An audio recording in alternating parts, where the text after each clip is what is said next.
Hey man, this is the low man on the totem pole, and yesterday we had a huge day at the Azalea flea market. So I bought some gloves, and Bobby Nizzo is going to come on here, and today I'm going to show you what we just got. We got all these gloves for $10 a piece.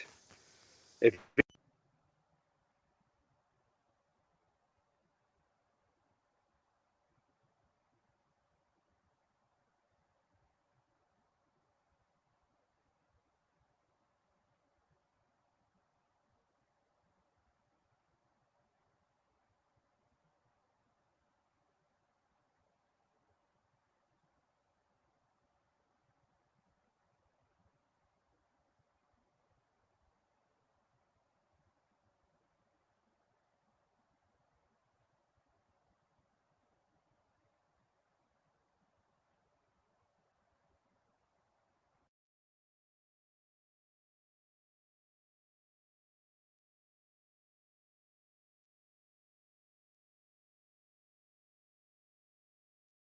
make it look good. This one's, is that Frazier? Is that Joe Frazier? Who is that? Is that Joe Frazier?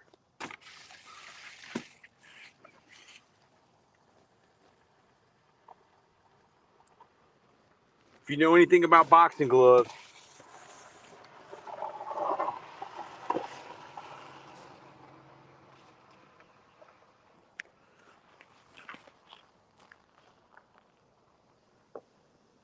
I mean, hey, maybe somebody just sat there and forged all these gloves. I don't know, but whoever did it, they took their time. Like, check these out. These are not even out of the bag.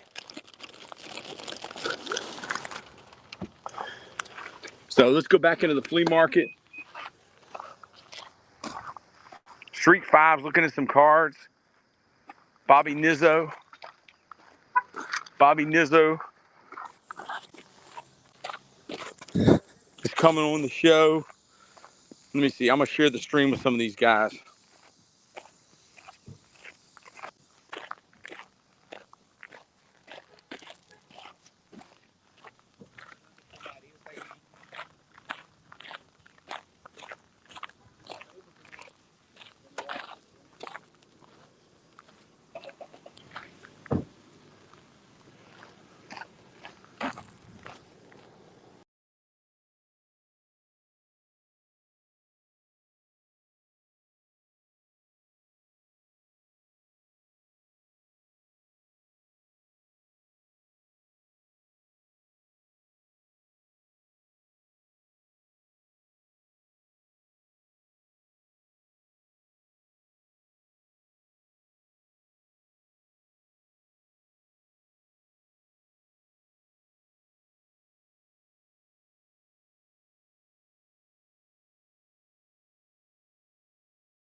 All right, I'm back. I was talking. I didn't know I wasn't in the studio.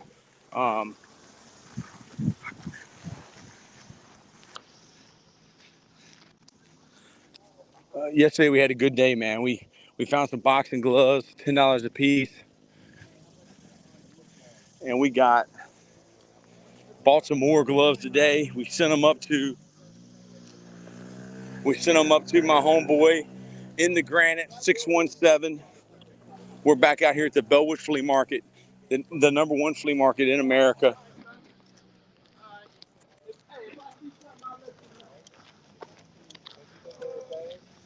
They got everything you'd ever want here. Bellwood Flea Market, Chesterfield, Virginia, right near Richmond, Virginia.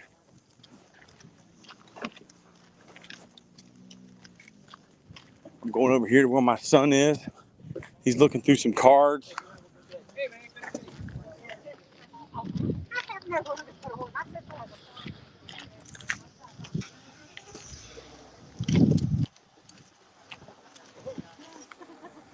Gator, what's up? My homeboy told me how many.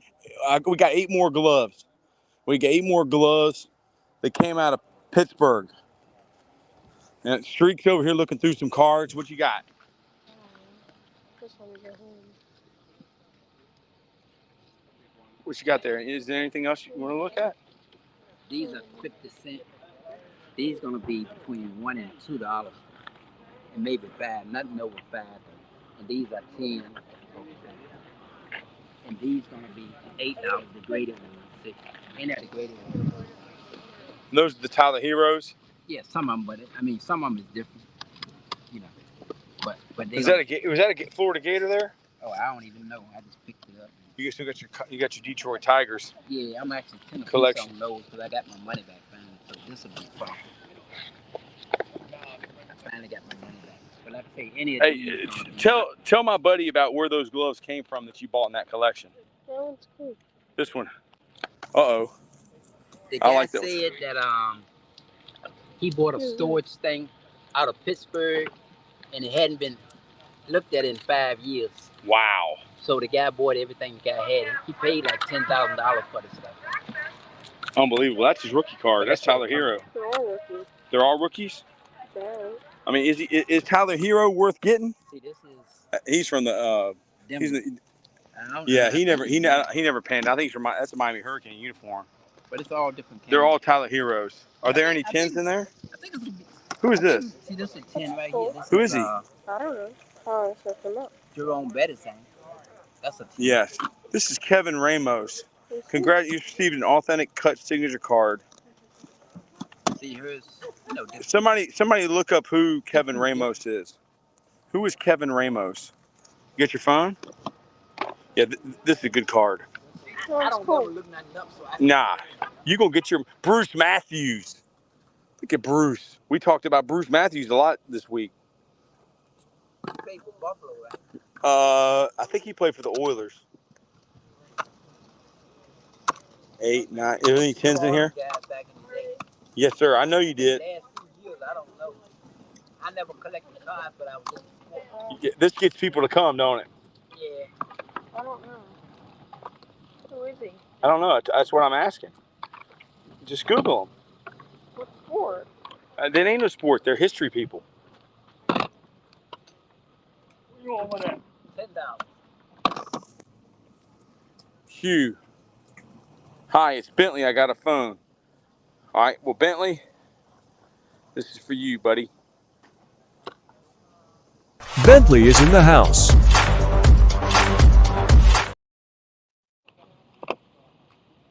This is a sign of history.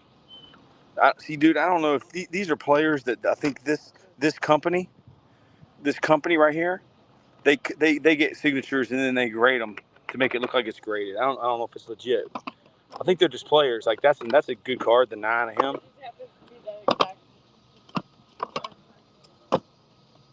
That's 9. 9's good. There's another 9. There's another 9. How much for the Tyler Heroes? Any of them $8.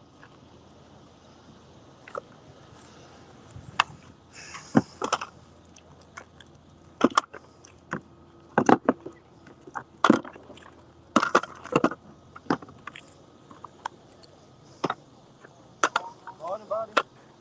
How you doing? Did you ever find that $8. Yeah, actually. Minor league baseball player. Also played Panama in the 2009 baseball. Everything on the table is garbage. So you're saying $8 for these? Yeah, any of them. It was in one of these. It's gotta be in here. Here it is. Number 3. And number 3, look. 2 and 3. I didn't see the 3 just now. Until just now when I saw the 3. That's Sammy Sosa. That's Sammy Sosa. So how Chuck C. Welcome to Total Pole Nation, Chuck C.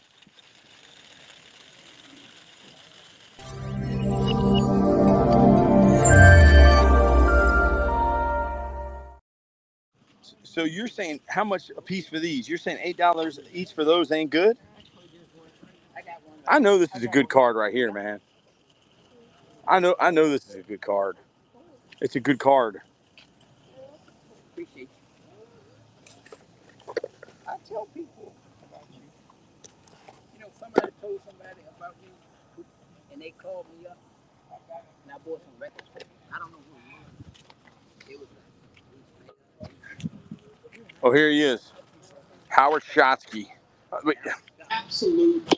I'm glad we have Howard Shotsky on here. So What are Howard you looking Shotsky, at? Tyler Hero, Fast Break, number 13, 2019 lottery, shiny card, 8.5. What you got on Hold that? on. Let me look it up on eBay. Get my coffee. What year is it? 2019. All right, hold on. Hold on. What? eBay. 2019. Dude, Howard Shotsky's a good guy to have on your side because he's going to make sure that we get a good price. Okay. Top Hero. What card is it? It's the number 13 Fast Break. He's got a basketball in his hand, and it's got the circle like refractors. Okay. Is it in good condition? It's an 8.5 Beckett. Oh, it is. Yes. It's graded. Okay. That Yes.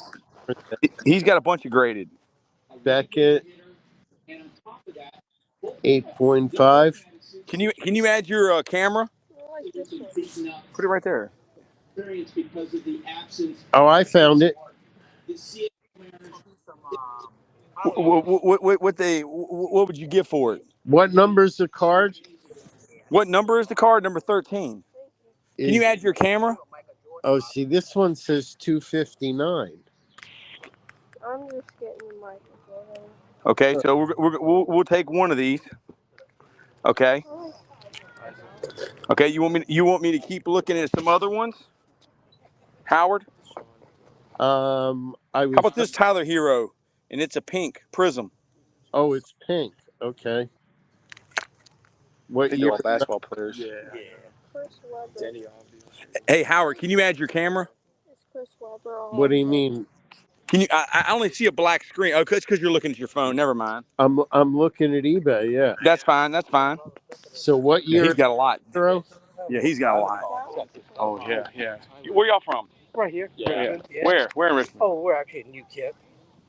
I got a kid out on my podcast who's from New Kent. Oh, really? He's a Funko Pop kid. His name is Reed.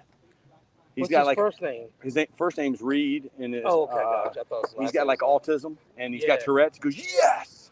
Yeah. Y'all know him? No idea. Yeah, I've been to Country Fest. Yeah. I sold funnel cakes. Dude, that's sweet. Oh, you know a guy named Berkeley then? It's older. He lives in Mechanicsville though. I don't know him, but some guy set me up, man. Yeah. He set me up for failure. Put me right next to him. He told me he was gonna do fried Oreos. Everybody knows people like fried Oreos better than funnel cake. Yeah, I feel you on that, man. Funnel cake's just the batter. I love funnel cake too, man. I love funnel cake.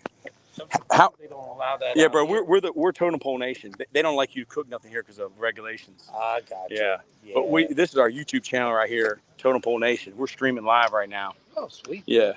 But go ahead and look, bro. If you like Tyler Hero, this is where to go. He got all kinds of great Tyler Hero. I do like Tyler Hero. He got them all.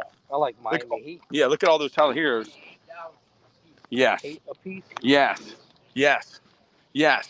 Tell them about the boxing gloves I bought from you. Oh yeah. How many have I bought from you? 11? I bought 11 boxing gloves from him. Yeah, you got all the cards, bro. Yeah, dude. He's from Hopewell. Y'all basically from the same place. New Kent and Hopewell.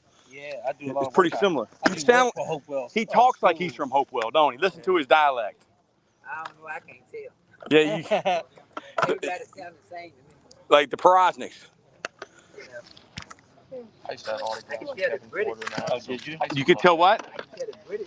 Oh yeah, That's no what doubt. everybody tells me, and I'm like, you know, I grew up in the country and I was little in King William and New Kent. That's where I grew up at. Yeah. You know the Sebers then. Okay, yeah, man. Hey Howard, can you hear me? I do a lot of work for them. Okay, so here's the next one, Howard. So Howard, hold on for a second. Hold on. Hold on. Where's it? Card at? Oh, hold on. You hold on to these. I gotta walk away from the table. Yes, he is. Hey, Howard. Yeah. You're telling me that card booked for $259? No, hold on. I didn't say that, did I? Hold on. The last one that we looked at. The pink prism? No, sir. No, sir. The original one I showed you. All right. with the basketball sideways. Hero, what year was it? Just a lot of rookies. 20. What year was that one? 2019. Fast break number 13. Break number 13. Any of these are 8. Noah, what's up? Coach Jay Freeman, you're the best. Okay, is that the one with he's holding a basketball and wearing a hat Yeah, and he's got circles. He's got the little refractor like and it's circles. silver? Yes, Okay. it's a Panini Prism. What's he asking for it?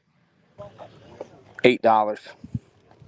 Hold on. Let me look at the completed set. This is a Beckett 8.5. Yes, see, I forgot about that. Hold on. Beckett 8.5. Because graded cards go for more.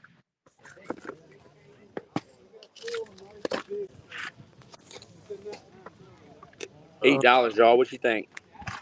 That's not a bad deal. How much is it worth? He's right on the money. 19. So you think we should get that one?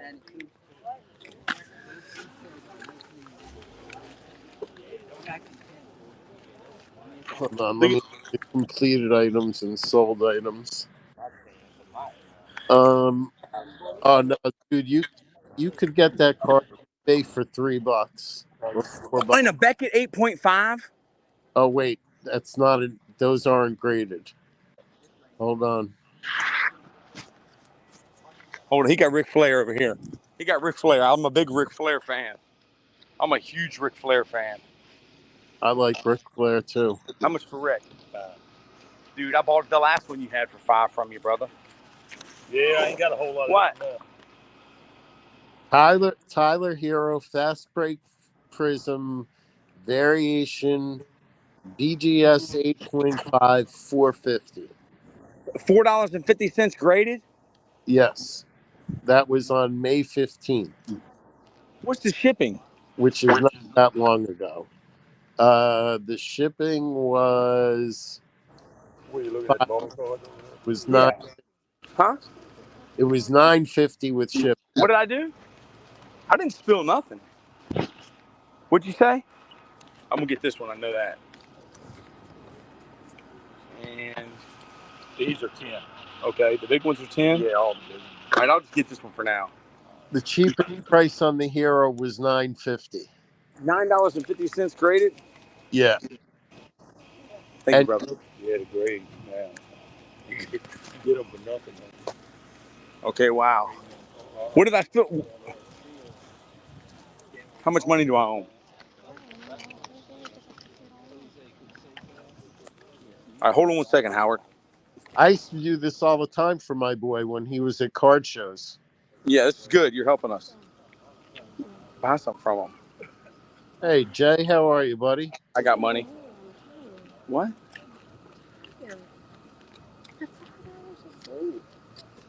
Oh, I thought Jay was in Tallahassee, but he said good morning, Gator. Thought you were traveling there, Coach.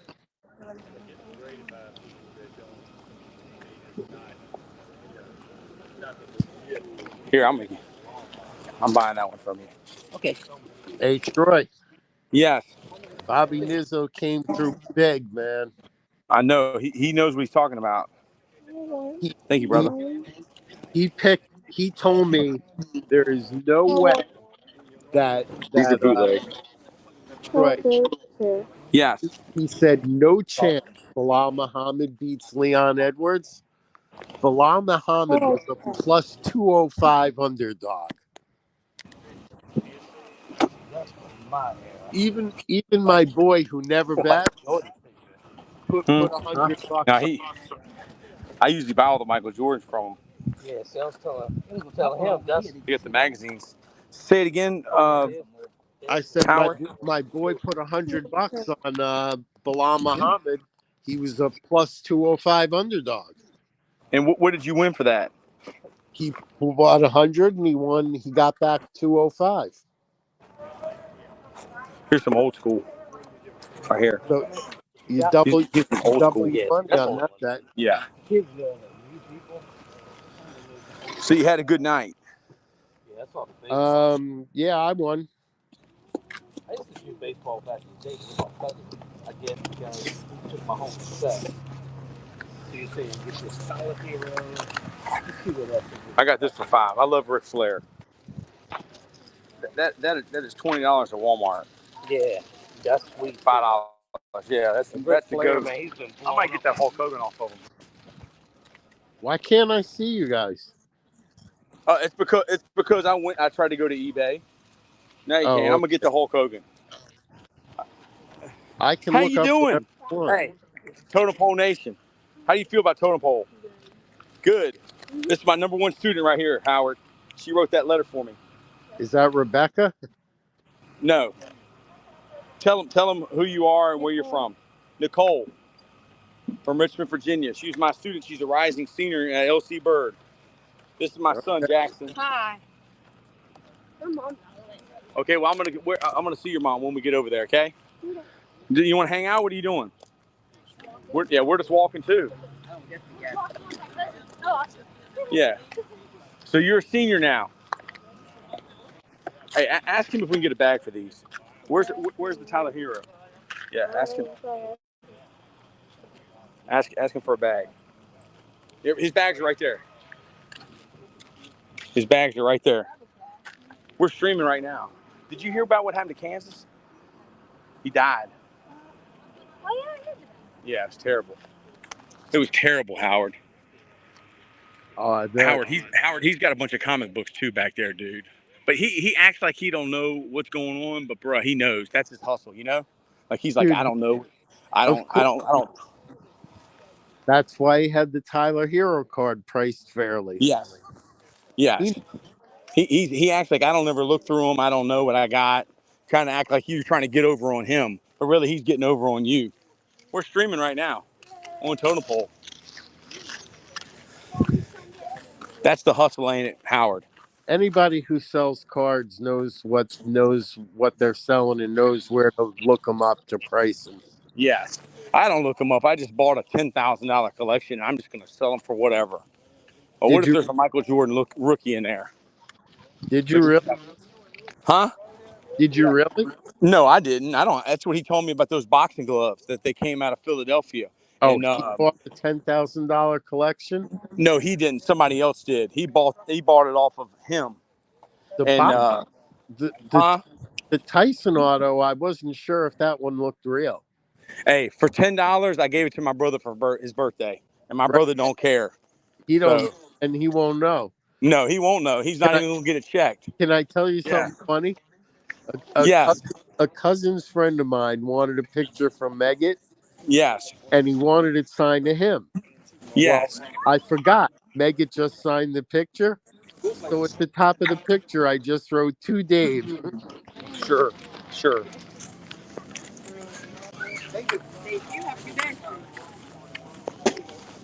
Yes. And you signed it. You signed it for him. No, it was he signed it, but I signed the inscription. Yes. Yes. You guys go here every weekend? Oh, yes. You The one that I went to Saturday, I'm definitely going to every Saturday now. you must The one on Saturday is nicer than this one. see, but if you're gonna go, you might as well try and find some things to flip and get on Whatnot. Yes. Yes. Well, we And don't have enough. We don't have enough to get on Whatnot right now. you know what I was telling Paul? Yes. Paul said he buys a new pair of Air Force Ones every year for $110, right? Yes. Well, guess what? I'm What? watching Whatnot yesterday, and there's a sneaker seller, You get and 62. they are auctioning brand new, not Yes. used, brand new pairs of Air Force Ones, and Yes. we're going for between 50 and $60. Wow. I told Paul, get on there, man. Yes. You can get two pairs for what you're spending. Dude, I all my socks came from Whatnot. What kind of socks do you wear? Well, no, I got a bunch of Puma ones. I got a bunch of Nike ones. Whatever they had, I just bought because it was like $3. Hey, Fork Union Military Academy. Look at this. Testaverde, no number on the back. Fork And Union. it's a Fork Union jersey, Well, it's a Ravens jersey with no number on the front right? or the back. It's a blank. Yeah. With the Testaverde on the back. Yeah, no, we're gonna get. I need to get a Ronaldo. You know, we lost a client because of Testaverde. Say it again. I said the guy I work with cost us a client by lying about a story about Vinny Testaverde. What did he do? What did he say? He told this offensive lineman something Vinny supposedly said in the huddle. There was Yeah. only one problem. Vinny was hurt that year and didn't play in training camp. So the guy knew They wrote this letter about me. he was immediately lying. Hey, remember that letter that I told you about? That student wrote about me, and you said that the letter the girl wrote about you. This is her. She's Oh, here. okay. She wrote the letter, huh? She wrote the letter about me. Yes, she did. And how special was that, Howard? Oh, that was When nice. you wrote that letter, someone wrote a letter about him, and that the girl was going to kill herself, but because of him, she didn't do it. It changed her whole life. Look at these. I like these. Shoot, Yes. Troy, you can tell what happened. Yeah. His wife killed herself a year ago. Yes. Terrible, isn't it? Yeah. She's my number one student. I told her she was going to be a nurse one day. The people in the office said, "No, you can't be a nurse." I said, "Yes, you can. You She can be can whatever you want. she can be whatever she wants to be. She can be whatever she wants to be because she's got a good heart." And she works hard, I bet. He says you have a good heart and you work hard. You can be whatever you want. How you doing, sir?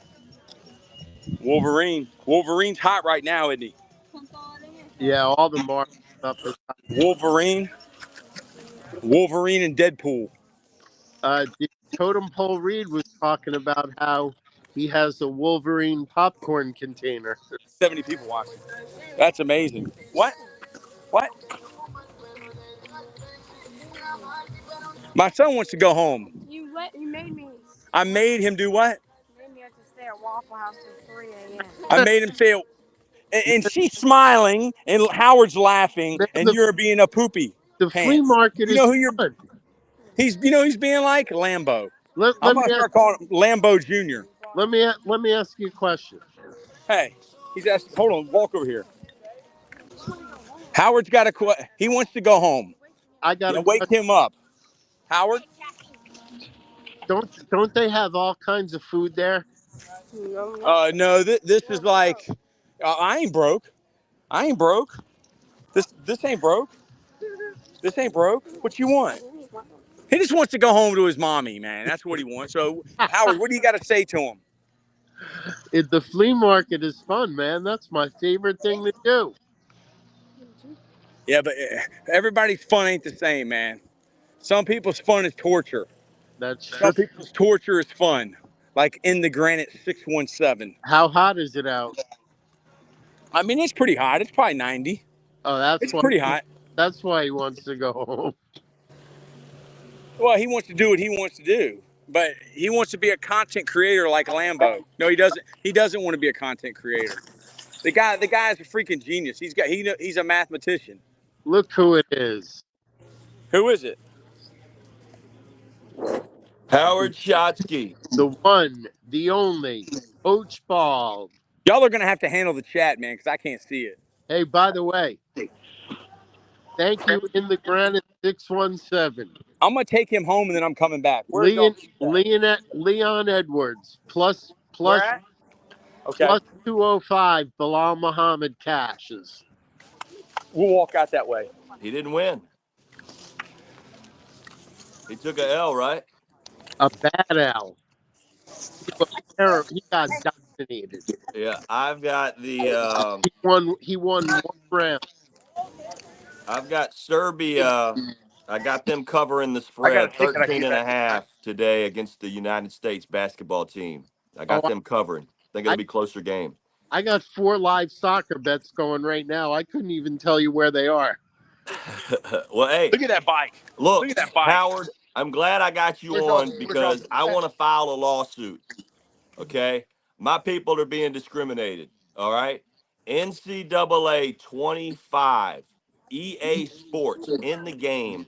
Create a coach. one? Guess what? You do not That have one? the option to Oh, make is your that coach y'all's? ball Are headed. you My kidding me? people are being discriminated. Wow. I've Howard, been in there. You it's sound Come not here every right. weekend. Were It's you there the not other weekend I right. walked you in there? sound like Strahan now. Did you say hi to me? Can you help me with that? When All right, I'll be back. people used to go to Strahan, Find what me a Ronaldo Saudi don't have jersey. any money to get I'm gonna buy it, but not right to get now. your teeth fixed, and he'd say, "No, I like it. I like it. It's my trademark." How are you doing? Good to see you. Hey, that's right, man. And let me My ask you: trademark is being does- discriminated against Ronaldo Saudi. NCAA. doesn't everybody Ronaldo. his trademark is his gap? Yeah. Right. Saudi Arabia. The yellow jersey. He, he used to tell me I could get him a deal with the Gap Yellow. Is it clothing yellow? store. Oh, wow. Now he's got his own clothing line. He doesn't need. Is that it? Is that it? Good morning, Gator. Chomp, chomp, my brother. Hey, Howman, what's up, brother? Good to see you. Kyle, He's asking you who you got, Howard. He wants to know. How y'all doing? you know what? Good, brother. He wants to know who you got your money on right now. Oh, I couldn't tell you. Yeah, the Saudi Arabia. CDM wants everybody's How shirt much? off for What size is that $30. one? Come on, man. Come on, CDM. I Get 2X. there's get a Y'all something have two? together, man. there's Do a something better with your life. there's Asking us to take our shirt off for $30. You might need a life coach, sir. You might need a life coach, sir or ma'am. and you probably don't want to see Oh, that. you have Nike? Oh, yes. Yes. I got one game in Denmark. Only medium? Yeah. Dile que se lo pueden cargar. Which one, for you or for? Well, I was going to get it for the only thing you have a medium. Ooh. Where are we at here? We're at the Bellwood Flea Market. Yeah. She can order it. She can order it, okay? Allá vayan a ver, pues. Tú se la puedes llevar a la escuela. Yeah, what size is that I'll one? take it to school for you. I ain't going to school no more. Oh, no. I'm at Fork Union. Oh, you love But I come here every weekend. You love I come here every weekend. What size is that one? I'll be back, gentlemen. This comes with I'm shorts? going to the casino Large. today later, Can you wear Howard. this? So I'm gonna hop on Large? and show you guys what the Tampa Hard Rock Can Hotel you and wear it? Casino look You like, want man. it? It's beautiful. How much for Gonna this? go to their sports book because I've never been to their sports book, but I'm gonna take Totem Pole Nation with me live this Nice. morning. I'm fired up. But yeah, Howard, let him know who you got for the soccer bets. Palman, my bet of the day Yes. is that the Thank you. Syrian basketball team Keep the change. covers the spread. They are 13.5-point Thank you. underdogs. I Yes. mean, I think the U.S. is going to beat them, but it's going to be probably a 6-7 point game, man. You know, they got the Joker on their team, and nobody can cover him for the U.S. I Thank you. promise you that. So that's my bet of the day. But I'll Thank you. check I'll in be with you back. guys later. See you later. Gator, you are the man, brother. We love you as well. Talk to you guys soon.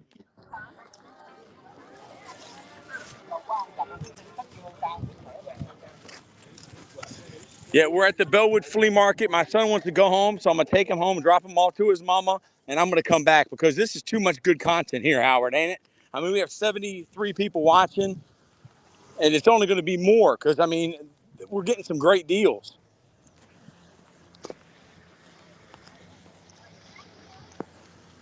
Everywhere we go, we get love, don't we, Howard? We are blessed. How far is it from home? 10 minutes. It's right Uh, around the corner. that ain't bad. No, it's not bad at all.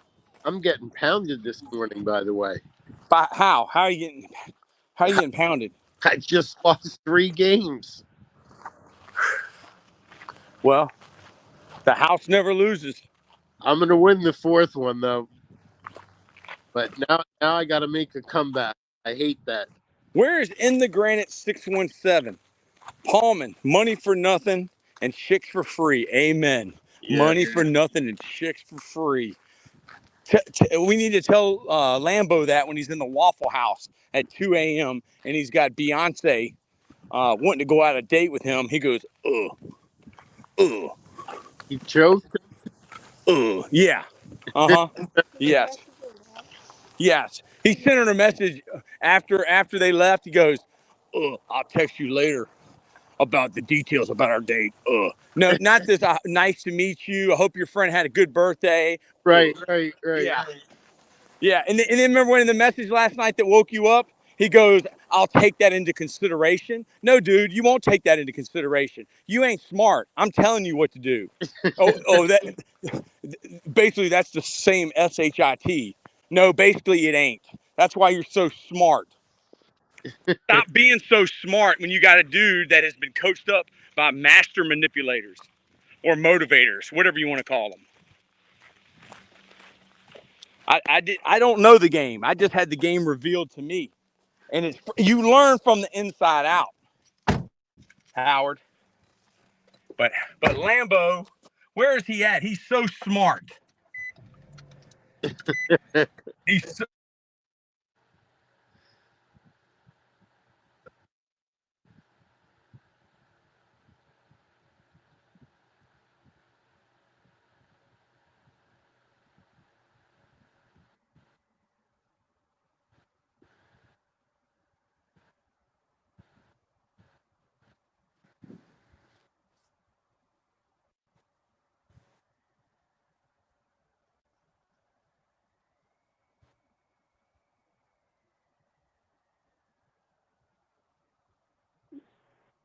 Patty's win last night. I enjoyed that.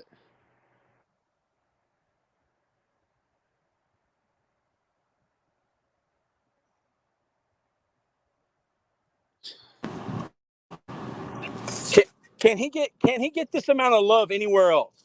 I mean, this is love. I'm helping this kid out, man. Can you hear me? Yeah, Check, check, check, check. I hear you.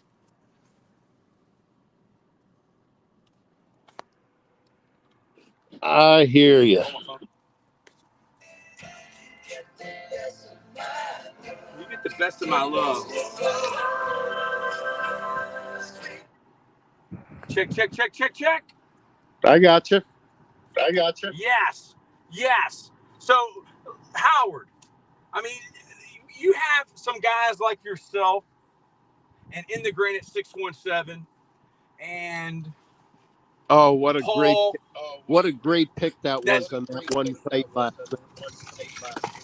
But that. but I'll tell you the what. He he he underestimated Patty's bat to Patty. He did what? What did he say about Patty? He underestimated him. Patty came out there and submitted his guy in about 60 seconds. Wow. In the Granite 617, Lambo told me last night that he was 100% on his picks. Like, that's not 100%, Lambo Calrissian. He could not have been 100. He wasn't 100% because he picked Patty and he picked him. He was 100% on his boxing pick. 100% on his boxing. Wow. Yes. Yep. Howard, how do you feel about getting hooked up with In the Granite 617? I love his that dude, knowledge man. You love that dude. Yeah.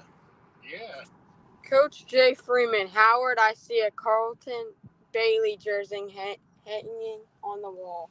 He's right about that. That was good. Wow. God damn.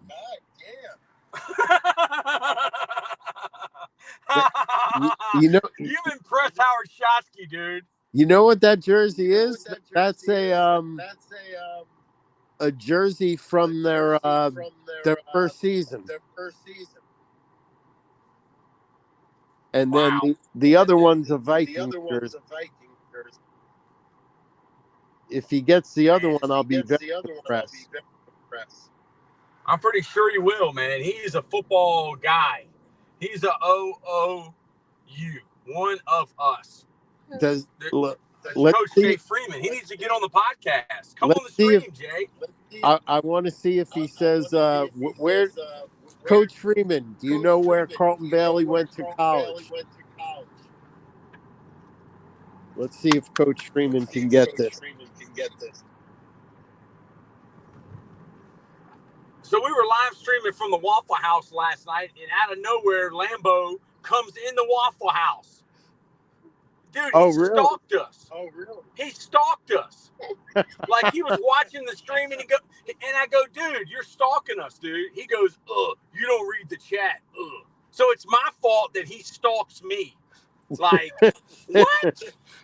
I don't read the chat, so that gives you permission just to come to Waffle House and get a free meal. Order an Angus burger. I told the dude, he only orders one thing because this is who he is. He orders one thing, and then he orders a second thing. He eats both of them, and he orders a third thing to go. Howard, that's the type of guy he is. My whole life, I thought I'd be a good, hardworking scout, Coach Jay Freeman. You are a scout. You're everything. Let me ask you a question. So you were paying the bill, and he orders three things and one thing to go. No, but he would. He would, and then he doubles the hash browns. He doubles the burger. He orders two drinks. Let me tell you something. Yeah. I ripped my intern a new one. We were in a restaurant that had free refills, right? Yes. Now, so you can have as much soda as you want. You just have to get up and refill it, right? Yes. If they have free refills and I'm eating at the restaurant, yes. what size soda am I going to order? Small. Yes. Correct. Why? You're smart. You are smart. Because I can fill that cup up as many times as I want, right? And no ice. No ice. Well, you take the smallest cup you can, right? Yes. Yes. So he goes. What did he do, Howard? My intern goes, and remember, I'm paying. He goes to order a large soda. I go, no. I said, see that table right there? We are about 5 feet from the soda machine. You can get a small soda and head up and pay for it.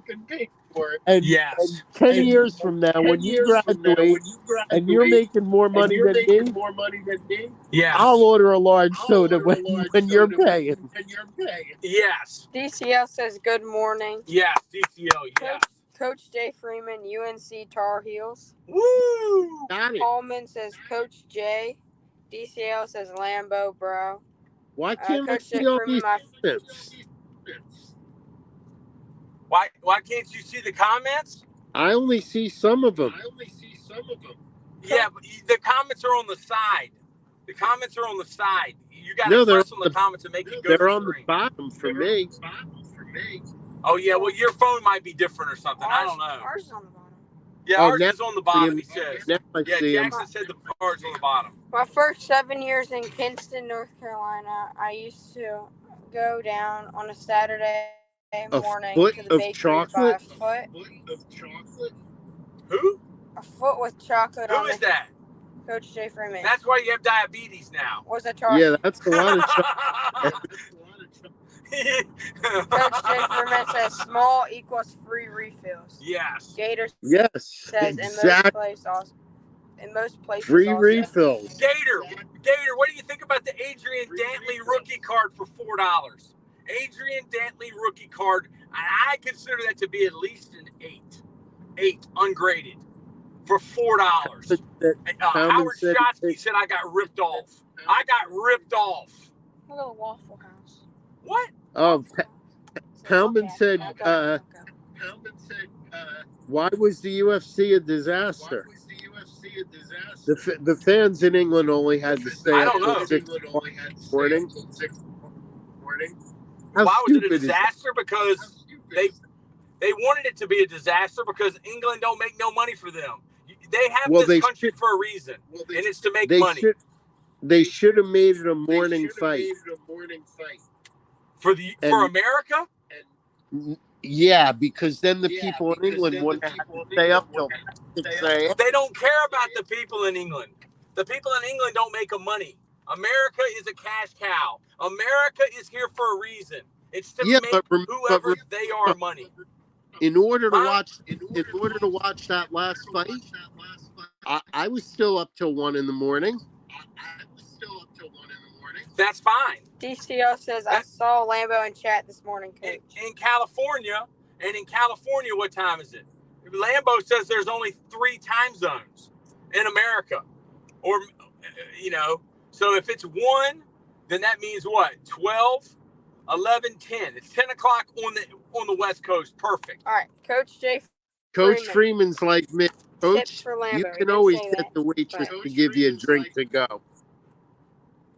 Coach, you can always get the waitress to give you a drink to go. if you got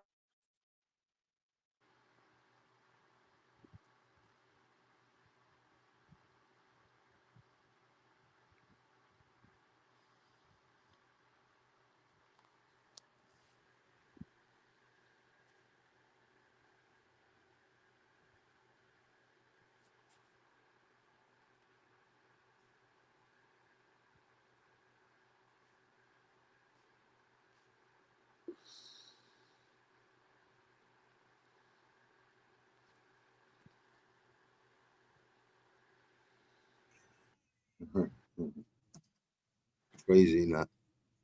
Hey, What's happening, bro? Great call on Bilal. No, that wasn't a great call, actually.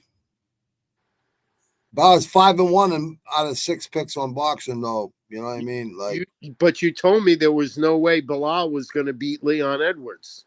I told you that's a bad call because he fucking did beat him. How's that a good call? But no, come on, dude. You're being a cute prick, dude. No way Leon Edwards would win, didn't you? No, I was dead set against Bilal. I had to go on my post stream this morning and say I was wrong.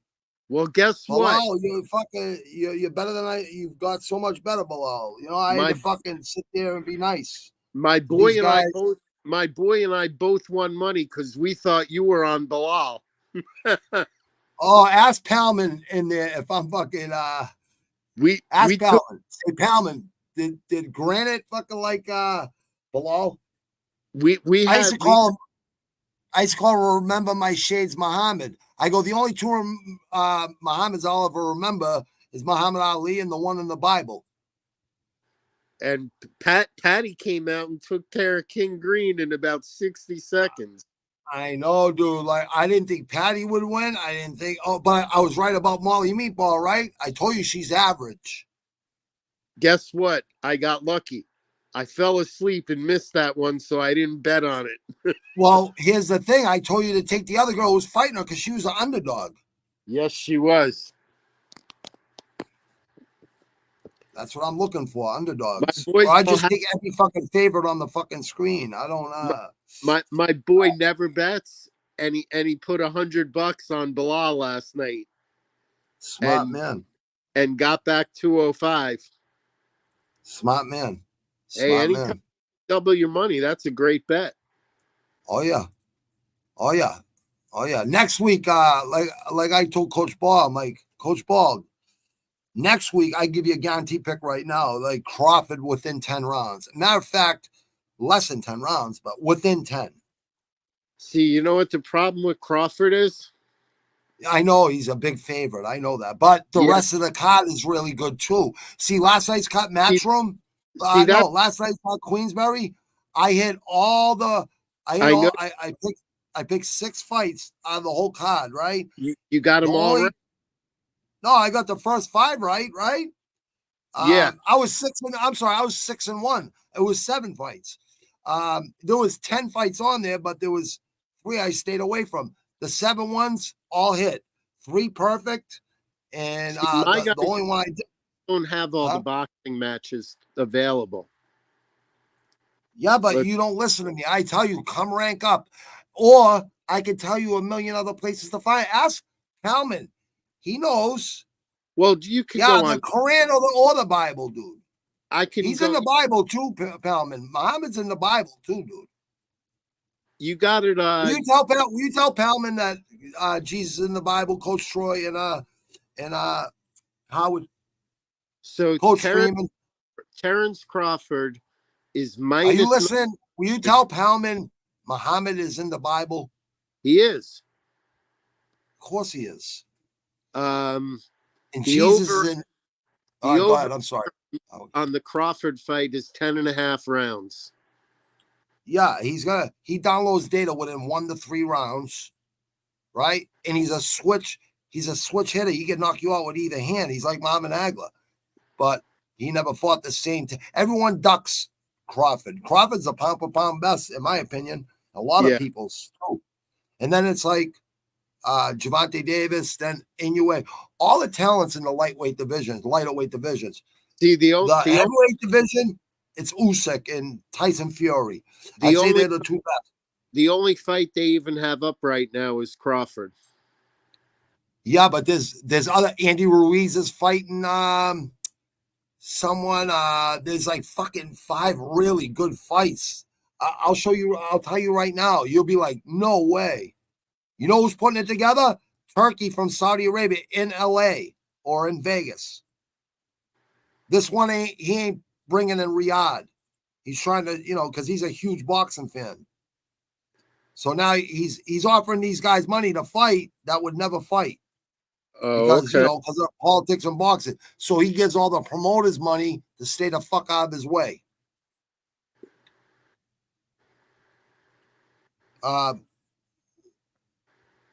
Watch this, brother. You're going to be like, holy shit. I told Coach Troy this too. I told Coach Ball this. Last night, that was easy. You know what I mean? Like, I'm just like, easy. I mean, fine. I told Coach Ball, stay away from parlays. I go, just bet each fight. You're going to be ahead. Because with boxing, it's like 94.7%. My picks are right all the time, almost. I had the boxing available. I would have bet it. Yeah, but you could have bet it right on. You could have bet it. Well, yeah, you could bet it through me too. But I'm just saying, you could have bet that on anywhere. You could have bet it would have been. Queensberry is. I only look at the biggest promotions: Queensberry, Matchroom, Top Rank, in the zone. That's it. Like that's it. The biggest fights. You know what I mean, Howard? Not the lame fucking promotions. You know what I mean? The ones that actually mean something. Here it is right here, brother. Pro Box. I commentate Pro Box every other Wednesday night at 9 p.m. Right on YouTube. It's free too. So I commentate those boxing up and coming talent and some veterans too. You might want to watch that. It's pretty good. Middle of the week. It's like Tuesday night the fights back in the days, or Thursday night the fights. Yeah. Same thing. And 3 ex-champions are like the commentators, so they don't hold nothing back. They speak their minds. Like we do on here. Like Coach Troy does, like everyone, like all of us. Oh, Sandhagen versus Umar Nurmagomedov Saturday too. That's in Abu Dhabi. That's a real good card. That's a better card than this last night's card. UFC. I'll tell you what, those poor people, that last fight didn't end until 6 o'clock in the morning there. Yeah, I couldn't understand it, dude. Why does it start at 6 o'clock here? And they're only 6 hours away from us. Yeah. So why wasn't it on 11 o'clock? They should have started. They should have started it at noon. I'm just one Matchroom boxing. All right, listen to this card. People that you might know: Martin Bacol versus Jared Anderson, Big Baby Anderson, right? Heavyweight. Andy Cruz versus Antonio Moran. David Morrell versus Kala Dzik. He has a hard name, but he's really good. Andy Ruiz Jr. versus Jarrell Miller, the other big baby.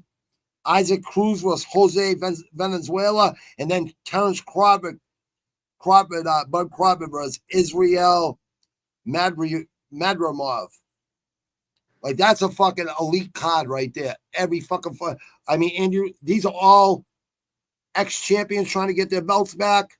And Crawford, he's unified two divisions, about to unify a third. Next week we got Chiesa versus Ferguson. Yep. Oh, it's a but the main event is the best fight. You know why? It's the two most elite mixed martial artists. They're like 8+, both of them. That's like watching. Who's the main event? I'm sorry. Who's the main event? Corey Sandhagen versus Umar Nurmagomedov, Khabib's first cousin. In order, I see. That was a fight that was supposed to happen like last year. Umar hurt his shoulder in training. He had to get an operation, and then he came back and fought like 4 months ago and won his fight. But his brother Umar is the light weight champion in Bellator at 155. Umar's 145, and they're better. They use their hands and their feet. They throw kicks and punches. The only time they use their wrestling is when they need to, but they're strikers. You know what I mean? They do question mark kicks, everything. You know what I mean? So they're better than Khabib and Islam. Like, that's scary. Think about that one. They're better than Khabib and Islam. Boy, yeah, you're right. So we got Tony Ferguson versus Chiesa, right? Chiesa's 1 foot out the door. He's a commentator for the ESPN and UFC, and he fights every fucking once a year. I mean, come on. That's why Tony's such a big favorite. Yeah, well, Tony should be, but you never know with Tony. I mean, I love Tony Ferguson. His 8-year run with the intern title, no losses in 8 years. I mean, he was making people look ugly. Al Kukui, the boogeyman, you know what I mean? It was a bloody mess every fight. You got the fight right in front of you? Yeah. Who else? Who else is on there? Figueiredo and Chito Vera. Oh yeah, that's another great Vera versus Figueiredo. That's an insane fight, bro. Who's favored in that one? Figueiredo? Figueiredo. Yeah, you might want to take Vera. Who else? Vera's plus 105. Lupe Godinez and Mackenzie Dern. Yeah, that's a good fight. That one's about even. Yeah. Elvis Brenner and Joel Alvarez. That's a good fight. Oh, that one's about even too. Alonzo Menifield. Menenfield. Yep. Azamat Murzakanov. Yeah, that's a good fight right there. I never like betting against those Russians with long names like that. Ask Coach Trailer about Menenfield, yeah, or Coach Freeman or anybody, because they know the football players, ex-football players. He's an ex-football player. Yeah. Then 2 people I never heard of. Cowie Fernandez against Muhammad Yaha. Yaha, you'll know Yaha once you see him. You'll remember him. And then Dontel Mays and Shamil Kiev. Yeah, Mays has been around for a while, brother. You'll remember those guys when you see them. I know Mays. There ain't one fight on that card that you don't know. If you've been watching UFC long enough, you'll know them all.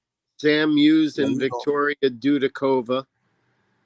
Rolando Bedoya and Hi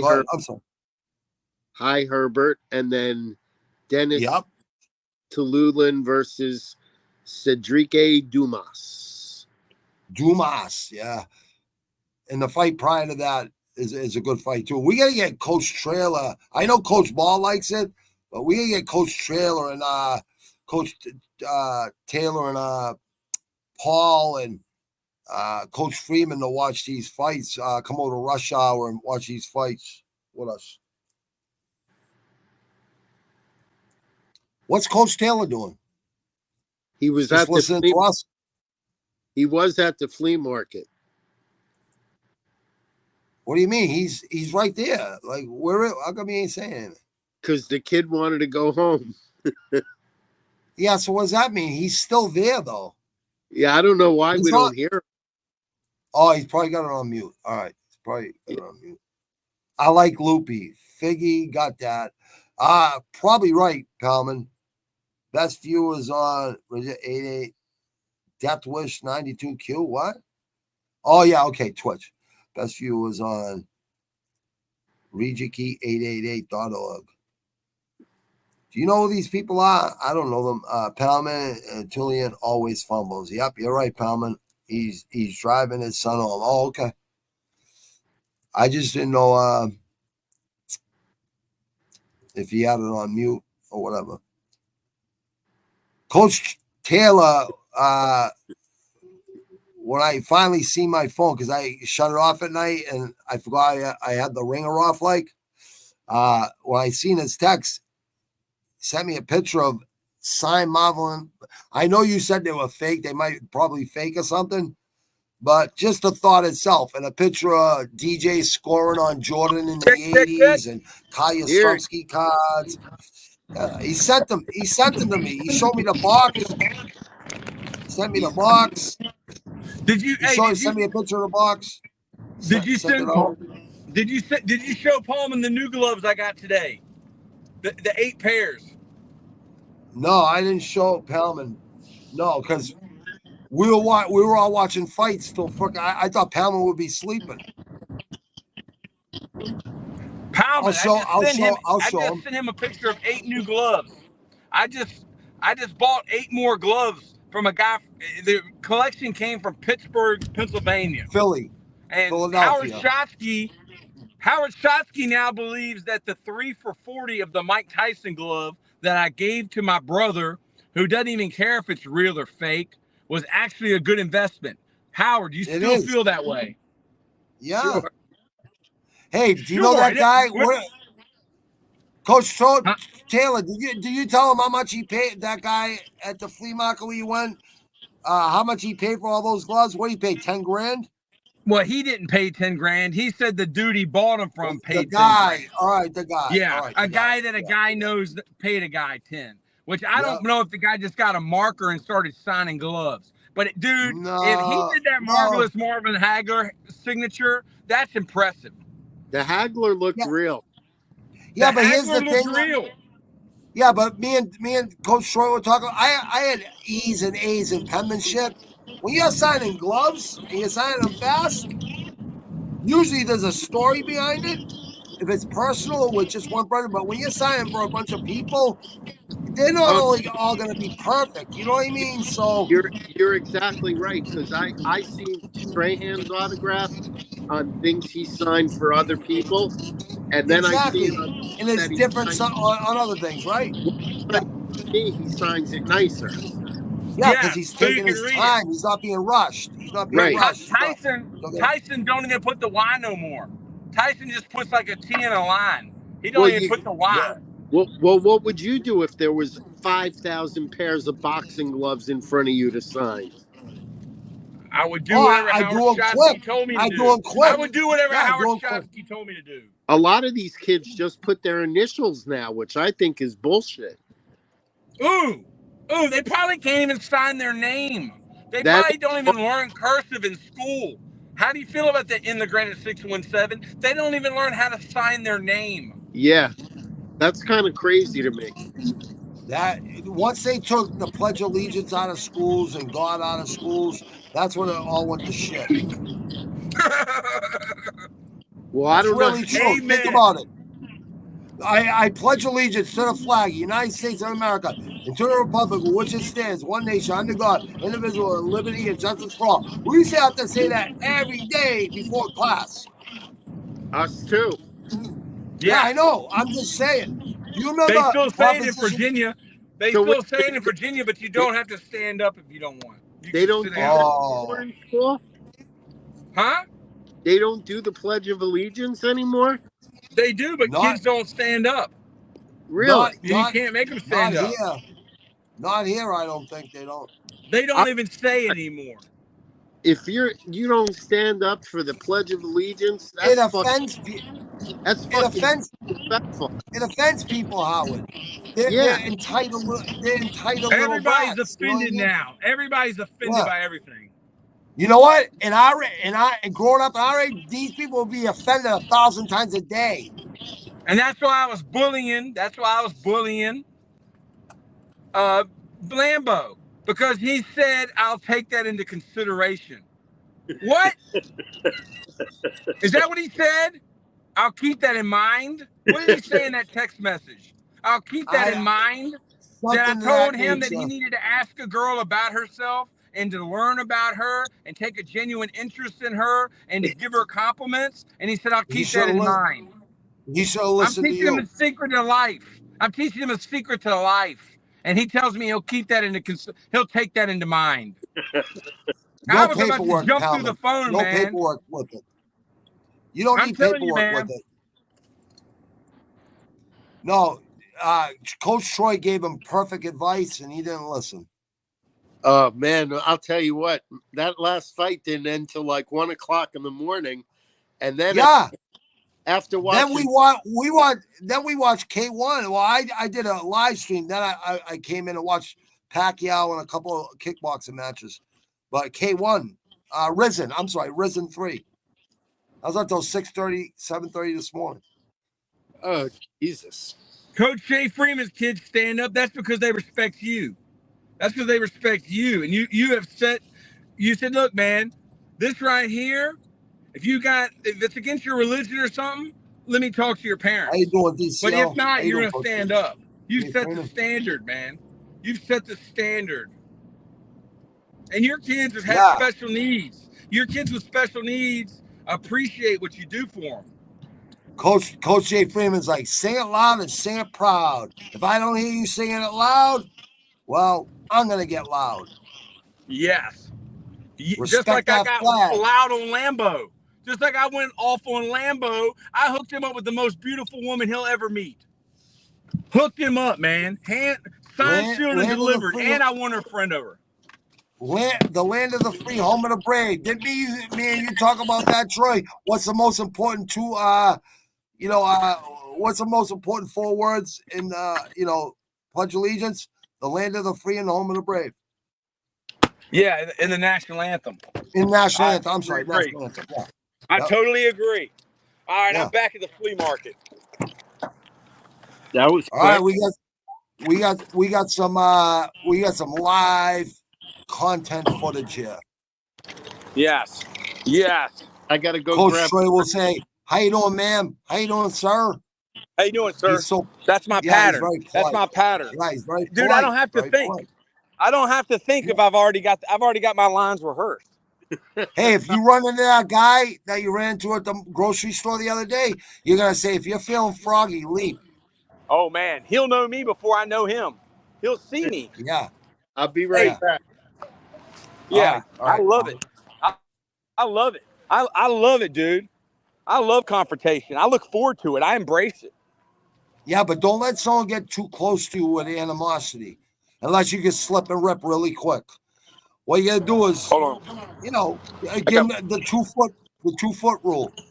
If they come up to you within 2 feet of animosity, you better sleep them first. Hey, brother.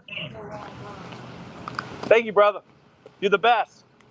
That's my great friend, man. I made him a Grateful Dead poster.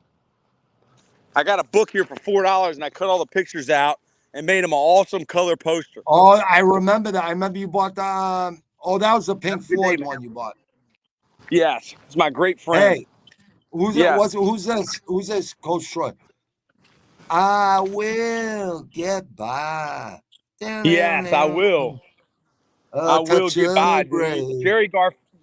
They weren't the best doing it. They were the only ones doing it. No one has ever done what. No. They weren't the best musicians. They weren't the best singers, but no one did what they did. Nobody. They kind of were though. Because they had a whole following. Everyone followed them all over the place. Bill Walton from the Celtics. For the first year he played for the Celtics, he brought the whole team to the Grateful Dead concert through the back door, right? Of the Worcester Centrum or something. And they all said, hey, can we come with you tomorrow night? That's how much they liked it. Robert Parrish, all these fucking brothers there, right? They're like, well, they think they're going to a freak show. They're like, all these white girls with narrow asses and shit, we got to come back. Yes. Even Larry Bird wanted to come back, and McHale and all those guys. And that's Totem Pole. That's Totem Pole. Totem poles No, like the Danny Ainge Grateful couldn't Dead. go. Danny Ainge Totem couldn't pole. go because he's. I love it. You got a Yeah, speaker, man. I love it. Up to $300. I love it. Can you guess ways, ages, and can you guess ways? I can do ages. How do you do it? Is there a secret? There is. You watch the people with them? Just look at a person. You can see how old he is. How old? John I think you're probably about Gillette, 43. high school, 45, 46 Close onwards. Yes, enough. Not bad. you got it. You got it, bro. Ohio College, Penn State, NFL Draft 1993, round 3, Dude, pick 57. he guessed Does my that mean age, something dude. to you, Howard? How you doing, sir? Good to see you, brother. Doing great, man. Funky Lands. Funky I'm good, Lands. DCL. I hope you're all right, brother. Hey, Man, see it's if they popping got off. see if they got any MP3 players. You know, You for want my an album. MP3 player? No, I need one. I don't know. I already have most of the stuff. I'm already making beats already, but I just need one of those. Like it's like a little square box. It has a bunch of You want a buttons little, on it. but you have a phone that you can have any. You can have a phone that has the Apple tunes on it. So you actually No, need dude. an MP3 player. No, I got interfaces. I got everything, dude. I'm Dude, good. I'm gonna guarantee you, I will find you an MP3 player and maybe an No, MP4. I'm just saying. See how much they're going for. If they're there, Where? see Here? how much they're going for. Yeah, at the flea market. Yeah. She's definitely got an MP3 player, and she's Not got an Louis MP3 Vuitton. player. Not an MP3 player, dude. Not an It's MP3 player no, hold to on. make I'll tell you beats. what it is. To make No, beats. it's a thing that helps make the beats. It's not the Okay. thing that makes the beats. It's like Well, an accessory. it helps. You tell me what it is, and I guarantee you, bada bing, bada boom. I know a guy that knows a guy. Yeah, Hey, dude, they call me the football mafia. They call me the football yeah, mafia. I'm the Godfather, man. Howard, he's on this fucking bada bing trip from The Sopranos. You know, Is I that from love The it. I love Sopranos? hearing Coach Troy talk like that. It's funny. It's Yes, it is funny. not in a bad way. Not that I'm making fun of it. It's just It's actually I'm sounds giving funny respect. in a How much southern was this? dialect. How It much sounds was this funny in a back in the southern day? dialect. How much was this back in the day, Howard Shotsky? I'm sure you had one of these. Bose. Howard Cassell Jr. knows his shit. Oh, what's that? Bose? That's a Bose Is that a 4 Bose? disc player. That's Yeah, those are $500 back nice. in the day. That's Those are $1,000 nice. back in the day. Probably. Yeah. 1,000 back in the day. That's the best. That's the $1,000. best. That's the I best bet sound that junk system still you can sounds buy. good. Next to Harman and Kardon and You think I should get it? How much do you Kenwood think and they want for that junk? Techniques are nice. $100, man. Today. $100. How good a shape Straight. is it in? Hold on. How good a How good a shape is shape? it in? Hold on. You gotta And look. I'm looking. It's got a scratch on it, but Ask she's got the remote. It looks great. ask her if she got any beat making machines there. Not the beat makers itself, just like any of the accessories that go along with production. I will ask her. She's got money out in her hand. She's selling right now. Okay, all right. She's got the remote here. I got some of my buddies on. One guy's from Boston. The other one's a New Jersey guy. Do you have anything for making beats and music? That's what he wants to know. She does not have that, but I'm gonna come back through. What's your name? Deborah. Deborah. I'm Troy Taylor. Thank you. I'll see you later, Deborah. Okay, beat making. We're on a mission for beat making. Beat making machines. I don't need a All right, beat here's making your machine. tool. Here's all your tools. Okay, it's called. I'll tell you what it's called, brother. I'll tell you what it's called. Yes. Oh, Here's yeah, the all Louis right. Vuitton. Here's the Louis Vuitton. An APC. An APC. No, hold on. An APC. Hey, Hold on. Is this what you're looking for? Is this a? Oh, here it is. That, Hold on. How y'all doing? Right. These guys got some nice stuff, man. Look at this. I got my buddy from Boston, Massachusetts. Guys from Boston and other guys from Jersey. They're Jersey and Boston guys. Yes. What are you looking for? I'll tell you right. I got it right here. I thought that was like a turntable, but it's like 2 hot plates. Yeah, it's like a turntable. I bet you when you're in the clink, you could make a meal out off of this thing. Oh, dude, Oh yeah. I had a hot pot. I had all kinds of things. I might need to practice on this, dude. I might need to practice for where I'm going. Yeah. I can show you some insane things. Have you ever heard this saying? Have you ever heard this saying before? Click, click, watch your head. Click, clack, watch your back. Click, clack, watch your back. That's another good one. Click, click, clack, watch your head. Click, click, watch your head. That's when they put your head down, right? And put you in the car. Oh man. Yeah. Well, there's. Yeah. I don't want to really get into that, but yeah. You say that. This is all entertainment. This is for all entertainment purposes, right? Oh, here. I know, brother. I'm only kidding. It's all. We're all kidding. This is all for entertainment purposes. The names have been changed. Okay, the names have been changed to protect the innocent, and this is all for entertainment purposes. Yeah, that's what we have a disclaimer. Allegedly. Oh my God. DDJ or MP3. Oh my gosh. Player. Barstool Sports. We should burn that right now. We should burn it right now. I'm going to burn it. I'm going to rip it up. How much does this cost? This is beautiful. $3. $3. I'm gonna scratch it out. Y'all got a Sharpie marker? $3 for a sacrificial. Yeah, it's if you got a marker, yes, get a marker. I'm gonna buy some of these.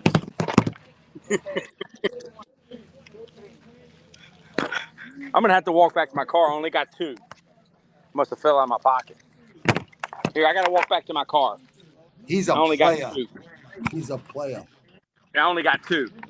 I gotta walk to my car. Right there. I'll be back. That's the hustle. That's the hustle right there. That guy should have said. If I was smart, I would be a hustler, but I really don't have none of my cash on me. Yeah, I am not that smart, man. They didn't take the bait. You know what I'm saying? Yeah. I was gonna say. He says, never mind going back there. Try keep it for $2. But $3 for exactly, man. Come on, dude. I knew that's what you were doing. That's what I was doing. What he would have said. What? That's what hustlers do. Give me the $2. I'll give you the shirt. Yeah, he didn't say it. So I got to walk back out here. See, I'm the low man on the totem pole. Yeah, pioneers are good. You're right, Palman. Techniques, Harman and Cardin, Kenwood. I'm getting that Barstool shirt and I'm scratching that junk out. I'm gonna put totem pole. Hey, Coach Taylor, if they have any DDJ like 200 deck record box. Yes. It's kind of like an interface, but it has 2 like mini turntables on it. They're like rubber. You use them for scratching. You know what I mean? Yes. And they have a bunch of little square buttons on them. You know what I mean? Yes, you're with me. It's just extra sounds. You know what I mean? That's all it is. Yes. I hope my money didn't fall out of my pocket. Oh wow. If not, always putting them. Hey, I'm gonna teach you a trick. You'll never lose your money in your life. Put your money in your sock. I don't even have socks on, man. I gotta wear socks. Feminine, like sandals. Like the shoes that Paul gave me. Well, These are the shoes Paul gave me. I know Paul ain't feminine. No, not at all. No, this is the Pegasus 88 golf shoes. Jizzle would disagree. Jay's able to guess the other jersey.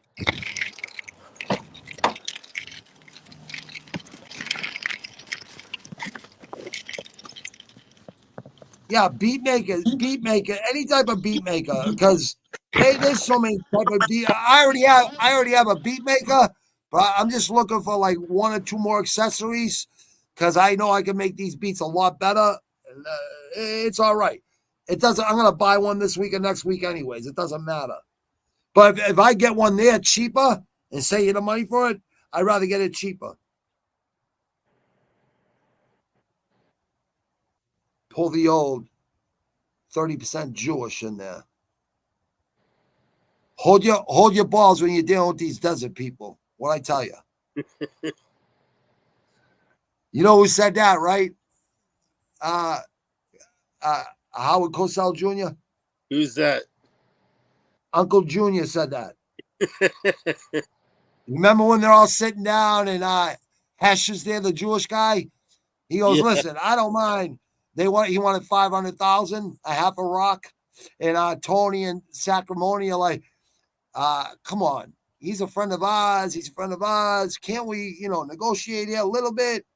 And Tony's playing all up like, I'm pissed off that she never even came to me about this. What the fuck? I thought we were friends. And he already went to Tony, you know what I mean? And he goes, listen, I want everyone to eat. I'm not trying to fucking hurt nobody. He goes, 300,000. He goes, 250. He goes, what I tell you when you're dealing with these desert people, hold on to your balls. He goes, you got a deal. And everyone shakes hands. Right in front of the meat place during the day. On Netflix called The Family. So they're dealing Nothing's as good as The Sopranos. Nothing will ever be as good as The Sopranos. No. They're dealing with this drug they're selling. So the Jewish guy goes to him. They say we'll need double what we got last time. So he says that's not a problem, but just know there'll be no price decrease. The price stays the same, no discount. And the girl goes to him, Bernie, you're making me rethink my feelings on stereotypes. That's a good one, actually. Yeah, I don't. You know what? All my Jewish friends, they're really caring people, and they do anything for you. But they are very sensitive when it comes to money, though. But you know what? That's why a lot of them have money. They're smart. They're smart. Yes. Thank you, brother. Can't blame them. Okay, I got $3. Well, it's just like why are the kids in Florida fat? Because they got warm weather. They play outside 12 months of the year, and they run around. Yeah, you never see like 200 kids or 100 kids sitting on the corner like we used to do in the 80s. You know what I mean? Or on the front wall of the park. No, they're all in. Yeah. They're all in their house. They're all in their house on a chair in front of a video screen. Fucking video game. Yes, and there's nothing wrong with that. Nothing wrong with that, but go out and get your fresh air every day and go out and socialize. Yes, In the Granite 617. That's who they're watching. The youth of America is watching In the Granite 617 and Howard Shotsky. Check. No, we got Coach Jay Freeman, who's an old school. He knows the real deal. I actually am a real Heinz 57. Actually, 33% Jewish. My grandma came from Belarus, like Phoebe from Friends. I'm 60% Irish, Coach Freeman, 30% Sicilian, 10% German. Yes. And That's I'm 2% Jewish and 2% Native American. Wow, that's a fucking good. Oh, so you're like Elizabeth Warren? I'm 0.1% Native I'm a American. mutt. Yes, I'm a mutt. Dude, can you believe Kamala Harris thinks she's going to win this election?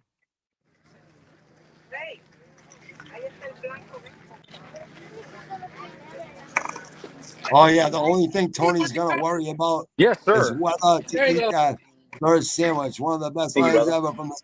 Yeah, that was Christopher and with that real estate. What's the biggest size you got, right? I remember that. Yes, sir. A couple years ago, I had that one in black, Pioneer.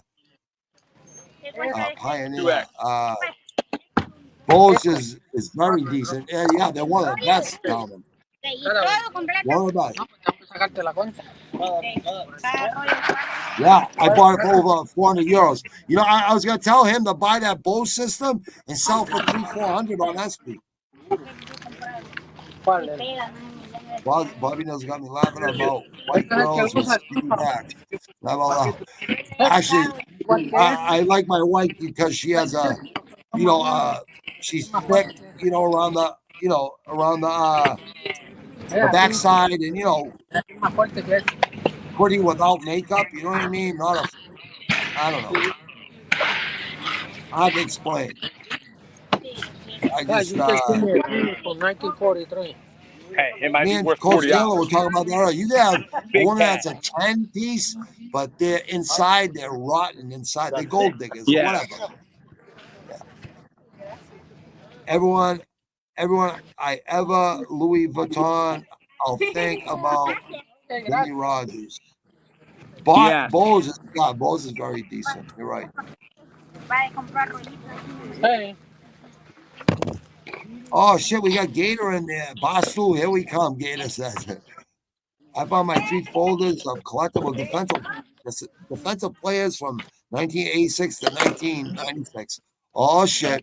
85, 86 was the Yeah, I Patriots would have first bought more Green too if Bay. I couldn't find my money. I had to dig for some Once change. Howard run Woo! back that kick, punt, the Hey, punt, they wear these for I knew we were softball, done. yeah, baseball.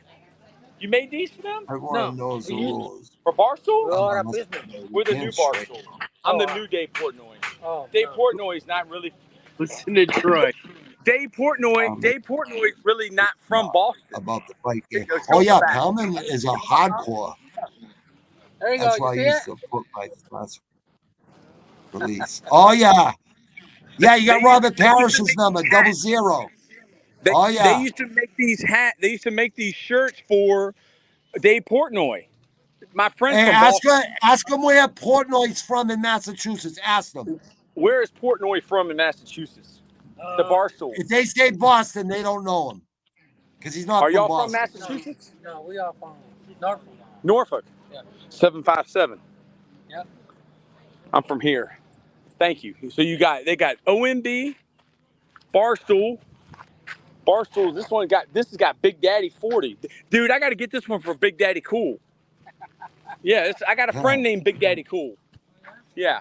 Tell him You we're got going to more? burn some of those shirts. My Yeah. kids are in the yard as we speak. Yes, Cons? kids these days need Yes, to I get want the name out on them. and roll Hey, in the here's grass. You're yours. right, Peter. Hey, is this yours? The Cons? Number 9? Ex-con. I'm an ex-felon. Ex-Con. He needs Ex-Con. Trans what? Transporter. We don't have no transporters. These are the No. actual Barstool Fleidelberg, Rhea. That's my number, Johnny Bench. It's your problem now. Balls 30. These are the Yeah. actual Barstool shirts, dude. Balls in your word. How did you get the Barstool shirts? He's coming in the package. Oh, Totem come Pole on. Nation taking over. Absolutely, brother. I saw about 20 today. Taking Barstool, over you sold. Yeah, about 20. to do They the right sold thing, Barstool. my 20 people. Barstool shirts. Oh, shit. 20. My other grandma Is that was thing an you sell orphan food? from Or Ireland any during the used? Okay. cabbage. Oh, yeah, the potato I'll and give cabbage you this season. shirt. You're right. What about you take? Will you We sell this? lost 6 million Irish Dude, people from hey, Ireland. the low man on the totem pole, they wouldn't even take And my that was used all. shirt. I said, will you sell this? They said no. Look, I said, will you sell this? They said no. Thank you, man. If you got some more next week, I'll buy some more. Yeah, Cabbage thank you, brother. Then she came over here, and her adopted mom died also. So in Durham, North Carolina, she was raised by the sheriff. You know what? I always say the Irish and Italian with balls all came over here to America. The ones over there are all freaking STDs. They were already scared to rich. death. They were already rich. No, they're all scared to death over there. They're all freaking like mommy, daddy, mommy, daddy. That's The ones that came to wonderful. America, they got called wops, mix, got spit on, right? And they didn't ask the government for nothing. They built their own churches. They fucking worked hard. And some of them didn't want to fucking, they want to, start their own thing. You know what I mean? They didn't want to fucking take orders. Remember Tony was explaining to Meadow in the church? Hey, who is this guy, man? Is this an And it's Egyptian? psychiatrist. Go ahead. I'm sorry, Coach. Is this Go an ahead. Egyptian? I don't know. Bring Could it that be an closer. Egyptian? Could Bring that it be an closer. Egyptian mummy? Yeah, that could be, or that could be an alien. Send it to Joe Rogan. Hey, listen. It could be an alien. Hey, that Bose system, you get like $300-400 for that on eBay. You should buy that for Yeah. $100 and turn it, make a quick flip. You guys are some hustlers. Y'all are Well, what the Hustlers fuck? It's Incorporated, just bro. it's the truth, man. Yes, y'all are the truth, man. You're running back to the cop at $2-3. You could have just made $300 for $100. I ain't got 100. Bobby Izzo, Nizzo. Bobby, I don't have 100 on me, bro. Yeah. All right. You can't buy what you don't have, and you can't sell what you don't have. That's why I can't sell my soul, because I don't own it. You could barter. It ain't mine. You can barter. That's true. Ancient aliens, bro. Yeah.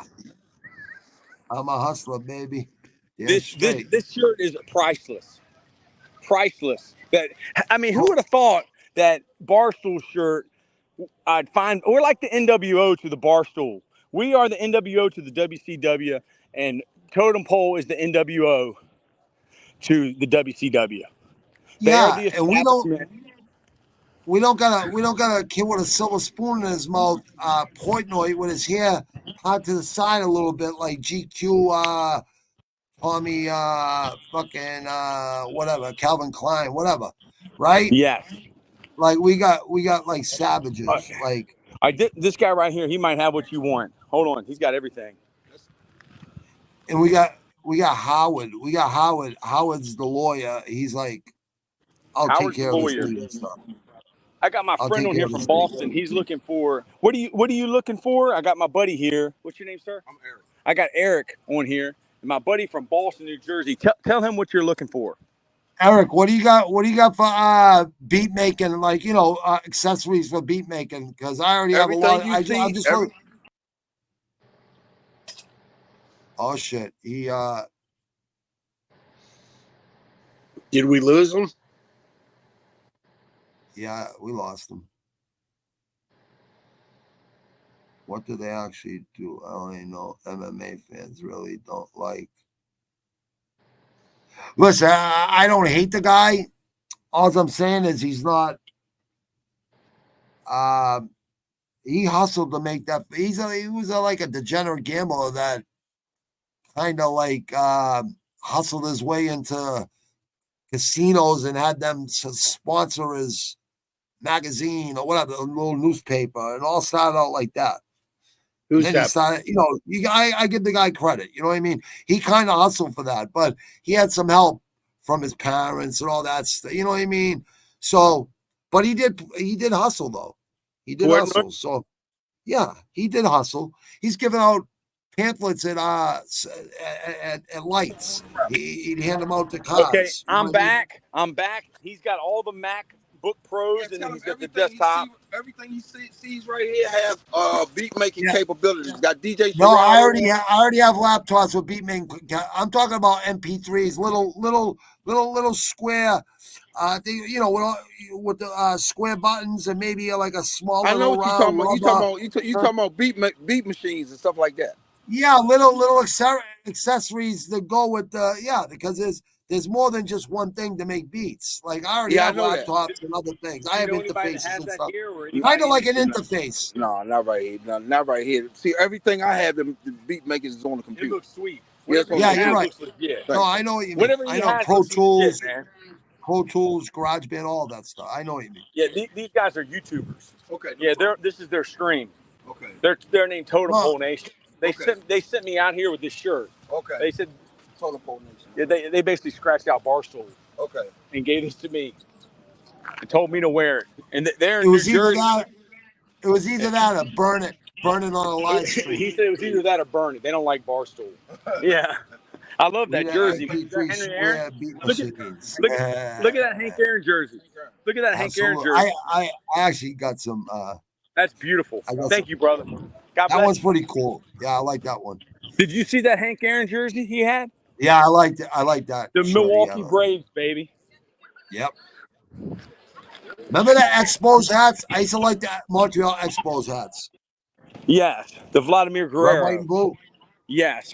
Yeah. Pedro Martinez, too. Yes. And what about when the Expos...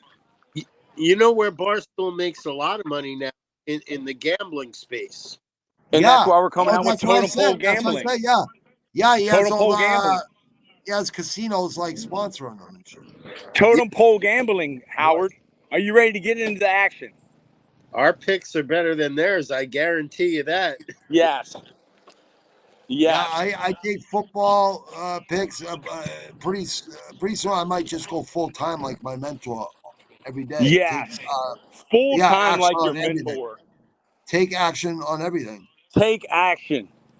How much Take action on could be everything. in for an agent?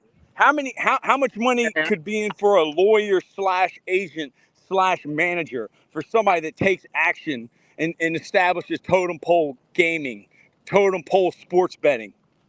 Me and my partner, we'd have 4 phones on Saturdays and Sundays right in front of us. We'd make like 10,000 a week, and that was just with like 30 people. And we that's made like and this fucking is all, 10,000 a week.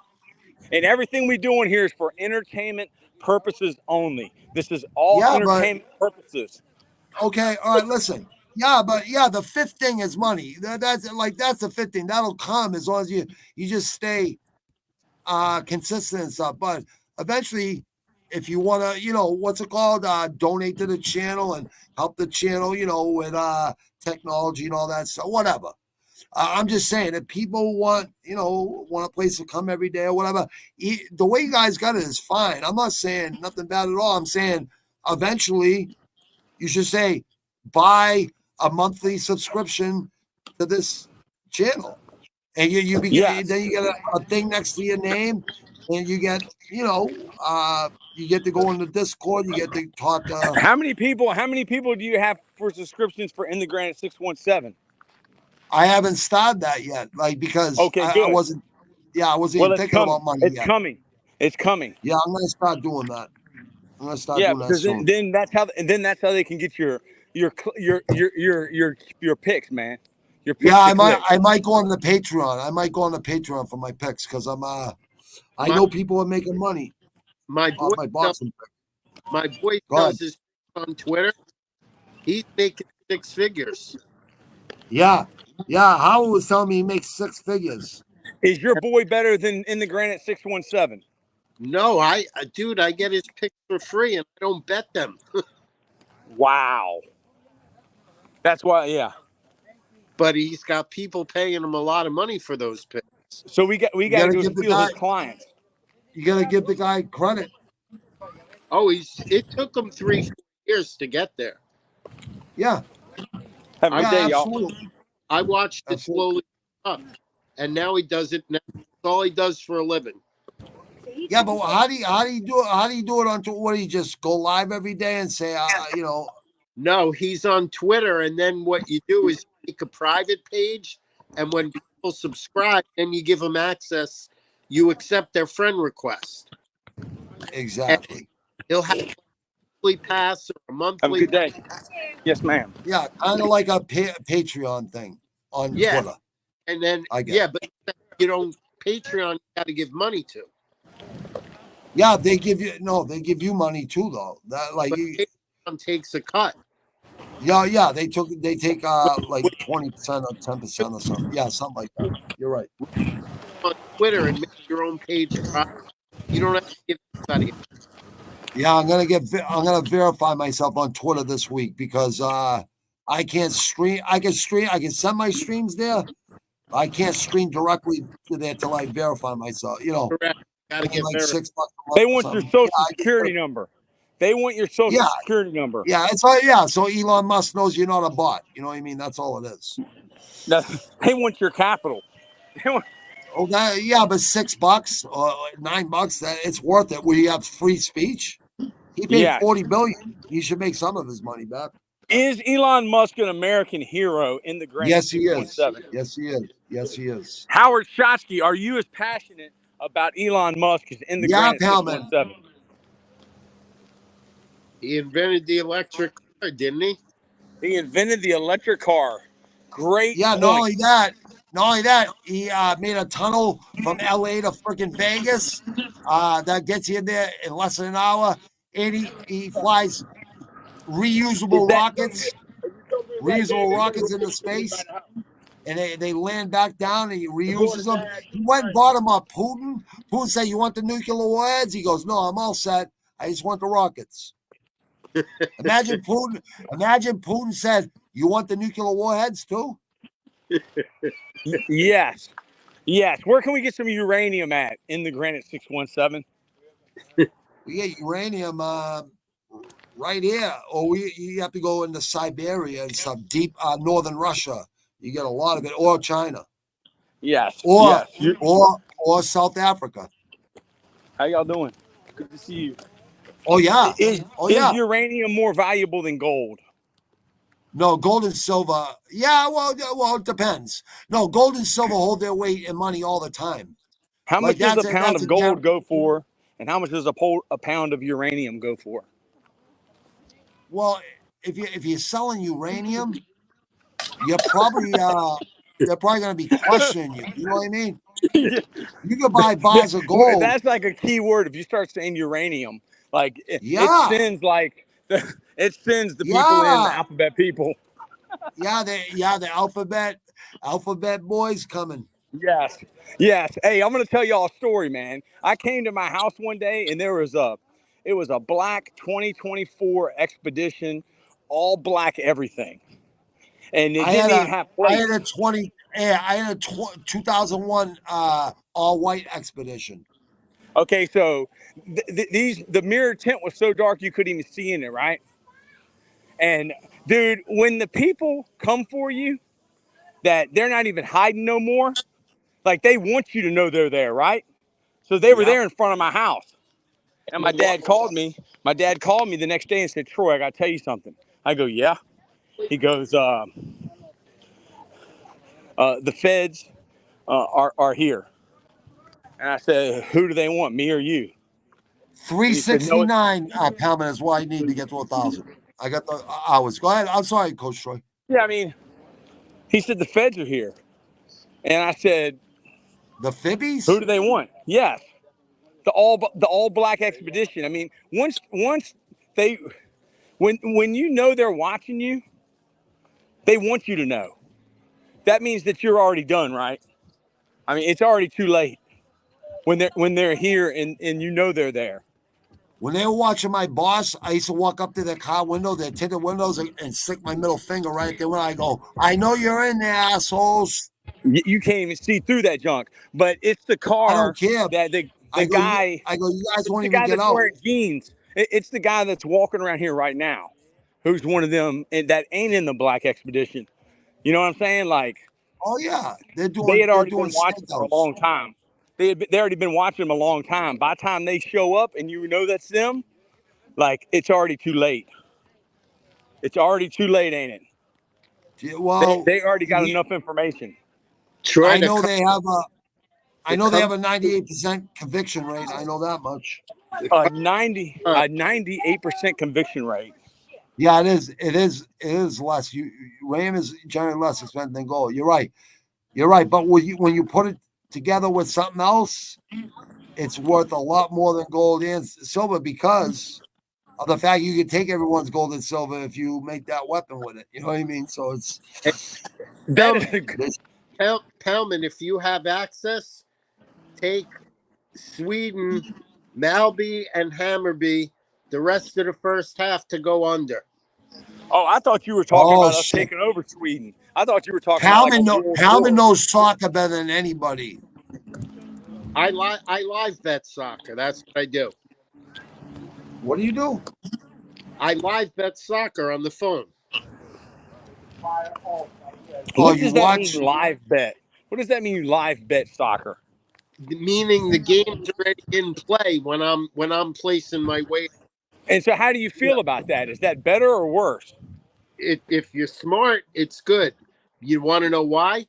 Because they got forever to help others fulfill their dreams. No, go ahead, Howard. I'm sorry. When you're betting live, the book only has about 10 seconds. That's right, Coach. Do you think that Funko Reed, Totem Pole Reed, would be interested in this Funko Pop of, do y'all know who this is? Hold on. Let me see the bottom. I can't see the name. Bring it up closer. I can't read it. I'll No one show can you his read it. face. Bring up. Oh, James James Madison. Madison. He probably has that. Is that really James Madison? It James. is? Oh, That's well, really James Madison? yeah, it's a lookalike of him. Hey, Coach Jay It's Freeman, a lookalike. It's a Coach Troy, lookalike? It's a Coach Troy. lookalike? Well, I Yeah. don't know, Coach Troy. Coach Jay Freeman said, "Total Ball Sports, we like to help others fulfill their dreams, change lives, and build champions." So that was a lookalike of James Madison. Yeah, Howard it's just like, Schotsky. Is that a lookalike of? Did that look anything like James Madison? I don't bet on live matches. I'm not that degenerate. That's me, no, Palmer. yeah, Palman. We got Yeah, enough to. yeah, Palman. Yeah, We got enough Palman. degeneracy over Go here ahead, for all. Howard. I said there's enough degeneracy in my basement for all of us. Yes. Yes, Palman there said, is. I either make a bet before the match or I don't bet at all. Yep, that's what people bet. 12-1 on Sundays for pro football. Between 3 and 4, and then 6:30 Wow, look and at this. 7:30. Look at And then this. 6:30 y'all. and 7:30 on Monday nights. Look and at how Thursdays. beautiful these are. Troy. Saturdays, college, different. Yes, sir. Oh yeah, those are nice. Those mushrooms? No, those are flowers. No, it's a bird bath of the Virgin Mary and Jesus. It kind of looks like mushrooms. Well, you might as well. Hey, hold on. Mushrooms are tapping into your spiritual. Your third eye. Your third eye. Your third eye, your pineal gland. Absolutely. Yes. Go ahead, Howard. Just say it, bro. I'm sorry, brother. I didn't mean to cut you off. What about this one? I like her. That's beautiful. It's worth $9 on Amazon. Coach Flea said.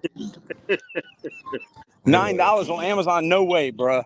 That's priceless, dude. That's the Virgin Mary and Jesus bird bath. I got the Mother of Mary holding. I got the Mother of Mary holding the Mother of Mary. A grown up Jesus. It's like ivory kind of. You know what I mean? Pieta. Yeah. The Pieta. Yeah, Do you have Leonardo da Vinci's? Do you have Leonardo da Vinci's? Worth $9. Is there any way we could get Leonardo da Vinci's? Is that a possibility? Who owns that one? Is that the Rome? Is that the Vatican City? The Vatican, yeah. How can the Vatican City and Washington D.C., the District of Columbia, and London all be separate countries? I don't understand that. No, the Vatican and Italy has their own laws. Like no one can tell them anything. And so does the District of Columbia, and so does London. Oh yeah, District of Columbia, definitely. That's interesting. That's very interesting. Isn't it amazing? Isn't it amazing? 2 miles down the street, the hood is right there. It's closer than 2 miles. It's the worst. Yeah. It's the most powerful city in the world with the worst traffic. Yeah. Yep. And Howard Schotsky lives in the suburbs, Rockville, Maryland, of Washington, D.C. Talk a little bit about living in D.C. Do you go to D.C., Howard? No, I used to when I was younger. Now I don't go downtown. I have to for work. Howard, Palman can give you like the right picks. You tell him the teams that are playing, he'll tell you. Okay, here's the guy. Here's the guy. Hey, this guy knows about music. Sir, I got my friend looking for something. He's in Boston. Hey, this guy knows music. Like cash this month. How you doing, buddy? What you looking for? How you doing, brother? Music man. I'm good. What you trying to get? What's happening? How you doing, brother? I'm good. What do you got? What do you got for like interfaces? Like MP3s or just I don't need a beat maker. I need something that goes with making beats. You know what I mean? I already have most of it. I'm just adding a couple more things to it. You know what I mean? That make more sound. So you don't need like a 4-site or nothing like that, like a 212? Let me see what you have for 212s. The 212, I don't have one, but I have a different one, and I got the boards, the little boards here like this. Yeah, the boards. Exactly. Exactly. Oh, so you got that right there. What kind is that? How much is that? This one is the Elisa's and one is Novation. This one. Elisa's Innovation. Hold this. Let me move it. I'll just video you.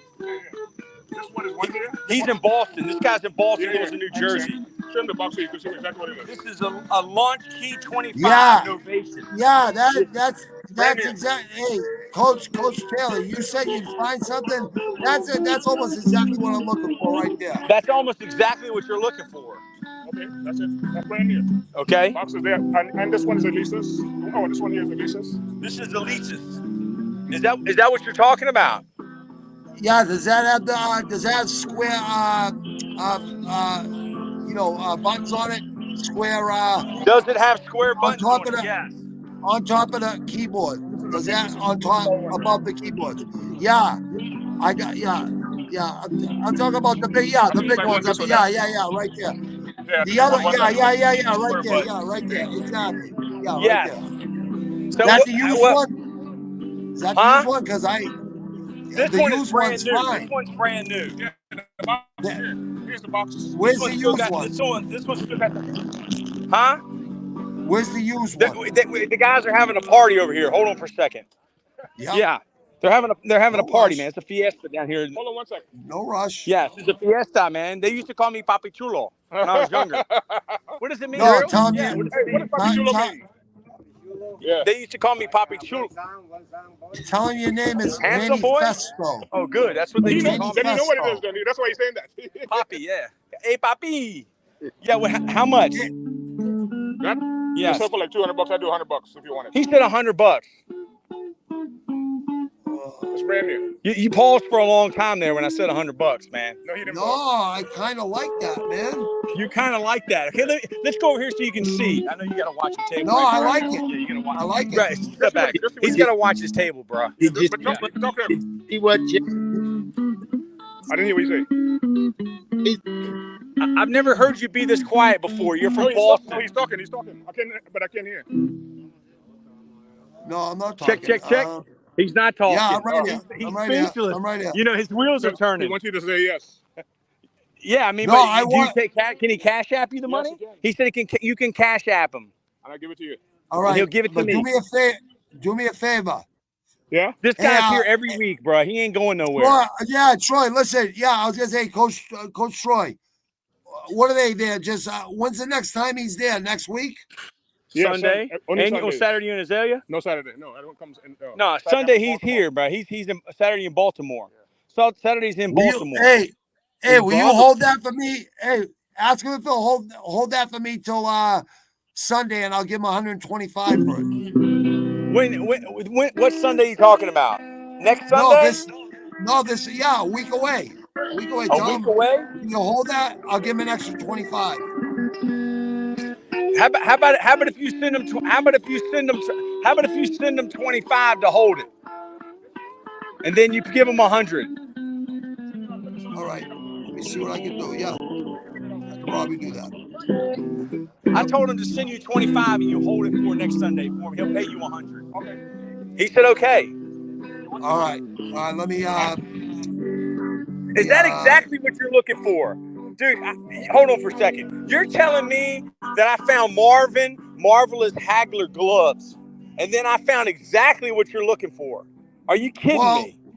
Yeah, it's pretty close. Exactly. It's because it doesn't. For $100, is that a good deal? $100? Yeah, because I'd probably pay like 200 for it, 300. Yeah, even Coach Jay Freeman's putting down prices.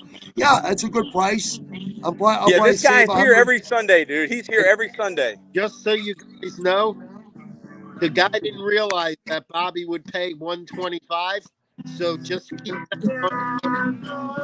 No, I told him he'd give him 25 today and pay $100 next Sunday. I told him that. He thinks he's getting 75 next Sunday. You watch. Okay. No, I would never do that. Yeah, he's not going to do that. But that's why you're our lawyer. That's why you are our consultant, because you are always trying to scam somebody. I love it. Good gosh. It's not scamming. It's negotiating. Negotiating. That's why you're always negotiating. Yeah, I know it makes a huge difference, Palman, but I didn't. He bought them, you know what I mean, and He said, I'm sending this stuff to you. I go, you don't have to do that. He said, I'm just sending it to you. If he wants it, I can just hold it for him. It doesn't matter. Just All right. All right, yeah, put it in the car. He said it doesn't matter. He said he'll hold it. Or you can pay me and give it to you. yeah. Listen, dude, I might even buy it from you Tuesday and Wednesday. Troy, do you know how to get in touch with him during the week? I mean, I can get his number. Yeah. Take my phone number. Yeah. Yeah, get his number, right? I might buy it Tuesday But I from live in him. Southern, I'll tell just him I live in pay Southern him. Maryland. He's in Boston. Yeah. Hey, he lives in Southern Maryland. Howard Shatsky lives in Rockville. Yeah, but he Rockville is All right. So 40 I, minutes from me. all right, so I can have Howard pick it up and fucking send Yes, it to me Howard. overnight mail. I'll give him the money. But I come here every Sunday. He comes here every Sunday. Unless it's Yeah, but you know what? If I might buy it tomorrow, or fucking right up front from you, so you won't have to wait. Okay. Yes. Okay. You know what I Okay, mean? so If you hold it, have you got a business I'll card? definitely buy it. I'll definitely Okay, buy it. Call the business card. She keep giving it out. I'm gonna give you She the might have phone one. number. Ask her Yeah. to make sure. She might have. You have a business card? Eunice, you have any one of my cards? Business card? I'll run this number. No, you make her get up a bunch to do something. She's Yes. sitting all goddamn Yes. day. She always gets paid. I know she gets paid Yeah, first. she collect the money. I don't Yes. get like shit. Yes, and she gets her cut. And all my customers that say they want to pay a Zelle, I don't get no money. So Yes. keep it. Yeah. I'm gonna throw him 100. Hey, I'm gonna throw him 120. Troy, Coach Troy. Yes. I'm gonna give him 125 for it. I'm gonna give him 125 for He it. said he's gonna give you 125 because he wasn't greedy. He wasn't greedy. He said so, you weren't greedy. Yeah, so I'm just gonna He's do a it. Why problem not? solver in Boston. Tell him what your role was. How many bids did you do? And you're a sand hog, right? Ex Sandhog. He's an ex sand hog. I got my retirement though coming next year. You know what I mean? He worked in the I put in tunnels. my time. Oh, okay. Yes. Thank you very much. She find a card for you, see? Yes, that's beautiful. Beautiful. All right. Slow battery. So you have his number, Troy? Yes, I got his number. Yes. Just call him. Cool. Eunice, put it. He definitely wants it? Yes, definitely. Put it in the car for him. Yeah, I definitely want it. Yeah, I definitely want it. Yep. Okay, hey, write down his number. This is his number. Yeah. 301. Howard Shotsky 301. Yep. Go ahead. 440. Yep. 3940. Francis. And he lives up there near Rockville. Francis Zingano. Say it again, Howard. These guys Francis are having a Zingano. Fiesta and a Siesta all in one. Yeah. 1301 1301 440 Juanita 3940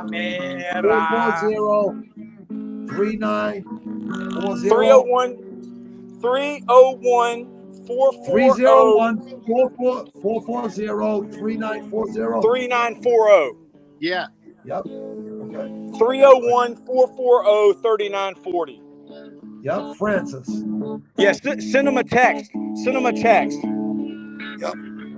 He's going to send you a text. Yeah. Y'all going to keep it for my buddy. He's going to text you. Yeah. Yeah.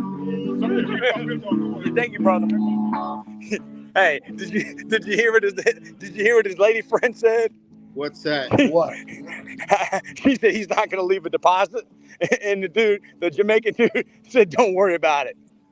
Yeah. There's nothing to worry about. So he's not going to leave a deposit. He was like, "Don't worry about it." He knows me because I gave that guy a bunch of free stuff one time, man. When I came out here, I gave him all the stuff that I didn't want to sell. I would never say something. I would never tell someone I'm going to buy something if I'm not going to buy it. Yeah. Yeah. The guy knows who I am though because I come here every weekend. So are we blessed? Are we blessed, Howard? Yeah. We're blessed. Are we blessed in the Granite 617? Yes, we're blessed. Absolutely. Can you believe that I walked right into this? Just shows I'm an idiot. It just shows that I'm You're like the scarecrow. I'm the scarecrow. I'm the scarecrow. I'm the cowardly lion, and I'm the Tin Man, and I'm Dorothy all wrapped up in one. And the what is it? The yellow brick road. The yellow brick road leads me right to whatever. Isn't that amazing? Howard Shotsky.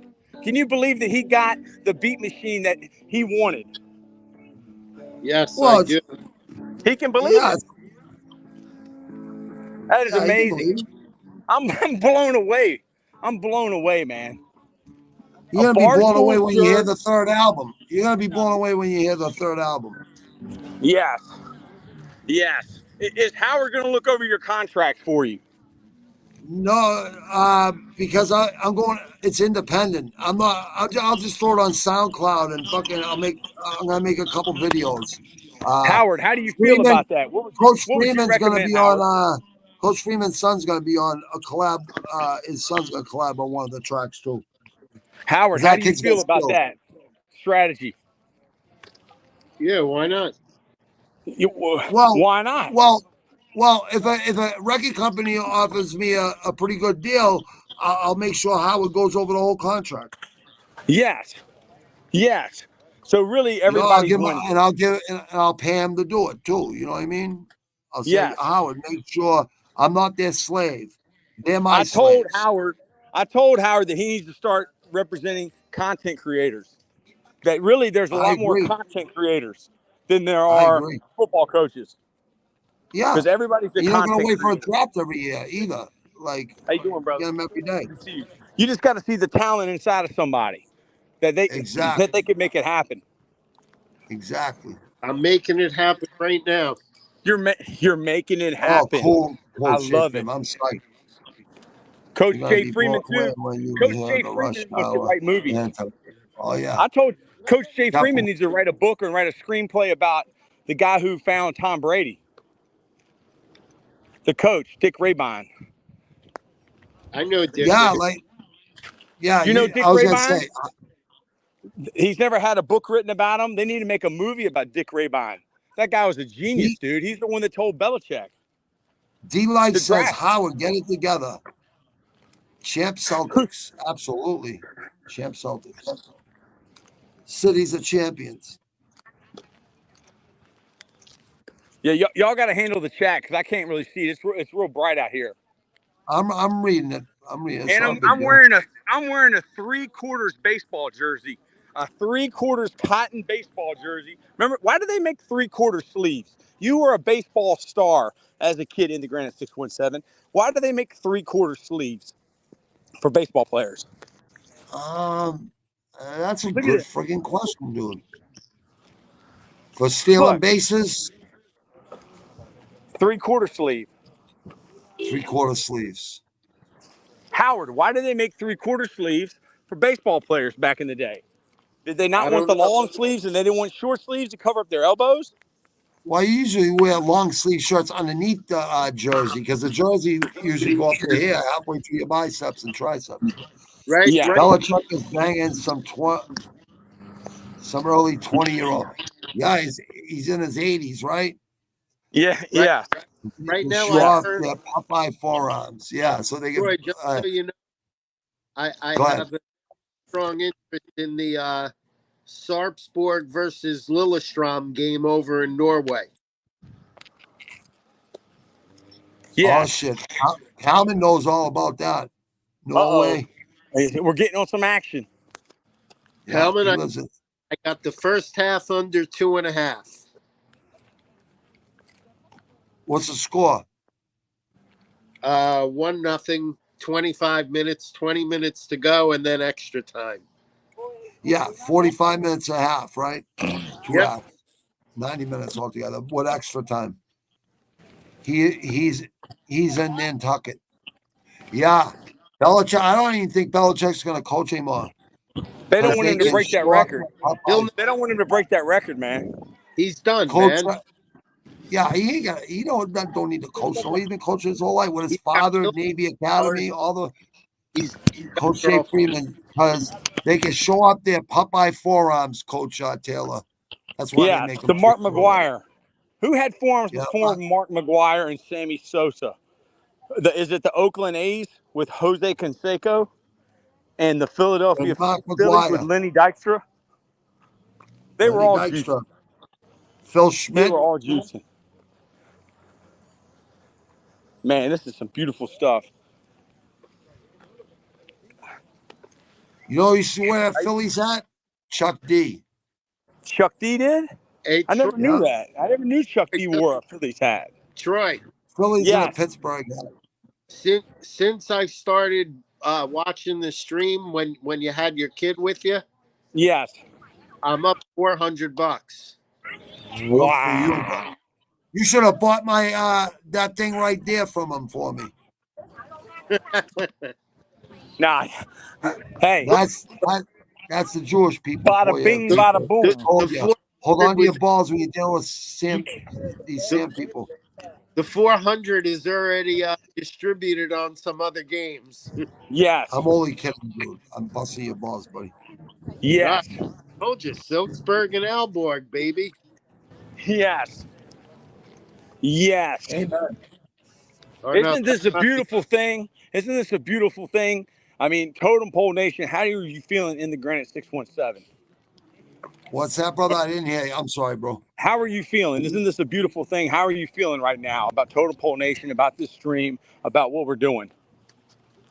I love Total Pole Nation. I love Coach Paul. I love you. I love Free. I love Paul. Coach Paul. I love Howard. I love Palman's in here. I love all the gate. I love all the good people in the DL. All these guys, D Life, all of them. They're all good people, man. Yes, it's a beautiful thing. And the Terminator. Lambo. What's his name? With all Lambo the Funko Calrissian. No, with all the I already said Lambo. I said what the kid with all the Funko pups. Oh, that's Reed. Reed. Totem Yeah, Pole Reed. Reed. Yeah, Total Pro Reed. No one's ever gonna bully that kid again. Never. That's a Well, beautiful buck. we'll take turns going into his live streams, and Yeah, making sure he doesn't have any live streams other than the ones he's on with us. Yeah, but we can show him how to do it. We can show him how to do it. We're gonna help him. We're gonna help him because Pretty it helps easy. us. We are blessed.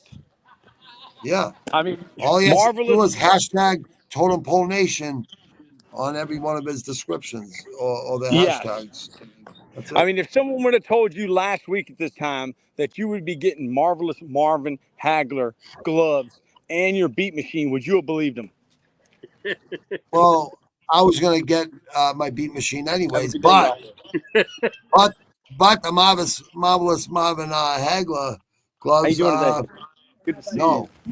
You're, I wouldn't have thought that. Yes. You're a beautiful person.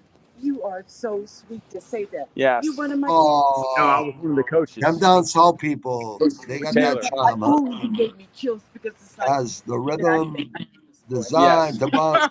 It's amazing. I'm still a boy after all these Got years. the rhymes designed to fill your mind. Yeah. Now that you realize the prize of ride, we get the pump of stuff. He's like doing good and like helping out his community. Don't believe the hype is a sequel. As an equal, can I get this through to you? Man, I'm the fuck. All the jealous punks can't stop my so well, he knew you. Coming That, from the if school of you're hard actors of all knocks. time know themselves. Portray They Clorox. can pretty much know everybody. Like my Angelo said, I'm a human being, therefore nothing human is alien to me. Hey. Welcome to the Terror Here, give me a Dome. hug. You're the best. God bless you and all the kids that you help. God bless you. God bless God you. bless you. We've done the Lord's work, haven't yes, we? we did. We've done it. We're keep doing it. Coach Freeman knows the deal too. We've been blessed. Yes, indeed. You Thank you. Crazy P. Yes. God bless you. Yeah. Public enemy number one. He was a wonderful acting teacher and a wonderful actress, man. Wonderful lady, man. She's special, man. Did she Look, teach there's a it? Grateful Dead. Huh? Does she teach it? No, she used to teach at Meadowbrook about 20 years ago with me. Okay. And look at this. This is the guy's car that I gave him. Oh yeah. He's a deadhead. Look, he's even got the koala bear, dude. That's a deadhead. This is love. When I gave him that $4 book and I cut it all open, and he's got a 322 inspection sticker. Look at that. That's amazing. Tell him to give you some clean LSD. Well, let's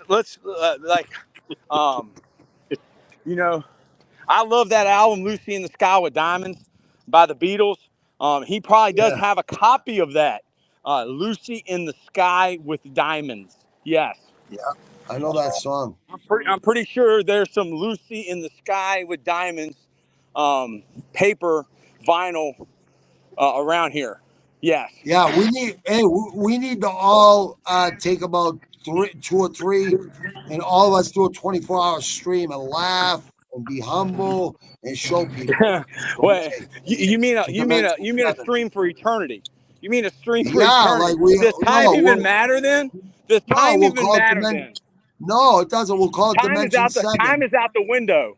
Time is We'll out the call it window. we'll call it Dimension 7. We go to another dimension. We go to Yep. another.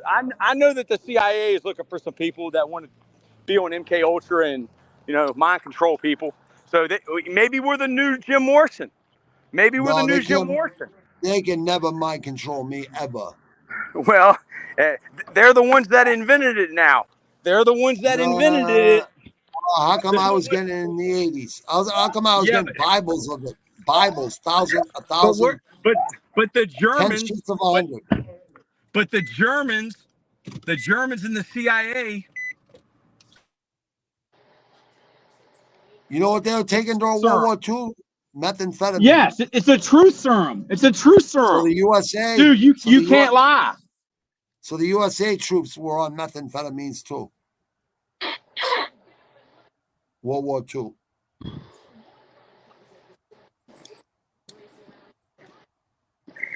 Yeah, it's kind of like a truth serum, kind of. But you're not gonna spit out things you shouldn't talk about anyways. Just humbles you. That's it. You just realize you're only a piece of matter on this spinning planet, friggin' this huge galaxy, and all the galaxies next to it. Check. Check. Microphone. Check a microphone. Wrecker. Check. Check. Check. Mic 1, mic 1, mic 2, mic 3. Check. Mic 4, mic 5, mic 6.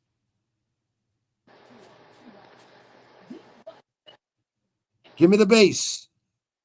I need some bass in that beat, man. You know the original Scarface is? He's from the 5th Ward. You know where the 5th Ward is? Check 1 2. Check 1 2. Check 1 2. Check 1 2. Check. Turn me up in my headphones. I'm getting ready to freak this beat, man. Jay-Z thinks he's Rain Man. Jay-Z ain't nothing compared to us. Jay-Z ain't nothing. He's a fugazi. Now Beyonce, I don't know. Beyonce, I think they got her on mind control. I'm gonna take Beyonce. I already got Beyonce. I don't need to take his Beyonce. I already got Beyonce. But we are blessed. We are blessed, Bobby Nizzo. Amen, brother. And Bobby Nizzo, I'm heading to the indoor flea market. The indoor flea market is more kind of like an indoor mall where you buy a booth. That's the best way. I guess it's like a swap meet. What is the difference between a swap meet, a yard sale, and a flea market? How does it get the name flea market? Can anybody tell me? Why is it a flea market? Because I never understood that as a kid. Because stuff you buy there has fleas on it? Possibly. Possibly. Not probably. Possibly. Possibly. What about bed bugs? What about bed bugs? Do any of y'all know anything about bed bugs? I was just going to say that. Bed bugs are worse than getting chiggers. It's worse than getting chicken pox. Dude, I tell you, have you ever had hand, foot, and mouth? That's the worst. I know. I had chicken pox when I was a young kid, so I'll never get it again. They're all viruses. Viruses have been around here a long time, man. And absolutely. There's no stopping a virus, is it? So what is the plan of a virus? Is it a pandemic? What is the plan for a virus? Is it to have a pandemic so the rich can get richer and the poor can get more in debt? That ain't gonna happen. Like what? That's all coming to an end. It already happened. Well. So it'll never happen again, is what you're saying? No. They'll just come up with an electronic virus again. No. Who invented the electronic viruses? Bill Gates. Bill Gates invented the electronic viruses just to sell McAfee virus protection. Yeah, he's a strange dude. Did He's you a know that strange his dude. dad? Did Did you you know that Bill Gates' dad worked for Rockefeller? did you see the movie on the guy who No. invented virus protection? No, tell me about it. He was a strange dude. They got rich. The same guys that invented the protection are the same people that invented the virus. The same people that invented the shot invented the virus. They go hand in hand. They make money. Yeah, that's what you're Well, supposed to do. Everyone's supposed to make money together, and everyone's happy. and there's not, yeah. Like Raekwon the chef says, split the pie 5 ways. Ooh, split the pie 5 ways. Coach Bada bing, said, bada boom. Coach Freeman said, he said, Coach Freeman, get on the stream. sometimes Coach I've got to Freeman, try hard every day to just not commit a felony. Yeah. I'm in, Yeah. Calvin said. There was a guy asleep on that bench over there, dude. Podcast. There was a guy asleep sitting down. I'm going to show you something, Coach. Show me something. I'm going to show you something. Show me something. I'll show you and Coach Freeman and see these right here? What is that? That's DMT and mushrooms together in gummies. Yes, and this is only for entertainment purposes. Yeah, this is empty. I ate three bags of these. This is strictly entertainment. Yeah, Oh, he mentioned DMT, so I'm showing him. These are mushrooms and DMT gummy bears from a guy I know that grows them. Now I'm gonna start growing the mushrooms while I'm growing weed plants. You know what I mean? Every 6 weeks, mushrooms will bloom too. Every 3-4 months, 1,000 pounds of cannabis legal. Wholesale $1,500 a pound, right? What are you looking at? Think about that. 1,000 pounds every 3-4 months, year round.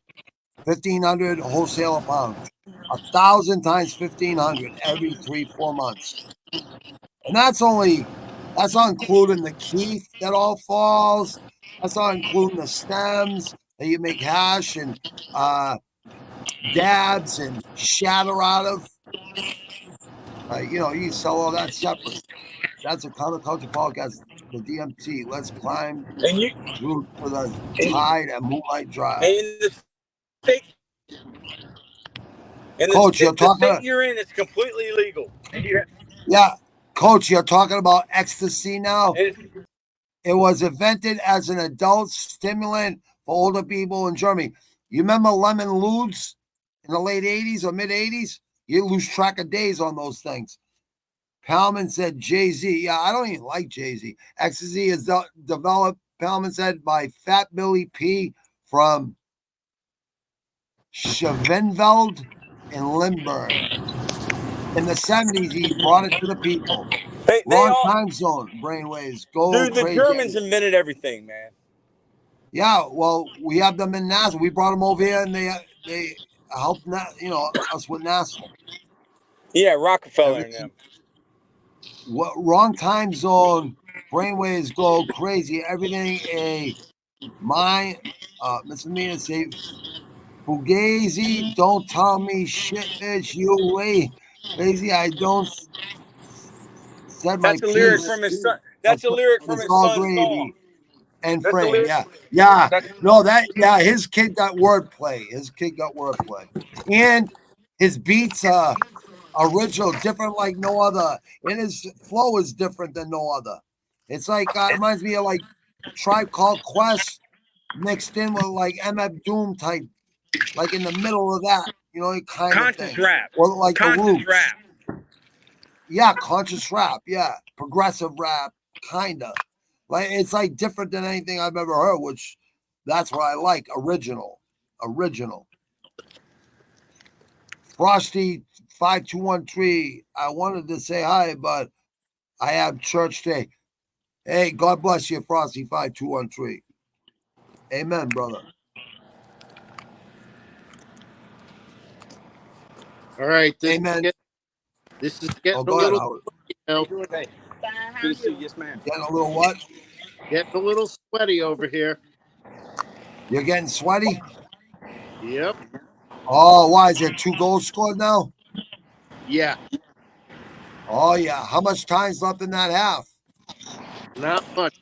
Something happened, and I don't know what it is. Why are you sweating if there's only a little time left? Because he usually gets screwed very.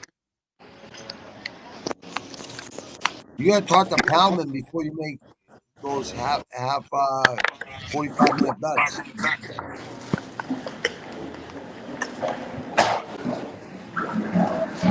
So Frosty 5213, Coach Troy says hi. He's going to church. Before he goes to church, you want to say hi? Frosty, you're the best, Frosty. Thank you, brother. Here you go, Frosty. This is for you, Frosty. Frosty is in the house.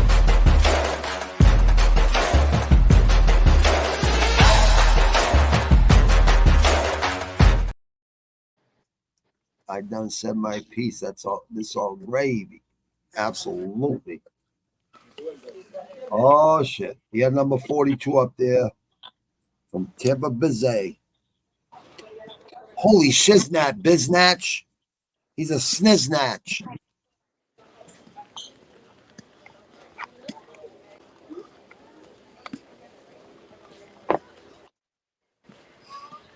Look at Harlem Nights. That was a great movie, Harlem Nights. Harlem Nights was pretty good. You're right. And this is the model right here that Lambo always takes a picture with every time he comes here. He does. He takes a picture. My friend comes here and he takes a picture with her and acts like it's a real woman. Yeah, it's funny.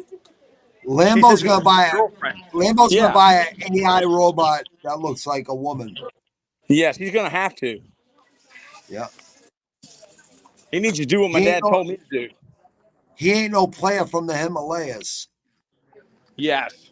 We're gonna school him on game. Yeah, we gotta school him. I don't have much knowledge about other leagues outside of Europe if it ain't World Cup. No, he's Howard got Norway. And who else? Right now, Norway, and I got a game in where's the other one?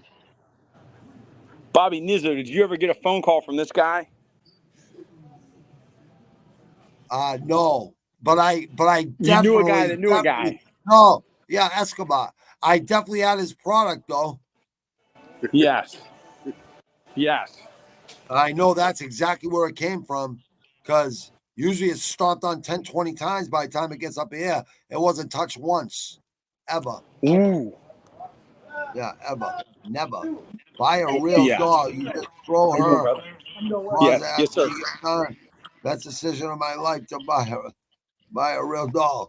I don't know about that, dude, but at the same time, as long as you're happy, brother, I can't knock you, Palman, brother. Yeah, yeah. My middle school gypsy used to say, "Whatever gets your rocks off." Yeah, like yeah, whatever, bro. Like I like my wife. I like the real thing. Yes, but you know, at the same time, I can't knock your hustle. No, I'm not knocking hustle at all. Palman knows I'm joking with him, but yeah. And that's I respect you for admitting that. I think Palman's joking. Yes. I respect you for admitting that. How you doing, brother? I was gonna say. I was just gonna say the same thing, Coach Troy. Yeah. If that's true, I give you a lot of credit for being honest. Absolutely. Lambo won't admit it. Apparently, Coach Famous said apparently he needs the cliff notes on Riz. Yeah, he don't know nothing about Riz. He comes here and takes a picture with this woman. Palman's laughing. He came here and asked how much this picture cost. Is good, but yeah, I'm a cheapskate. Palman said. Yeah. So is Jay. Jay says I'm a selfish motherfucker. Someone told me you're gonna pay for it one way or another. Ain't nothing free. No, Ain't nothing free. it is when you put it in the dirt, it grows, and you know you gotta buy some nutrients and really good nutrients. But you 1,000 times your money, you 1,000 times your profit. So how the hell can you go wrong? The real. What's up, TPN, Star Groove, Tompo Nation, Star Groove, Coach Jay Freeman, Coach Troy, and Coach Howard Cosell Jr. And I'm just the problem solver. I got Coach Bald's back and his team's back.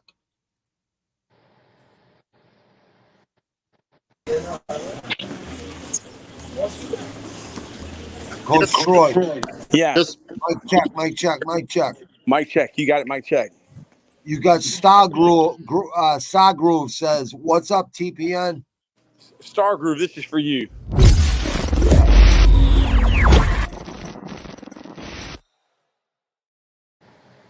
We're not here for long. I have this friend of mine. He's like a little brother to me. He's a high school football coach around here, and he loves Latino women. He loves them. And he needs to come hang out with me when I go to these flea markets, and we could go to the Catholic church around here. And if he really wanted to meet a Latino woman, it would happen, wouldn't it? Yeah, in a Catholic church it would. Bobby. Yeah. I cashed, baby. Good job, brother. How much are you at now? I'm gonna cash again.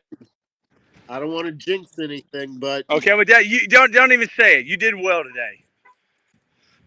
You did well today. Good you job. You had a good day. Good job, Howard Cosell Jr. Tony, I love it. Tony 2 times. Yeah, I'm gonna go get the paper, the newspaper, the paper. Get the papers. Get the papers. Get the papers. My ex-wife, Coach Jay Freeman, that my ex-wife. That guy was glamorized. Henry Hill was glamorized. Oh yeah, that whole movie's about a snitch. My ex-wife yes, it is. used to buy me the handheld version to give her a break, but I kept breaking them. Coach Jay Freeman, packing a pistol. Yeah. Do you shoot blanks or do you shoot live rounds? Coach Troy Taylor, it's like a fancy sports car. Very responsive. You're right. Yes. Coach Jay Freeman, you're right. You could actually feel when you're turning. And yeah, I know exactly what you're talking about. Where is Lambo? Is Lambo hugging the pillow somewhere? I thought he wanted to be a content creator.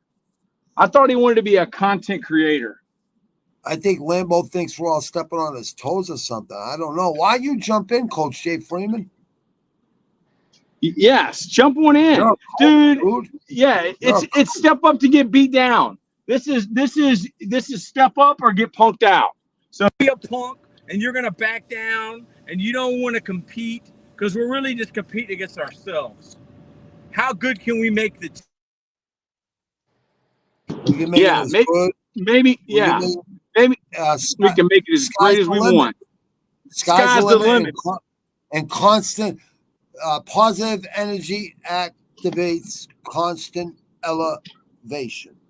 Grave diggers, yes. Resurrector. Yes. Hey, Bobby Nizzo. Can I get some of that pack of lunch? Can I get some of that pack of lunch on here? Can you pull up some of that pack of lunch? Yeah. Do you want pack of lunch or do you want the feds are listening? What Feds are listening. I think feds is listening is very appropriate for today. Okay. Very. All right. Very appropriate. I'll bring it up. Well, cowboyitis. Listening. Cowboyitis. The feds is listening. Let's start with that one. The feds is listening. Better take heed because the feds are listening, sitting outside of your daughter's christening, surveillance video, tapping your phones without warrants, tracking whips. The war is on. The war is on. The war's been on. It's been the on. Totem Pole Army. Yeah. Yes.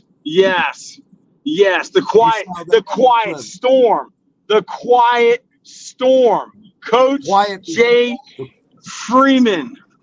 The quiet. Coach Jay Freeman. Hey, when you talk about the quiet storm, excuse me, when you talk about the quiet storm, You you need to made get me some think, water. man, I'm good. You need to hydrate. I got it right here, baby. I got the big old, what's it called? The Stanley, baby. It's what them little girls in elementary school get bullied about. They get the generic Stanley, and them other girls are fiercely mean to them. Well, you know what? That's why we need to bully them back. Well, I'm going to make a whole story about that. We're going to do a podcast. Hey, I told you I got a trophy my junior year of high school for beating up bullies. Good. They called it the Peace Prize.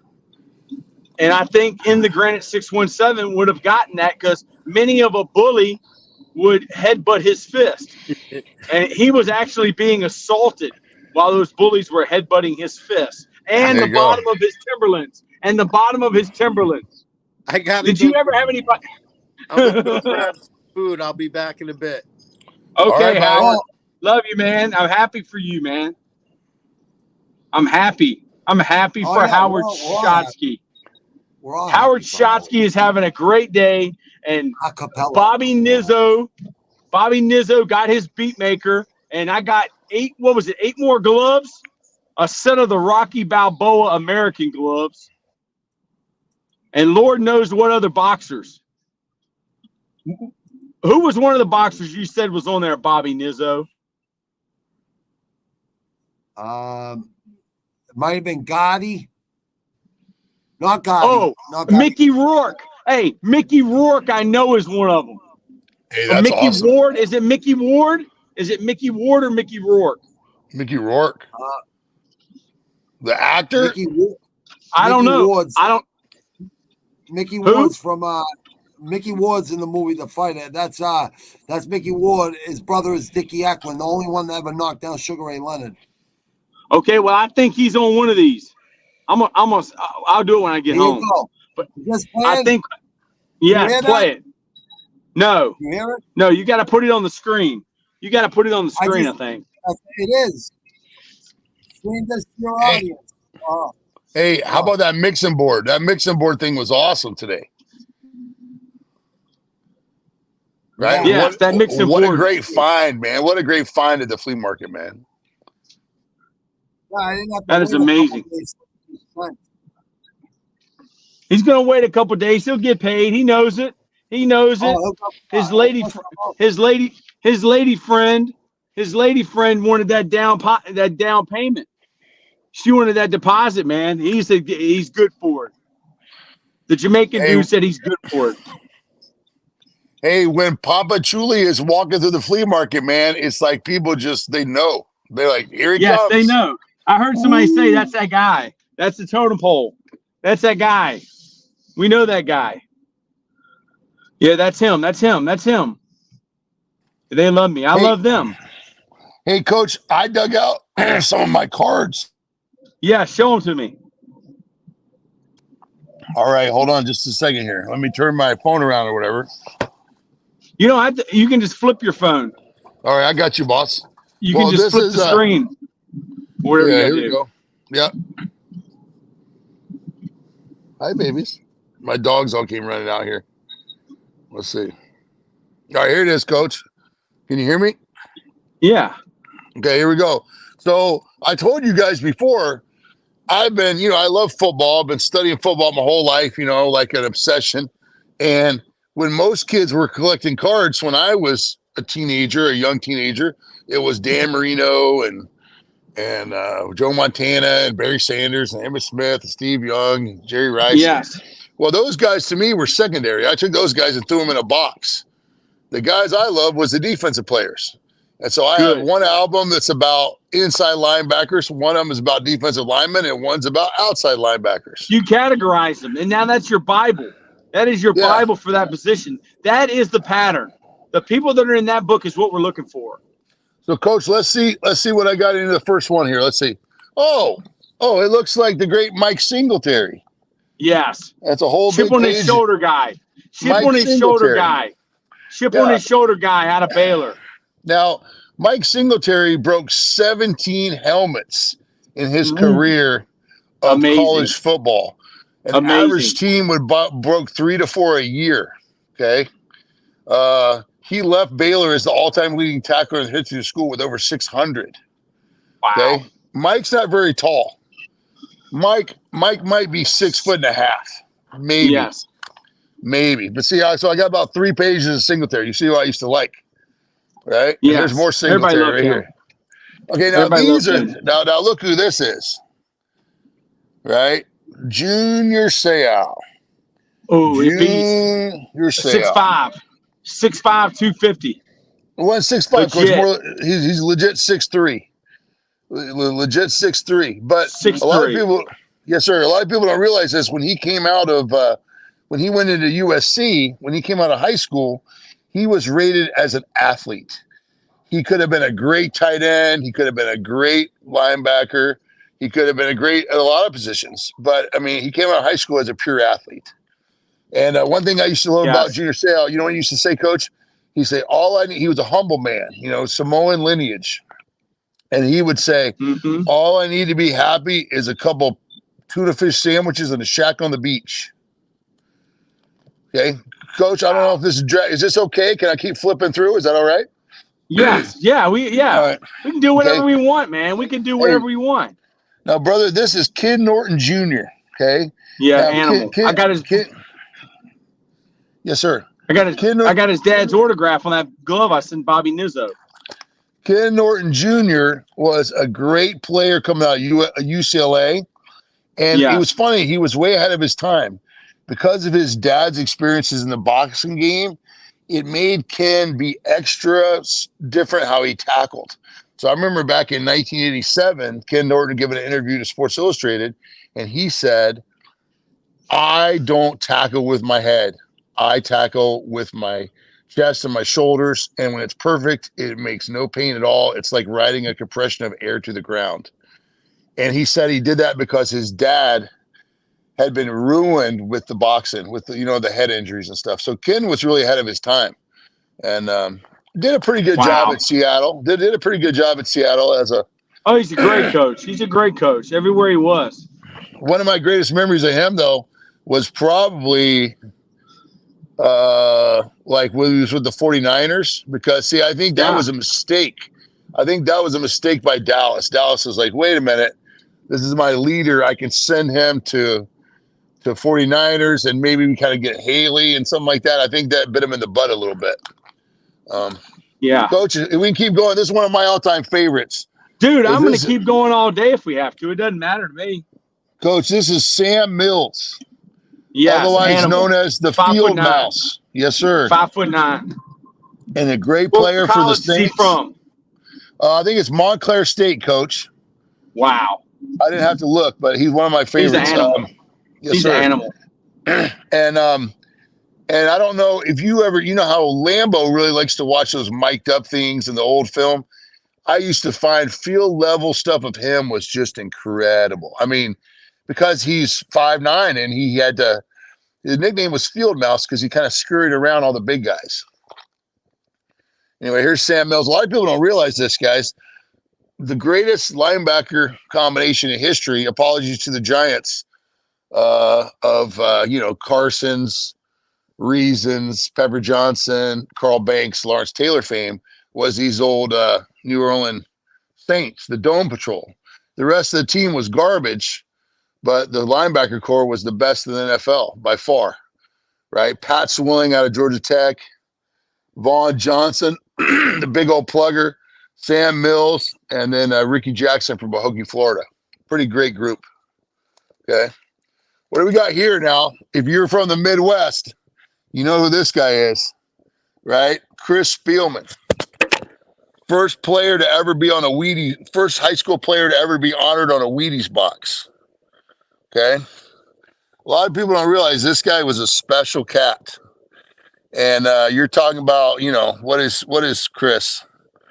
Maybe 6'1.5", maybe 5'11" and some change, 235, 40 pounds. Great athlete, but not the fastest guy in the world. Maybe a 4.8 on a great day. but instincts, awareness, tackling, love for the game, passion, ability to plug inside. Detroit certainly didn't have another one like that for a long time. Okay. How about this one? Premier athlete, great athlete out of Florida State University, Marvin the Shade Tree Jones. Played his whole career for New York Jets. Never really got a lot of accolades as far as, because probably lack of team success. But in college, you could argue one of the greatest college linebackers of all time. Okay. Another great, great player in my estimation from upstate New York, Fewersburg High School, Penn State Nittany Lions. Okay. Played high school basketball, fell out in the first half. This is the biggest reason, or one of the biggest reasons, why Penn State was able to beat Miami Hurricanes in 1987 Fiesta Bowl in Tempe, Arizona. He had 2 picks, a sack, and multiple other big plays in the game, even though his knee was bothering him a lot. Okay, this guy was a first-round pick of the Buffalo Bills, and the same year they got him, they also managed a trade with Indianapolis Colts and got the amazing Cornelius Biscuit Bennett. So these 2 guys was great, great players for the Buffalo Bills, and really kind of get that defense squared away, along with Bruce Smith and some other good players, Darryl Talley, Carlton Bailey, we mentioned earlier in this podcast, Bruce Smith, Eric Wright, Fred Smirlis, Nate Odens, and the guy with the big old head, Mark Kelso. Anyway, guys, I'm just railing off, but there's Shane Conlon. Now, one thing about Shane Conlon that was always interesting, he always had a big old head and little tiny lower legs. He had his nickname was Jughead because he had such a big old noggin, but his lower legs almost looked like they belonged to a cheerleader. They weren't very big at all. All right, I'm back. My phone overheated, man. You're good, brother. I don't know how it hadn't overheated before. And so then Conlon finished off his career with the Rams. Okay. Another great college player was Quentin Coriat out of Texas A&M. He was taken number 2 overall by the Indianapolis Colts. The same year they took Steve Entman, number 1 overall. And everybody that was a knowledgeable draft guy got real excited about the Colts because he said, man, we're going to have the best D lineman in the league and the best linebacker in the league. Well, that didn't really pan out. Here's one, Robert Jones. He was, I think, a 2nd-round pick out of East Carolina University, and he kind of took over in the middle as a middle linebacker when Ken Norton left Dallas for San Francisco. Here's Jeff Herod, who was a backer for the Colts, came out of Mississippi, and I believe he was actually the first cousin of Mr. T. Little known fact. I pity the fool. All right, here's the great Pepper Johnson from the Giants days. I think he kind of got more reps from Gary Reason, and he, as he was phased out, and before that it was Diossi. But this guy right here was special. He was a big deluxe plugger in the middle, plenty smooth enough, had a great career at Ohio State University, and his nickname was Pepper Johnson. And the nickname was Pepper because he used to like to put pepper on his breakfast cereal. He was a pretty tough cat. Okay. All right, y'all. Here's one of my other favorites inside. Lombardi Award winner, Buckus Award winner, one of the greatest tacklers in Michigan State history. Used to get in that stunt 4-3 that the Steelers made famous with George Perlis. And he would sit back there in that tilted 4-3 and make every tackle in the Big Ten. He was Rose Bowl MVP, I think, as a sophomore. And you know what happened to him? He got drafted in the 1st round by Kansas City, had a great rookie year, got one of the all-rookie team, and then he hurt himself in a scooter accident in training camp and was never the same. Anyway, we mentioned this guy before. This is Bond Johnson. So he played to the strong side inside, and Sam Mills played to the weak side inside. And together, they were arguably the best duo of inside backers in the NFL for quite a while. Just very different styles of players, a big thumper and a little field mouse. Anyway, here's one more. Here's Brandon Noble was a middle linebacker. Brandon Noble's a defensive lineman, isn't he? Well, no, he was a backer for the Packers. Brandon Noble? Yes, sir. I'm thinking of the wrong guy then. No, you're thinking about Bryce Pop. And I'm thinking about the guy from Penn State. Mm-hmm. I'm thinking about is Brandon Noble from Virginia Beach? Is he from Penn State? No, he's Arizona State. Okay, I'm thinking about a different guy. Yeah, but anyway, so the cool thing about this guy is once he got out of playing, he became a game warden, I believe, much like Jack Lambert did the same thing. All right, here's some random guys that didn't quite make it. Ricardo McDonald out of Pitt, Joe Bowden out of Oklahoma, another short guy. Here's Mark D'Onofrio out of Penn State. He's a coach. Yeah, I think he's an actor. Mark D'Onofrio? I think he's an actor in some of those crime series. I thought Mark D'Onofrio. Maybe I'm thinking of a different Mark D'Onofrio, dude. I think he's one of those big studly actors that plays a cop in like those New York City crime shows. Yeah, I need to watch those. Man, dude, I just found something. That I'm really going to enjoy. Man, 3E Energy. This is Christian Gregory, Dick Gregory's son's energy drink.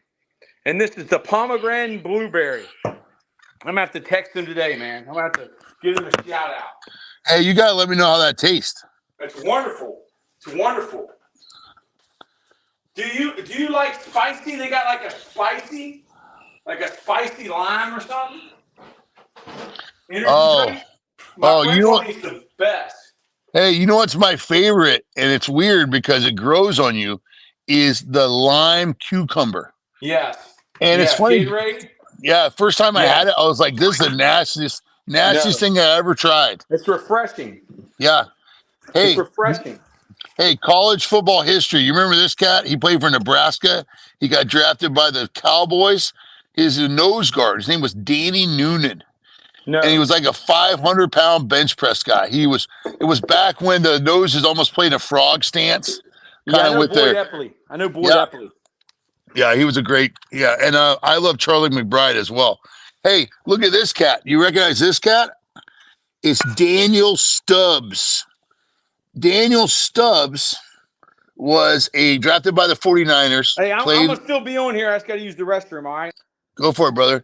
He played for the Cowboys, and he was one of the great 4-3 defensive ends out of the University of Miami. He was just a devastating pass rusher, and he won a Super Bowl championship with the 49ers, okay? All right, here we go, guys. We could do a show just on this guy all by himself. The great Tony Mandrich, okay? What was Tony Mandrich? 6'6", 317, and ran a 4.6. And then at some point, when the steroid testing came down, he became more of a human being. He came looking more like he crashed back down to earth. And then he had a lot of years having pill problems, taking some kind of oxys or some kind of bad pills. And then he actually reclaimed his career and moved inside the guard. And I think he actually finished up his career with the Colts.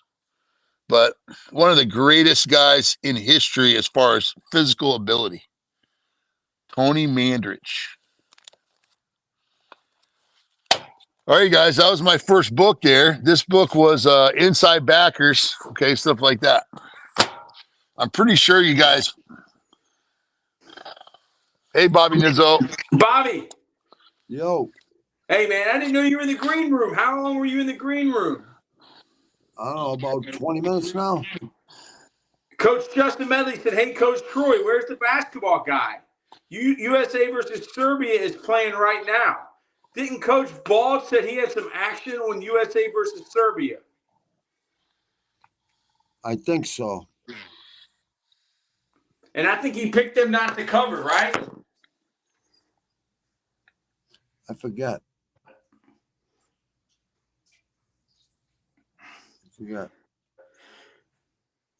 I gotta go get those boxing gloves from outside, man.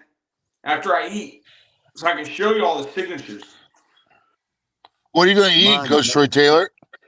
My girlfriend's got some leftover turkey burgers. I'll show you that she made a couple days ago.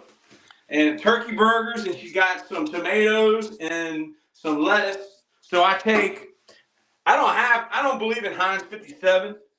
I believe in ketchup and Dijon mustard mixed together, which is the same thing. You mean catsup? Catsup or ketchup?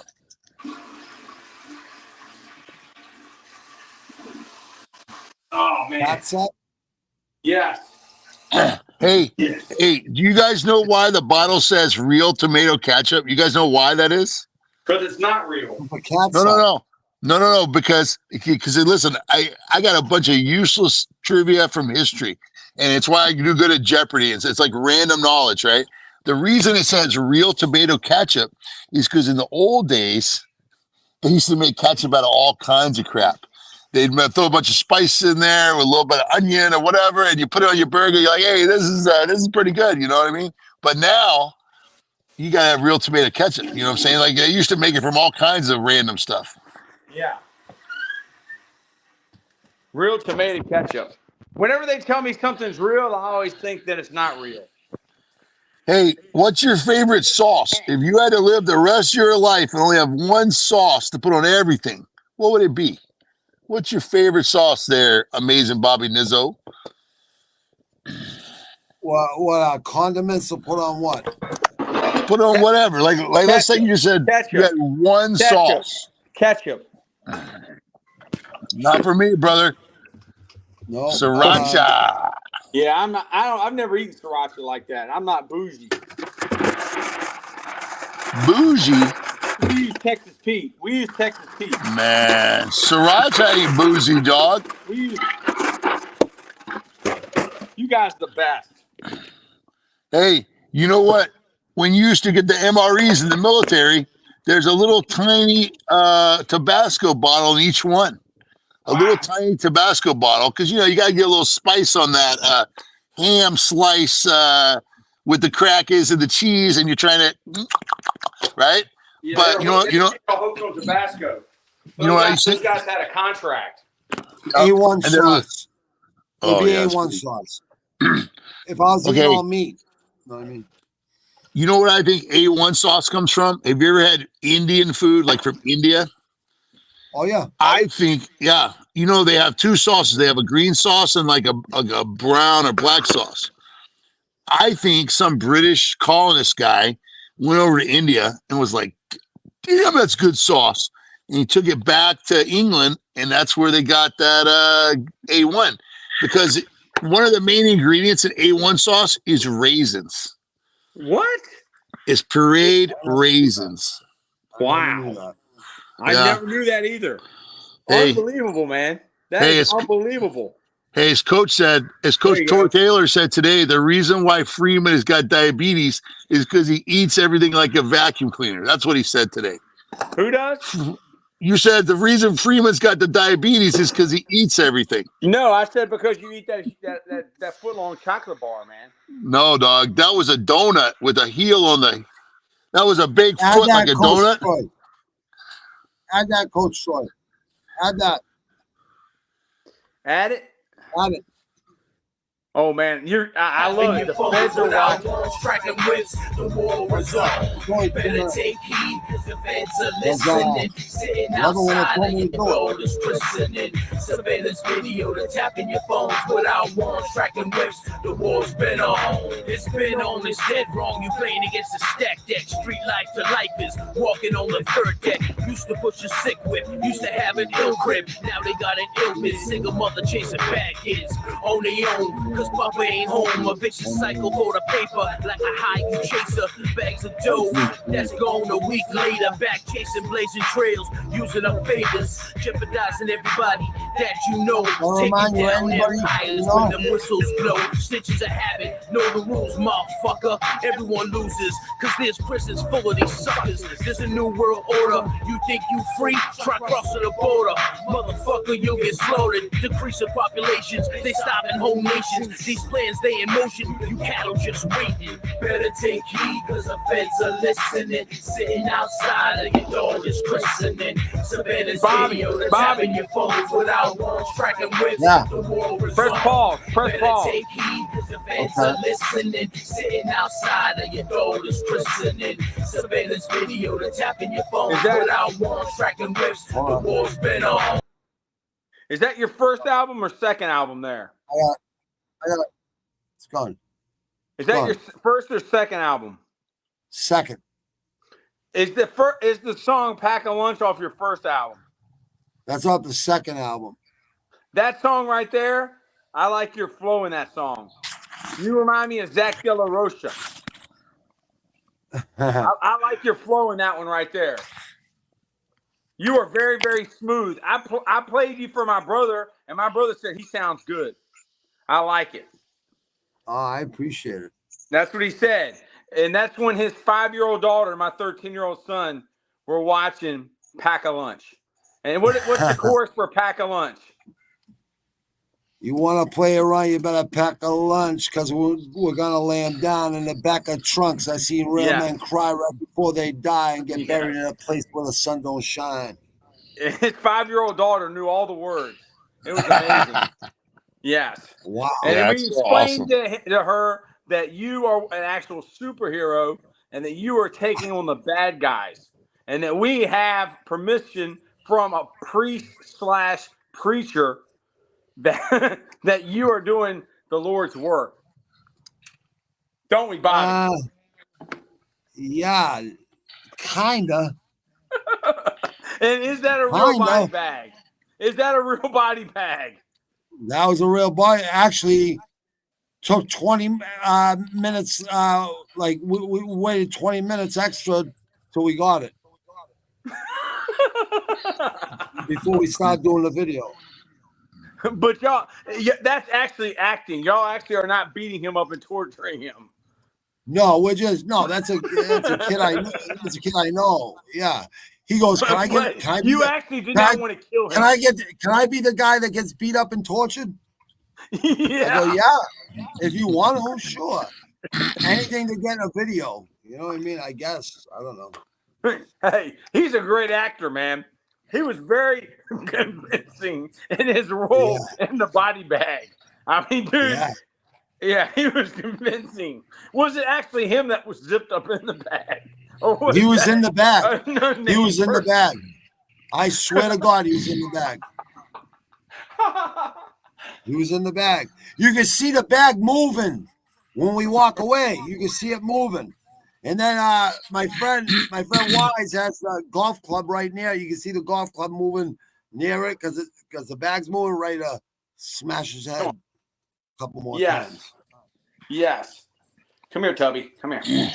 Come here. Hey, Bobby Nizzo, where do you when you get? Look at that cute dog. Now. This is my attack dog. He'll try to bite me here in a minute. This is my attack dog. He's a Shih Tzu. You know what that's for? My wife had one of those. When I first started going out with my wife, she had a shirt. Hey, they can eat so fast. You put food on the they eat fast. They inhale the food. Yes. And they're like a hot water bottle.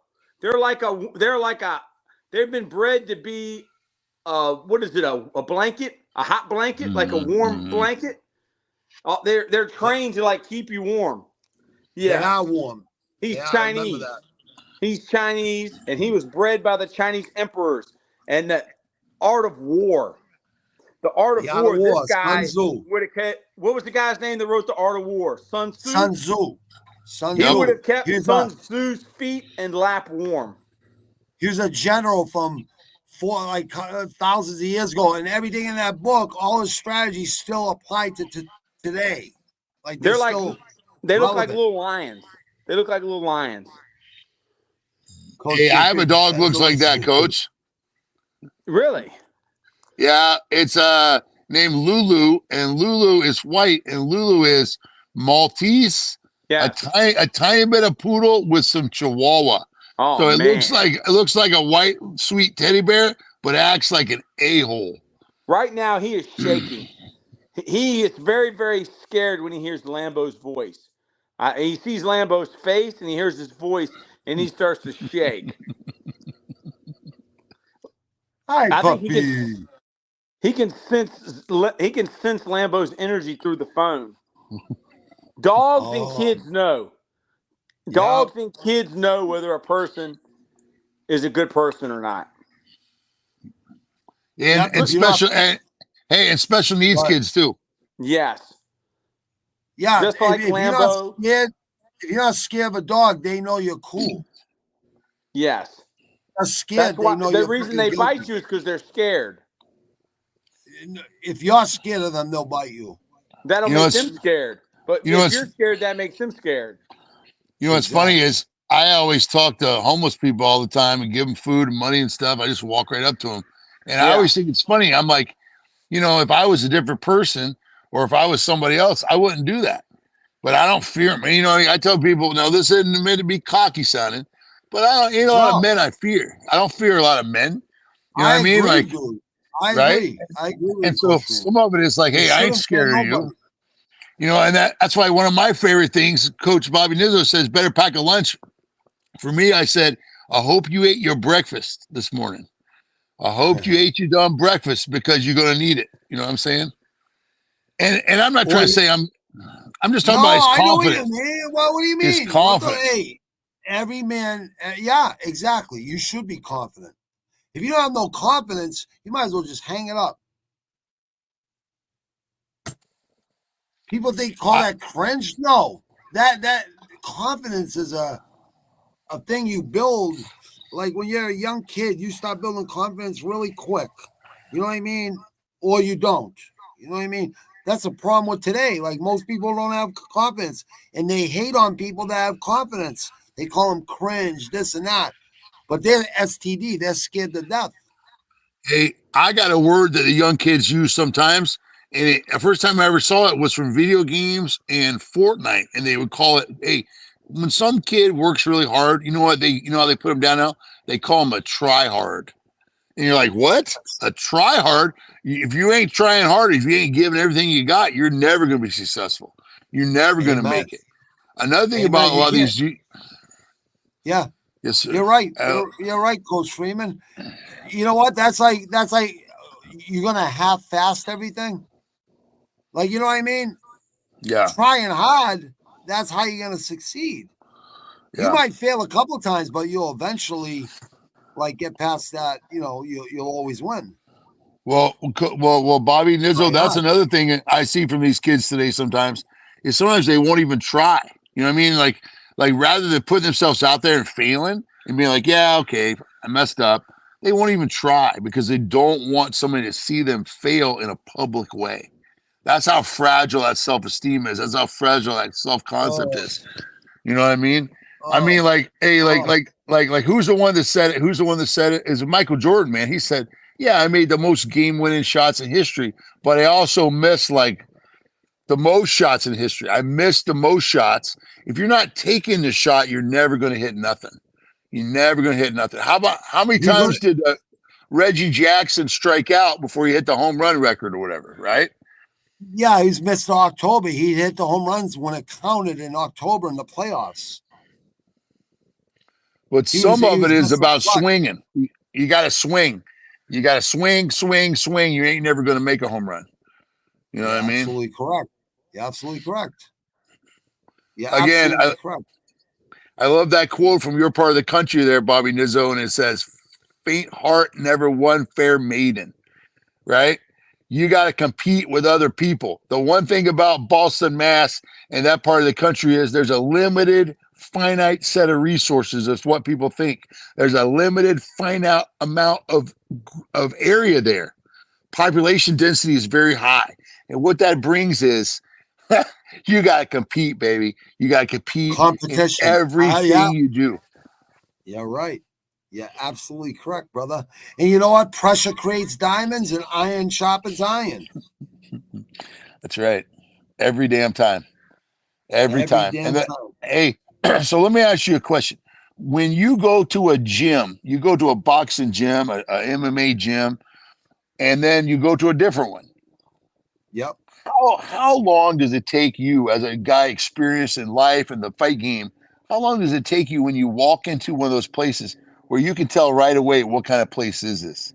Is this a place, like you said, that's a cauldron with pressure that makes diamonds and it makes champions? It makes guys that are just freaking fighters that are killers, man. You know what I mean? Guys that are just going to go in the ring and destroy that guy. Or you look around and you go, hey, this is a kind of a chill spot. You know, you got one guy's jumping rope and one guy's doing the speed bag, but nobody's busting somebody's ass. There's not that feeling of like, you know, when you walk in a gym and it's like 100 degrees in there and you can feel almost like a cloud of sweat hanging over everybody. That's how you know. Yeah, when it's 100 degrees, that's how you know you're dealing with a real trainer. Yeah. Yeah. They make it hot. They make it fucking hot during the summer. They don't use no air conditioners in the summer. Yeah. Even though they have them, they don't use them. Yeah. I have a saying, Bobby, that we talk about in football, and we talk about you mentioned it, is that be here to do something, not for something to do. And I think that's a fine line that most people don't understand. There's a lot of people that go do the right things and they go through the motions and they don't really give all that they have to give. And the thing is, if you have a wash rag, I want to wring that thing out, man. I want to wring it out completely where I get every last drop of my ability and my effort and my energy. I want to get all of it out. And that's the only thing I tell the kids. I said, you're training your energy system. You're training your anaerobic system. And you have 30 seconds in between every rep. You got 30 seconds to recover. But man, in those other seconds, you better sell out. You better empty that tank. And that's the only way you're ever going to get more anaerobic endurance. That's the only way you're going to get that energy system where it needs to be. When I was doing the lawn yesterday, I'm just kind of going off of the mouth a little bit there, Bobby Nizzo. But you feel what I'm saying, brother? Yeah, no, I get exactly. Yeah, you're saying everything you're saying is true. When I was doing the lawn yesterday, I can't hear you. Like, I'm losing my sound, I guess. Check. When I was doing the lawn yesterday, can you hear me now? Check. I can hear you. Check. Can you hear me? Yeah, I can hear you. All right, good. Coach Freeman, can you hear? Coach Jay Freeman. I just got you back, brother. I couldn't hear all that. I couldn't. I'm sorry. When I was doing the lawn, it's all right. When I was doing the lawn yesterday, after every one strip, I go back and forth, right? And then I'd stop, jump rope for a minute, and then jump down, do a set of push-ups. Then I get back to the lawnmower and go back and forth again. Then I go back, do a set of Does the lawnmower keep going? For a minute, set push-ups. Does the lawnmower keep running? No, I just shut it off. I just let the lever go. You know what I mean? See, that's the content that the world wants to see. You need to live stream that. I'm gonna live stream some things. This is how a savage cuts his grass. Well, I'm gonna. Yeah, well, you're right. Grass. That would be pretty cool. But I'm gonna have some content like on my other channel that's gonna make you guys. That's gonna make people like the trolls and stuff say, "Wow, I should have did my homework. Wow, I should have did my homework. I should have did my research." How to torture someone, Smitty 517. Oh, dude. You know what? I really don't let people rent space in my head. But that kid, or whatever he is, Adam's apple alert. I don't know what he or she or it is. But yeah. A slice of humble pie. That card's definitely getting pulled. Yes. Guaranteed, son. You're not a fool, son. They're a shook one. T-Mac. Yeah, they're not a crook, son. He's not a crook, son. He's a shook one. Carson Quinn, a DC. Justin Carroll, if you don't fail, you're not even trying, Mandela said. Justin Carroll, check. Right. Do you UFC the lawnmower? DCL says hello again. Coach Jay Freeman, Bobby gets the mower in a guillotine. Yes, he does. He will do damage. That's why it is hard not to commit a felony every day. Because if he assaults his lawnmower, he's going to do over $250 in damage.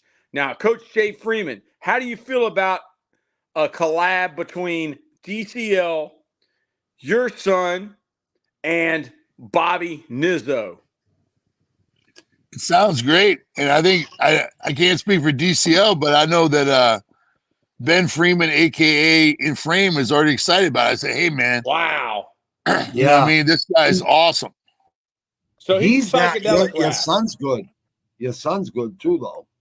Your son's good. The only reason I want to collab with him because he's so original and so dialed in. That's the only reason I want him on one of my tracks. If he wants to come on, like he's dialed in. Yeah. He has studied Jim Morrison. He has studied Pink Floyd, Dark Side of the Moon. Yeah. Yes, sir. Listen, I started with the hard other rock. side. Yeah, I started with hard rock, right? Then I went to friggin' heavy metal. Then I went to thrash and rap. Hardcore rap, thrash, underground rap, horrorcore rap, thrash, punk rock, and then, horrorcore and hardcore rap. Man, like real life shit. Yes. None of the look at my hose, look at my big fucking bubble fucking balloon fucking bubble like jacket. Puffy and Mace. We'll snatch the North Face off your back. Yeah, it's like MF Doom. He wears that mask because he's like, it's not about the fucking image. It's about the fucking music. It's about the beats. It's about the fucking the wordplay. You know what I mean? Yes, it is the real hip hop. MCing, yeah, it's not about the image. Breaking and graffiti art. Ghostface Killer used to wear a mask on the first couple tracks, but he was like, I ran out of mask. He goes, I couldn't spit my lyrics through the mask that good. You know what I mean?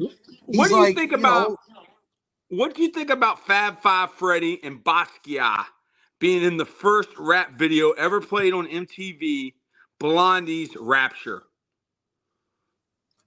That was the first rap. I thought the first rap video was Slick Rick or Grandmaster Melly Mel and the Funky Bunch. Grandmaster Flash. Yeah, Hard Times. Blondie. No, not Hot. Blondie's Rapture. Blondie's Rapture. Blondie's Rapture has Jean-Michel Basquiat.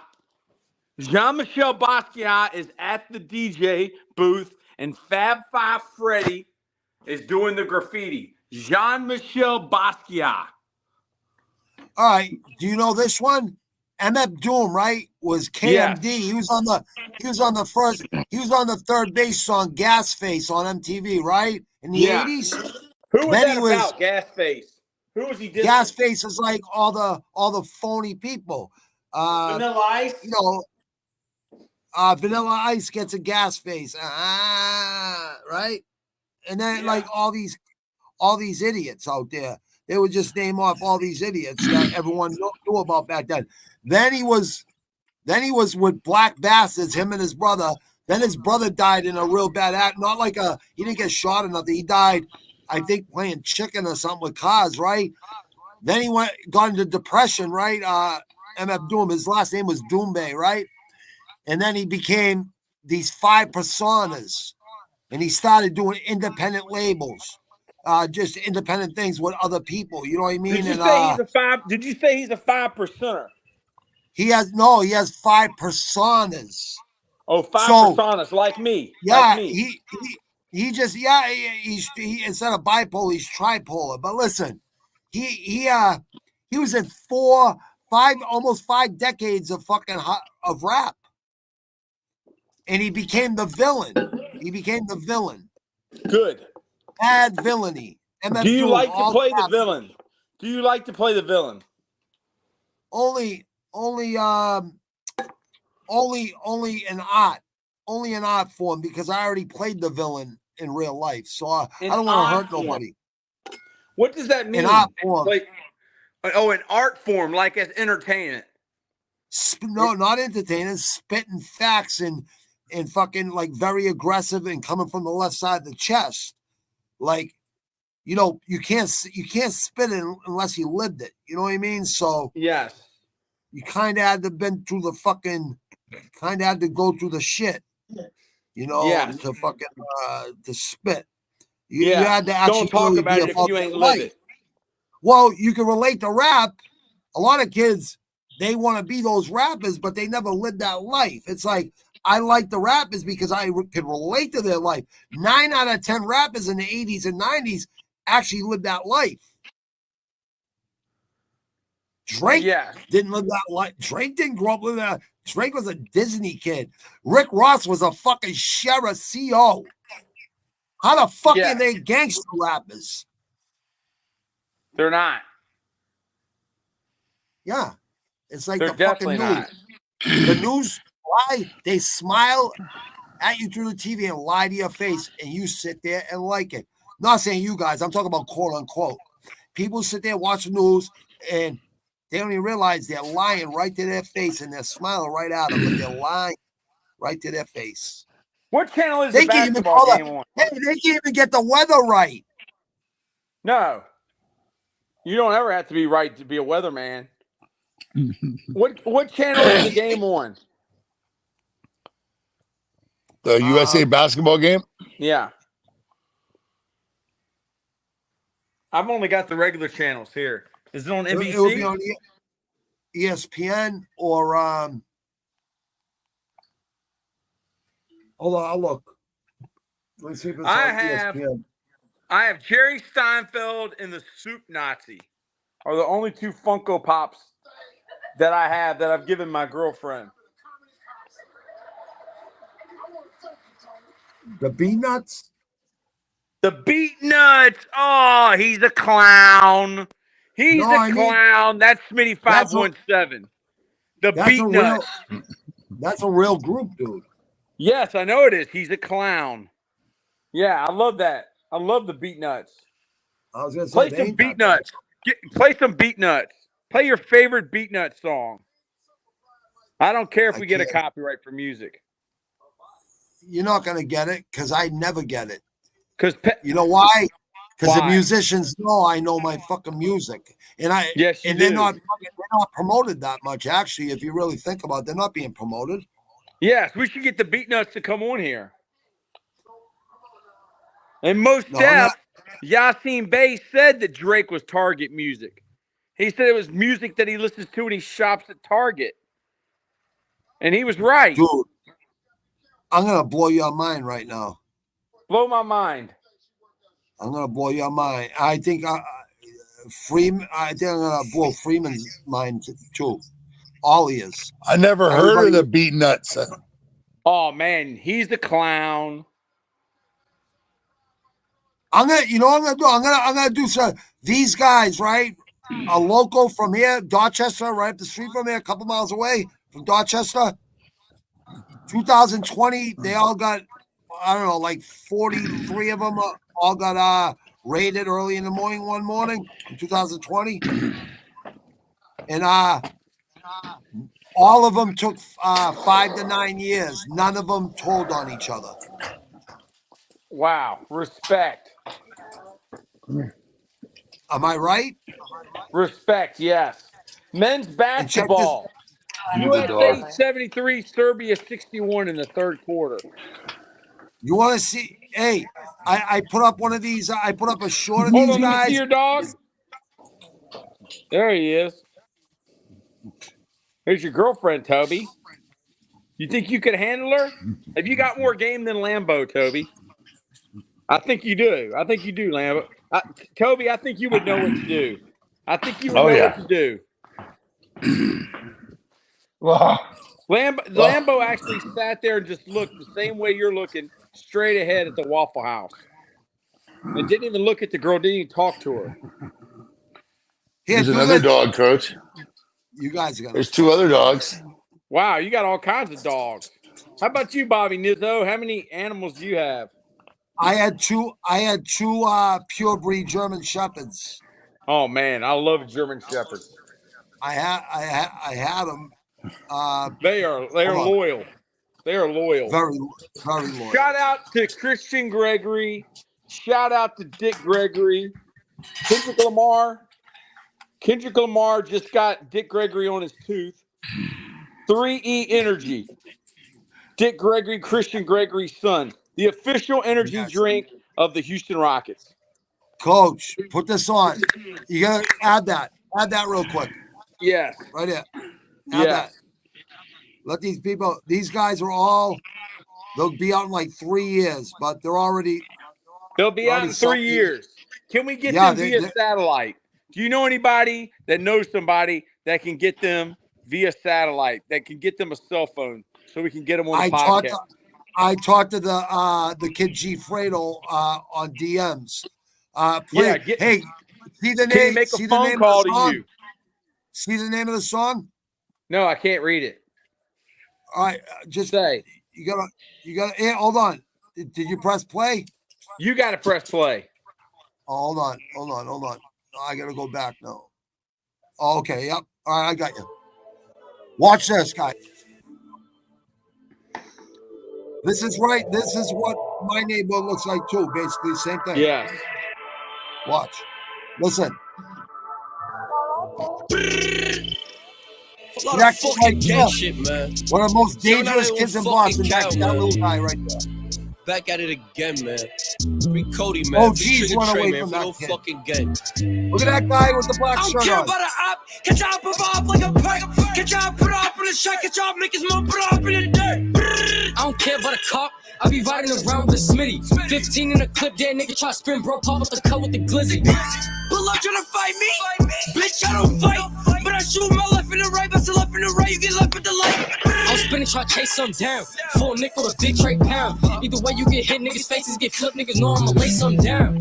Pussy niggas think about it. Real niggas be about it. Most these niggas rap about it. They ain't really about it. Bitch, I'm really about it. Niggas know I've been about it. Ask about the last nigga try to run down. He ain't make it too far up the 40 on him, nigga. Fuck uptown. I don't care about a cop. Act out in the cup, get money. Put me over, I wait till he hop on his feet and I step on the gas and I skirt. Now I'm going on a high speed chase, plus a lap and a hop with the V. Hit a cut, I might stash it in vert later on. Come back to my chances on feet. I was spinning out our block. We was driving my mom's V. Fuck around, spot me, I might catch a smack right on my mom's V. Now we gotta go OT. Niggas crashed out on our block. Cameras everywhere, D's in the cut. We done made that a hot block. I stashed it, no blink in the whip. Fuck that, rather keep my shit on my hip. 4 boys be all on my dick. Any moment might have to hop on them, just dips. I can never put trust in no bitch. Fuck that, ho, get on your knees, eat that dick. Never show a little bitch while I live. She might go run her lips, get a drop to them kids. Bitch. Shit's crazy, man. Shout out to the Cape Verdeans, man. Respect. Yeah. Fredo, what you wanna do? These guys nigga, what you wanna do? I got a gun, you got a gun. Fucking nigga, who you wanna shoot? These kids in Richmond want to show their guns off. No, listen. 2 blocks away, there's other gangs trying to kill them. There was this one guy that left a comment on one of my shorts. You condone this? I go, well, obviously you're not from fucking where I'm from, asshole. Because if someone's trying to kill you, that. Yeah. If those trying guys to kill have to live like that. If someone's trying to kill you, you better kill them first. Yeah, good advice. That's a law. That's the law of the jungle, ain't it? That's good advice there, Bobby Nizzo. And you know what? Those dudes, right? Those dudes, none of them told on each other. But, none of them. Yeah, and I talked to the really thin kid there, and I told him, I go, dude, the whole idea of fucking, being talented and doing everything you're doing is to get the fuck out of there so you don't get to deal with that fucking shit no more. Yeah. So how many years did they do? They're still. They just got 5 to 9s. They just got 5 to 9s, and they got time. So since 2020, so almost 5 years in. So they got like 3 years left, I think, or a little bit more than 3 years left. And could they be the Boston Wu-Tang? Could they be like a Boston Wu-Tang? Well, put it this way. They're deep enough. This is the second part. This is the third part to that song. You gotta hear it all to understand it. You have to. There's no other way. Like, And then you understand then you understand what I'm talking about. Oh shit! All right, here we go. I'm sorry. All right, this is the last one. No, there's no. I don't think you're gonna add it back. I don't think you're gonna. Hold on. Let me see. Maybe. Yeah. All right, I added it. Oh, you got it. All right, yeah. Now this is the last. Maybe you guys will figure it out. Get low. You know we play. Hold on to that. Look how many views they got. Millions of views. For the headshot. Hey. What gun is that? ARP. We the real get back gang. What niggas talking about? Hey, Cal, you bumming, Brody. Hey, yo, Fredo, go ahead, nigga, go grab a potato. But he don't know that I do for the case, so I pull up and give him a facial. You be talking that shit with that nigga a bitch, and we know he ain't even like that. They be claiming we even, but see me, I'm breathing, that nigga can't get his life back. Hey, yo, Cal, I hope Jared's killer bleeds and has a slow leak. Hit them all in this shit with this switch and stand over that bitch before they smoke me. It's walk down. I get the drop, I'ma sit on they spot till they pop out. 5 by 6 in my ARP and these grapes I got knock a pop down. Ride for the gang and die for the gang, so I live my life with no regrets. Wait my shit from side to side when I aim. Hammer fully out, don't leave him wet. Chillin' with the ops, nigga think he hot shit. Now he wanna set a threat. Now I'm trying to get him from Lil Brody, kill him, so we went ahead and made a bet. Wonder why Fredo walk with a limp, why that bulge in his pants? Cause he walk with a stick, got a fully on me when I spin on them kids. Nothing less than a 30 getting dropped when I spin. Everybody got low when I slim that they whip whole summer. It's slow for them niggas again, though we wasn't on shit, but it's litty again. I feel bad for my ops, most them niggas is dead. Bitch boy, yeah you put all them shots in my whip, but your man's got guy in the whip. Snitch boy, yeah you told on J Money and Mook, so you know when I catch you it's lit. Just remember my guys by whatever, the glizzy on board and if not the Beretta. Why y'all throw all them shots in his sweater? Cause he was a bitch, so my shot got with him. Who the fuck niggas think wanna bet? I slam on his ass every day till he dead. Scratch him off for the list, now who's next? I'm no slim as I still haven't touched since we met. And ain't know when I bring them shits out, I make sure niggas straight, everyone get a stick. My little shotters ain't all got a chop, so they get them a switch. Bitch retarded, she stutter and spit. See, I got a Glock and little bro got a Glock, but I'd rather pull up with a tray 5. Get the job from a bitch and pull up where he stay. Hit him all in his shit, tell him take 5. Others want me dead, but cannot get me. For he's riding dirty in a rennie. Fully auto, shake him like he did he. Run these hollows racing through his kidney. They upheld the code of silence. So these guys are really about it. They're really about it. About that life. They're really about that fucking life. And they're really about that life. Who got him in their life? Let me ask you something. So if I'm 53 and these guys are in their 30s, right? Early 30s, what do you think our generation was like? I think y'all were on another level. Y'all weren't making videos about it. Y'all were really doing it. If we had iPhones back then, I don't know if we would have been in trouble right now because we were so fucking crazy. Who fucking knows? I know one thing. I have a fucking knockout reel fucking bigger than some of these fucking boxes. I guarantee it. Yes. Lambo. Yes. Tell them about last night, man. Did she text you back? Who? Did she text you back? Oh, he's gonna act like he don't know what you're talking about now. Yeah. Dude, you gotta be a player from the Himalayas, brother. You gotta listen. You gotta listen to the people that are trying to school you, brother. She ain't respond back yet, so I'm not finna beg her. No, don't beg. Don't beg. But hey, I ain't too proud to beg. I ain't too proud to beg. Coach Troy gave you the perfect thing to say. The perfect thing to say or text. Yeah, I ain't too proud to beg. I'll beg her. I ain't too proud. Dude, if you give me TLC, I ain't too proud to beg. Nah, I ain't too proud to beg. Wow. They got one for every flavor right there, don't they, Bobby Nizzo? Yes, sir. Chili T-Boz and Left Eye. Man. Yeah, Left Eye used to be married to Andre Rison. Rison, she burnt down his house. He burned it down. I think he set her up. I think she's totally innocent. Totally innocent. No, she admitted it. Well, that's a problem. Thank you. Have a great day. Have a great day, Lambo. Thank you. Have a great day. I like to hear that. Where's Lambo getting takeout from? Probably Buffalo Wild Wings. No, cookout. Look at this guy. On a Look at this cookout. dude. This is what they do right here. Lambo, this is what they do. They just lay on their back and they want love. If my wife seen that Shih Tzu, she'd probably start crying. She missed hers. Yeah, man. There's something, dude. I used to love English bulldogs. I used to love English bulldogs. They're so big. They're so big. You like those? 12. You like Boston so Terriers too, right? You like Terriers, Boston Terriers? Yeah, this is a perfect dog right here, man. Yeah, they're good. They are good dogs. For small dogs, they're nice. Hey, we're a dog loving house and a cat loving house. Wow. Yeah, definitely. Man, definitely. There's like 10 of them. There's 10 people and 10 pets. Lambo, have you ever had a pet? No. He's never had a pet. But I mean, I've been around people. I've been around people that had dogs and stuff. So I mean, I just don't. How about a hermit crab? I just don't want a pet. I've been around people that had pets before. It's not that big of a deal. You know, it's loving. Do you guys know if you had pets by yourself and you died in your house and cats were around you or dogs were around you, you know what would eat you first? What? The cats would eat you right away. The dogs would sit around for a while and hopefully you wake up for about a month and then they would have to start eating you.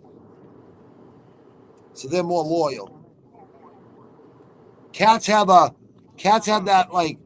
like a reptile's eye. They have the slit. You know what I mean? Going vertical.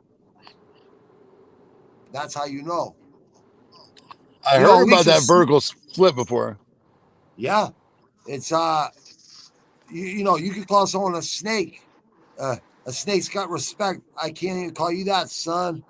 Like, it's really true. Like, certain snakes got respect because you're gonna keep your distance so you don't get bit. Because you know, if you get bit, you don't got a serum, you don't got a back. Hey, you know. Hey, I got a great story. I got a great snake story. I don't know if you want to hear it or not. About a king cobra. All right. Hey, you know, over in Florida, they got a thing called Reptile World. You ever heard of that before? Reptile World. Wow. What's up, Lambo? Hold on, the whole South Florida, the whole Keys are filled. They're filled with friggin' now they're filled with snakes that are killing gators now. Yeah. But pythons, hey, so I don't know if you want to hear this or not, but there was this king cobra. There's a king cobra they got from Africa. And this guy had been working with it for like 14 years. And for 14 years, he'd been taking this big, majestic snake that was like, you know, the top of the food chain where it's from, and taking that thing out. And people are watching, little kids are watching, and he's putting the fangs over the top of the glass, you know, and milking it for that venom, you know what I mean? Milking that venom. Well, one day, homie did not respect the snake. He was playing up to the crowd. He was talking, you know, to the fans and stuff. And he turned his back on that snake for one time. He put it in the key. He put it in the thing and he started to shut the door, but he turned his back. Okay. Guess what happened? The snake was 12 foot long and it struck 16 feet through the air and hit that guy right in the neck. And that guy was and sunk to the ground. And that snake's just pumping that venom in there, bro. For 12 years, that guy had been taking that out of him, bro. The thing flew through the air and got him. And next thing you know, the only reason he lived is because his little assistant chick got in there and got it off of him. But so when I heard that story, you know what I said? They should take that damn snake back to Africa or wherever it came from, Asia, and let it go in the wild, bro. Let it go in the wild. Because back in the Amazon, right? That's kind of disrespectful, man. Like, you got this great, powerful thing, and you got it up in a little cell for 14 years, milking it in front of crowds. Come on, man. Yeah, that is kind of messed up, man. Yeah, never turn your back on a snake. That's the A moral of the snake. story. Yep. After 14 And years, you still can't turn your back on a fucking snake.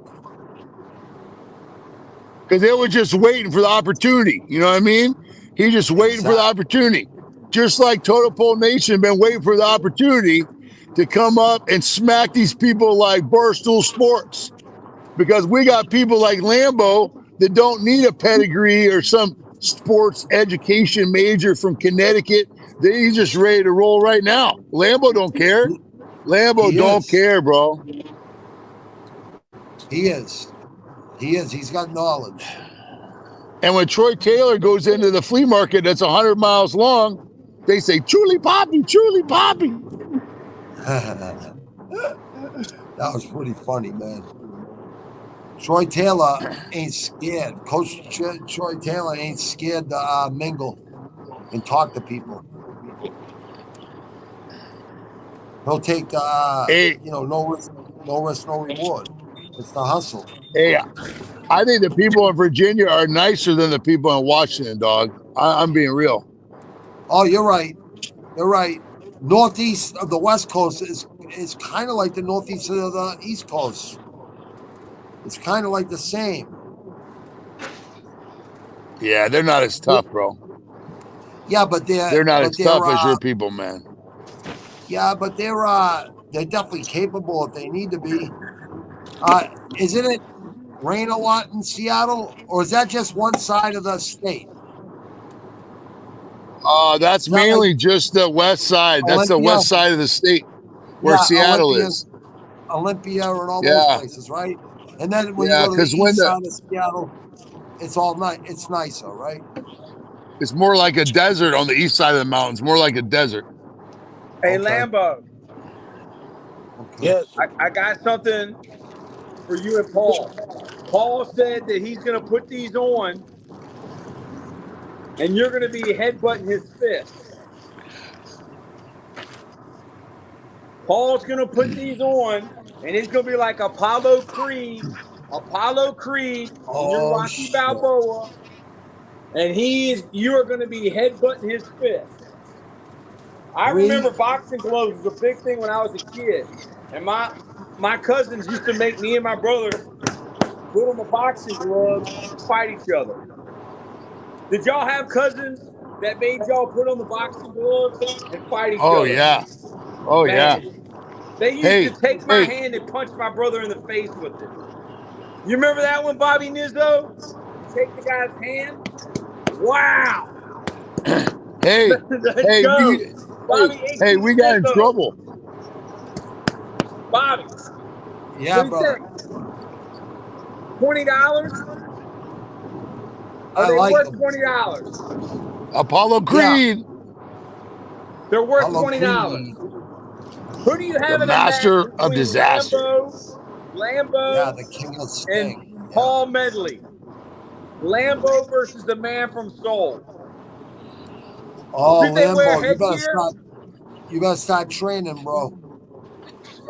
Who needs to start training? Lambo? How many rounds and what's the purse?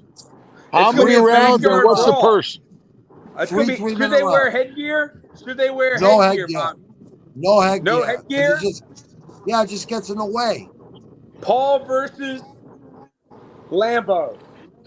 Paul's going to wear the American gloves. Well, we might give him. We're going to give him South Korean gloves. We might give these headgears for kids. Kalo.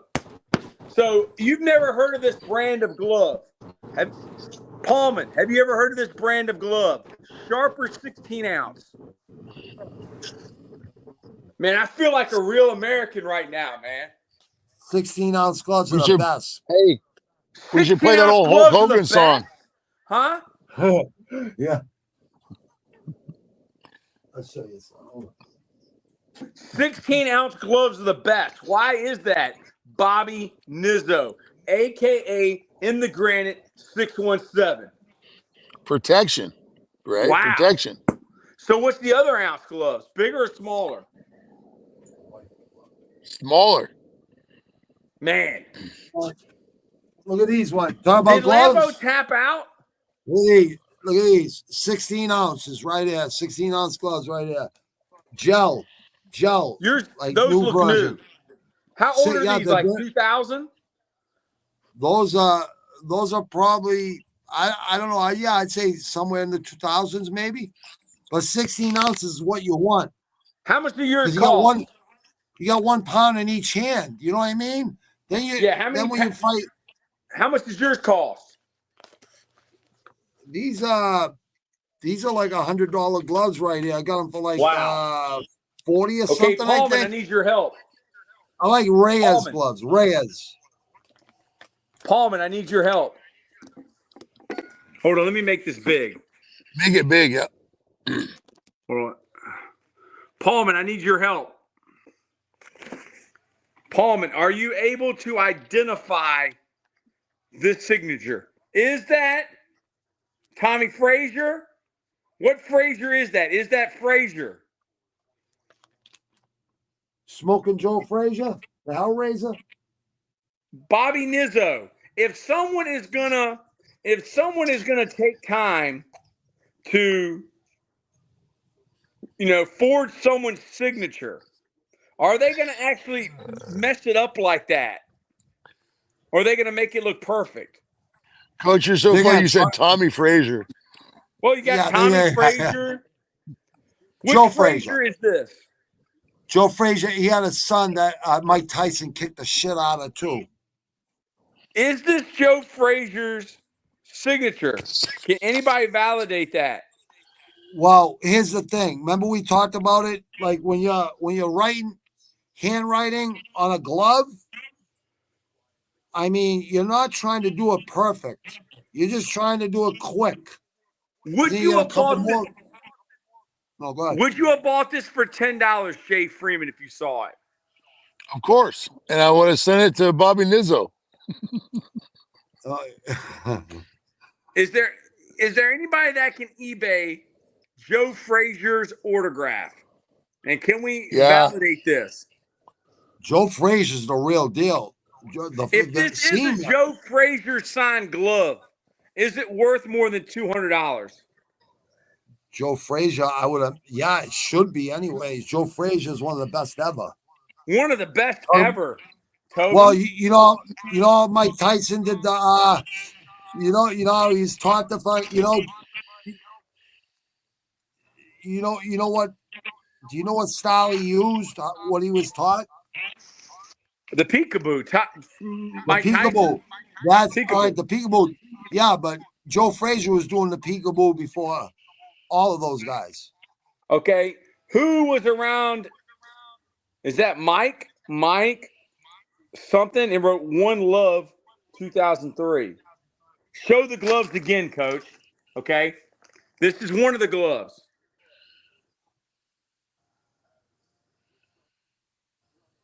Oh yeah, I got the pictures right on my phone. I remember you sent them to me.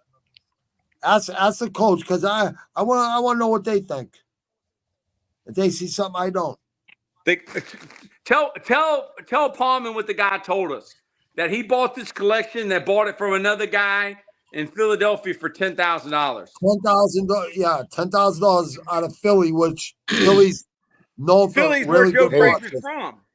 Hey, the prices go from $90 to $300 for signed gloves. For $90 to $300. Joe Frazier? What does his autograph look like? I'm going to send it to you on your text, okay? How much did you actually pay for it? $10. I paid $10 per glove. I got a glove with Marvelous Marvin Hagler and Sugar Ray Leonard that I sent. Oh, I just seen something I didn't see earlier. Aaron Pryor. Who? Alexis Aguayo. And Kodo. Which glove is that? Which glove is that? The black ones. The black ones that are worn, I told you, that will probably come out of the gym. The black ones? These. You recognize these guys' autographs? Yeah, the ones at the top. The one at the top. Hold on. This one right at the top. Is that Rudy? Is that Mike? Is that Mickey Ward? Looks like it. I see Aaron Pryor. I see Alexis Aguayo. Alexis Aguayo. Toro Gotti, I think. Rest in peace. So this glove for $10. Gotta watch the Yep. F is made. Yes. Gotta watch how the F is made. You talking about on Joe Frazier? Hey, Joe Frazier, how is the F made? Take a peek at your text if you can. I can send you a picture of it.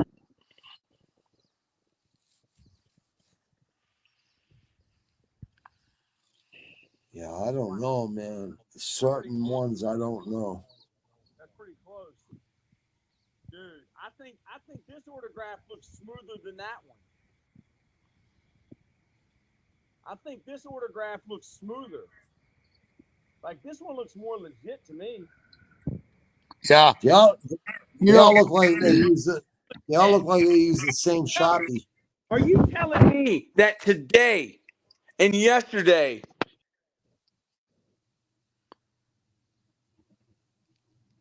audio? We lost you. Check. Yeah, he was saying, are you telling me yesterday and today I found some real autographed boxing gloves for $10? Howard Shotsky told me yesterday that was not Marvelous Marvel Haggard's autograph or Sugar Ray Leonard's. And I just sent that to Bobby Nizzo. And today, dude, I'm pretty sure that Mike Tyson autograph, the more I studied it, the better it looked. Now, Joe Frazier, I think that Joe Frazier right there looks better than the one they're selling. That's right. Okay, so this is the one right here. Tell me a little bit about who these guys are. Let's start with this guy, Mickey Ward. That might be Mickey Ward right there.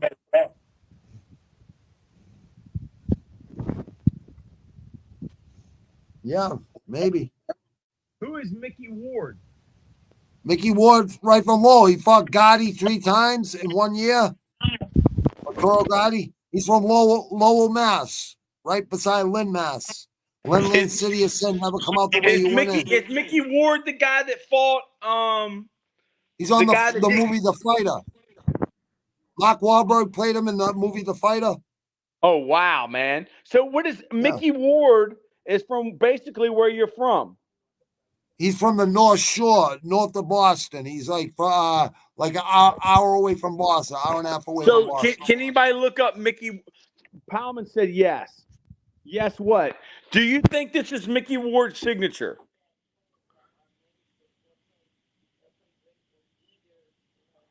It could fucking very well be. It could very well be. Okay, so then let's go over here. You said that this is Gotti. What Gotti is this? Aaron Pryor, Alexis Aguayo,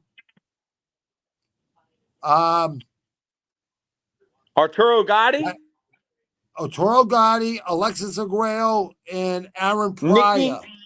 Who is this Nikki? Nikki D? I don't know. I'm trying to figure that one out, dude. But see the AP, Aaron Pryor with the Y, right near the thumb, right at the bottom of the thumb. That one looks perfect. Right? And then Alexis with an A, right? That's Alexis Aguayo, who's a bad motherfucker too. Right up on top of that how do you feel that a guy at a flea market was selling these for $10? What would you think if you walked upon this glove and they wanted $15 and he actually sold them to me for 10? I mean, these guys are world champs. Yeah, is that Mickey? Is that Mickey DeFueo? Mickey DeFueo, Aaron Pryor, hey, Arturo can I see Gotti. Mickey Ward? Coach Freeman, I'm sorry, what? Can I see Mickey Ward again? Yeah. Yeah, let me see Mickey Ward again. I got to use my Barstool shirt to clean up my spilled drink. That's right. Oh, okay. Hey, it's not bad. It's not bad. Coach, I sent you another picture of his autograph on your text message. It looks pretty similar. It's got that twirly L or whatever that twirly part at the end. The picture, yes. I think the one that you sent me is a very lazy autograph. Because, I mean, this right here, this is like from 03. Because somebody That's on better. here, somebody actually put 03 on the glove. This guy. Mm-hmm. Is Mm-hmm. that Mike? Is that an M? One Love 2003. Yeah, I see the 2003. Bobby I was trying to Nizzo. figure out. Mike? Yeah, I'm One trying to Love. figure out who Look, that is. it looks like double C. It looks like a Scottish name, double C, like McKellen? MCC something. Yeah, it McKellen? looks like it. McCullum? Yeah, McCullum? yeah. Is that McCullum? Mike McCullen, One Love 2003. Yeah. Ask Ball what I always say, one love. He goes, I like when you say that. Well, we're all connected, one love. So who is this guy?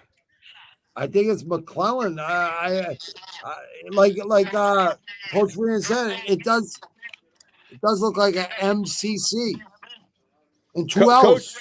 it looks like Jay Freeman's going to look this one up. I'm going to hold off on the McClellan. Okay. Antonio, is this, look at this guy.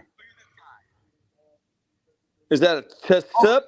Antonio Tava. No.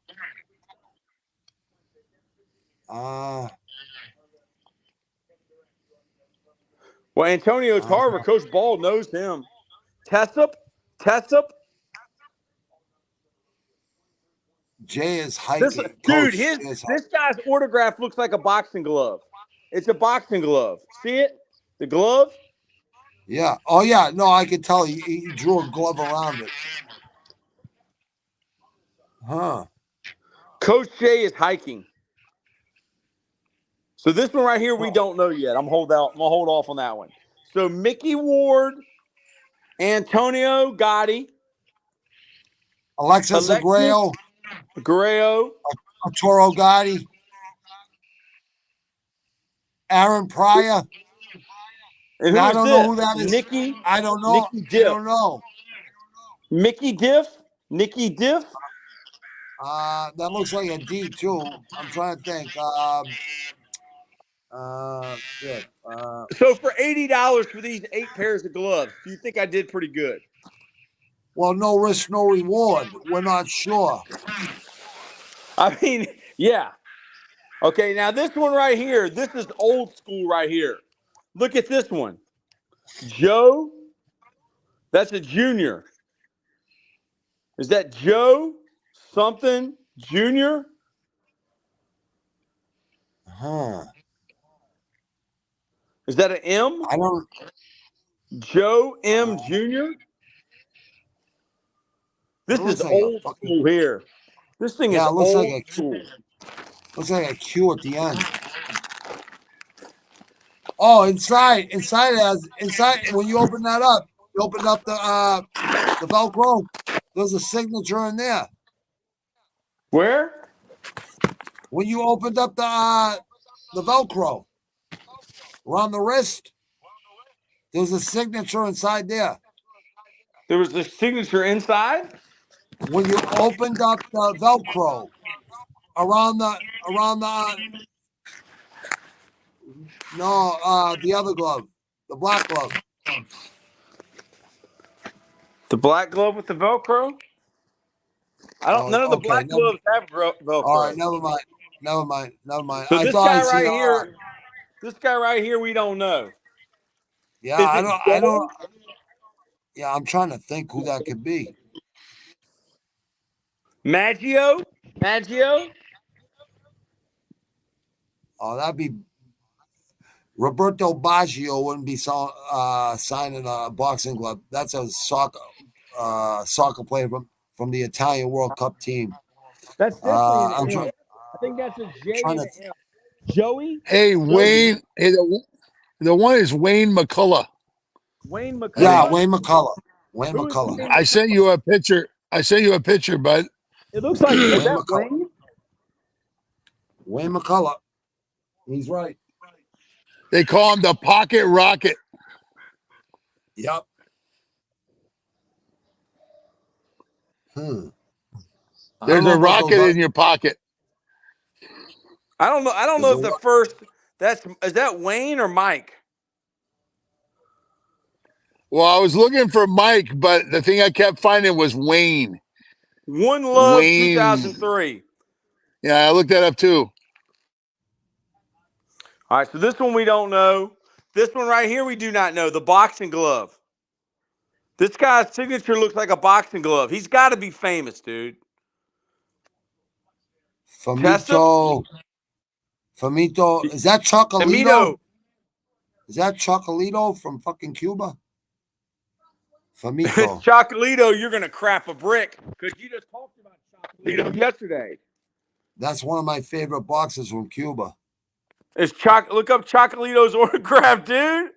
What if it is Chocolito? Dude, I think it might be. No, Teofimo Lopez, but I don't see a Z. Tessup? Essup? Yeah, I'm trying to figure out that last name. We need the guy. First name. I mean, could any of the guys on the Fight Club help us with that one? That's a junior. That's something junior. So who are the juniors? Who are all the boxers that are the juniors? Is that Roy Jones Jr.? Oh, nah, no way. No way. Turn it around. Turn it left. Turn to your left. No, the other way. No, the other way. Oh, yeah. Okay. Actually, I think you had it the right way. I don't know. What's the golden boy's name? Oscar De La Hoya. Okay, he's not a junior. So there's a junior. We got this guy that's got a very fancy autograph. Dude, I don't think there's any way you can even copy that. Like, it's not that important. Like, these right here, dude, I think these are definitely real autographs. I think that's Alan Pry. I think that's Alexis Aguayo. I think that's Otoro Gotti. And I think that's Mickey Ward. Would the guys from Fight Club like this? Would they be impressed? I don't know. Ask Palman. Like I don't know. I don't know. I got this for $10 American. Hey, Palman's how about part of the Fight Club? how about Go ahead, Coach Freeman. Hey, is there a guy called Sefer Security, something like that? That sounds really familiar. He got SEFER. Let me see. What about hey, I'm sending you a Roy Jones one too, okay? Yeah, Roy Jones Jr. Yeah, I like Roy Jones Jr.'s autograph a lot.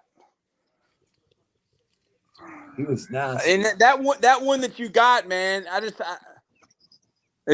one looks like he did that real fast. Dude, I don't know. Yeah, it's hard to write on a glove too, you know. It's not as easy as people think. They do it perfectly. Like, they're not trying to do it perfect because I don't know, it depends on the story behind it. Maybe they are. I don't fucking know, but yes, they're trying to do it as quick as they can. Like, whatever their mark is, but they don't stray from the way they do it too many times. They kind of keep it the same their whole career. They might tweak something or whatever, but make it easier, or either they get lazy. Yeah, their hands can be shaken as they get older. It could be a million different things, you know? Yes. All right, so let me see. My son wants that video of the Basil movie. You know how Basil sent us that movie? That I'm the second person that talks? Trying to think. About the Nike Air Jordan. Oh, yeah. Hey, I got an idea. Hey, why don't we buy some lunch boxes and we can have Bobby Nizzo sign them and say, better pack a lunch. Yeah. I think I need to go see Ken Golden. Where is Howard Shotsky? Set us up a meeting with Ken Golden. We need to make shirts that say it's really hard not to commit a felony every day. Yes, it is. Exactly. Copyright that. that. Exactly. So we got one love we don't know for sure. This one right here we feel good about. Over there.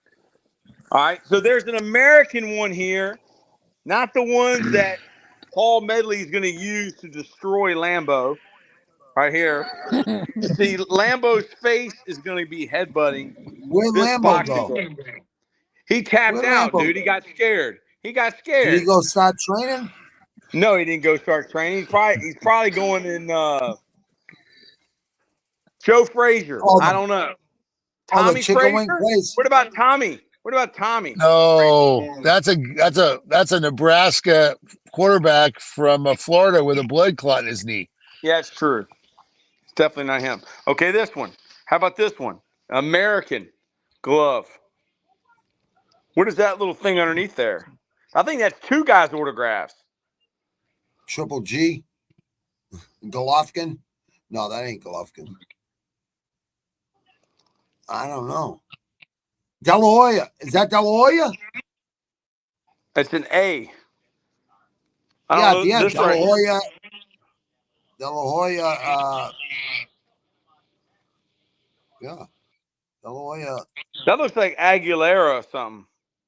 Aguilera? A? Yeah, Aguilera is a beast. But this Aguilera is looks a like a beast. separate autograph right here. I'm What if trying that to, was Ali? Ali had a real strange autograph, man. I don't know how Ali many had a fucking real years. strange autograph. Go ahead. You know I got back from 1977 somewhere. What? I got the Muhammad Ali fights Superman comic book. It's pretty awesome. Holy shit. Yeah, that is. That's rare. I'm pretty sure that's rare. I'm pretty sure it is too. Yeah. Never even heard of it, actually. You never heard of it? No. But I'm not a collector. These are just cool to look at, man. These are just cool to look at. I mean, Aiden, Brody, the boys. Yo, what's up, Brady and the boys? Dog. Here you go.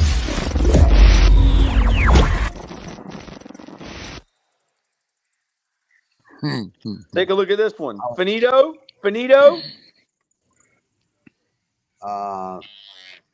Opposite. Finito. Hold on. Tessup. Oh, shit. Aiden, Brody, the boys is back. We're looking at some boxing gloves I got, and I've hit the jackpot. Okay, I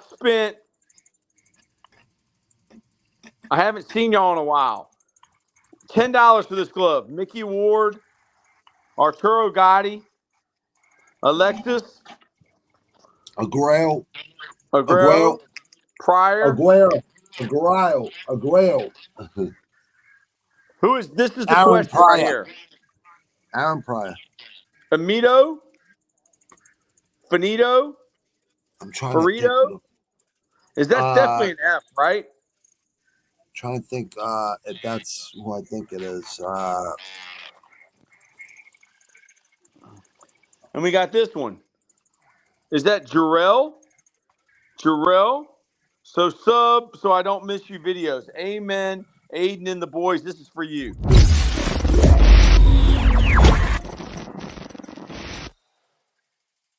Whole nation is getting bigger, faster, and stronger every day because we are blessed. We are blessed, and I'm going to be blessed to see this glove go up to the side of Lambo's head and right on his button, his nose, and his chin. That's good. Should Lambo wear a mouth guard? Yeah. Will Lambo get knocked out even if he wears a night guard? Well, you go wear a headgear, but he's not gonna be able to move his head that great if he's not used to boxing. You know what I mean? Yeah, he's not used to boxing, but These are the gloves right here that I think Lambo's going to wear, and I'm going to get some South Korea gloves for the man from Seoul. But those are the 16-ounce sharper gloves that I paid $20 for. 16 ounces is the way you want to go. Justin Sparn always wear a mouth guard. Okay, so Paulman, whose autograph is this, or whose autograph is this a fraudulent copy of? It looks like a boxing glove. Could Is it be that a Trinidad? Is that Felix Trinidad? I don't think so. That's a deity. How about this one, Paulman? So it's these. This one right here, do we say this possibly is Joe Frazier? Possibly. What was Joe Frazier's son's name? Mike Tyson laid him a hellacious beating in the first round. Yes, I remember that. And then we got this one right here. And I think this might be 2 autographs. I don't know. Granted, 617 is the boxing expert. I'm expert, but he autographs. I don't think he is an expert on autographs. He is an. Hey, Bobby and Troy, I almost got the finito thing. What is it? Almost. You almost got the finito thing?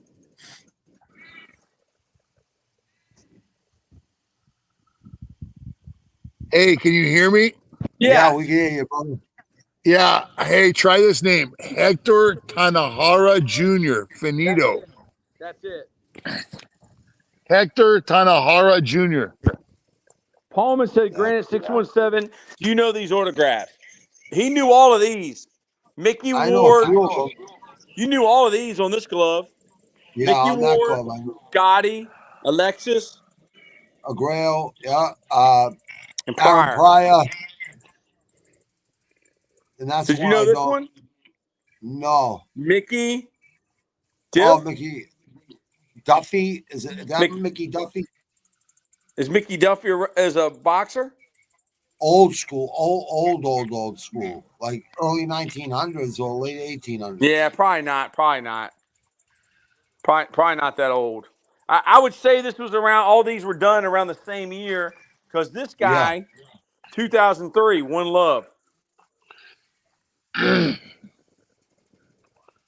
Yeah, Hey, Coach Freeman doing a good job looking those up, though. McClellan, I think that's McClellan. But it's Wayne McClellan. That looks like Mike, doesn't it? No, it looks like 3 letters. NYC? Is that NYC McClellan? That could be. Oh, so Coach Freeman, was McClellan from New York City?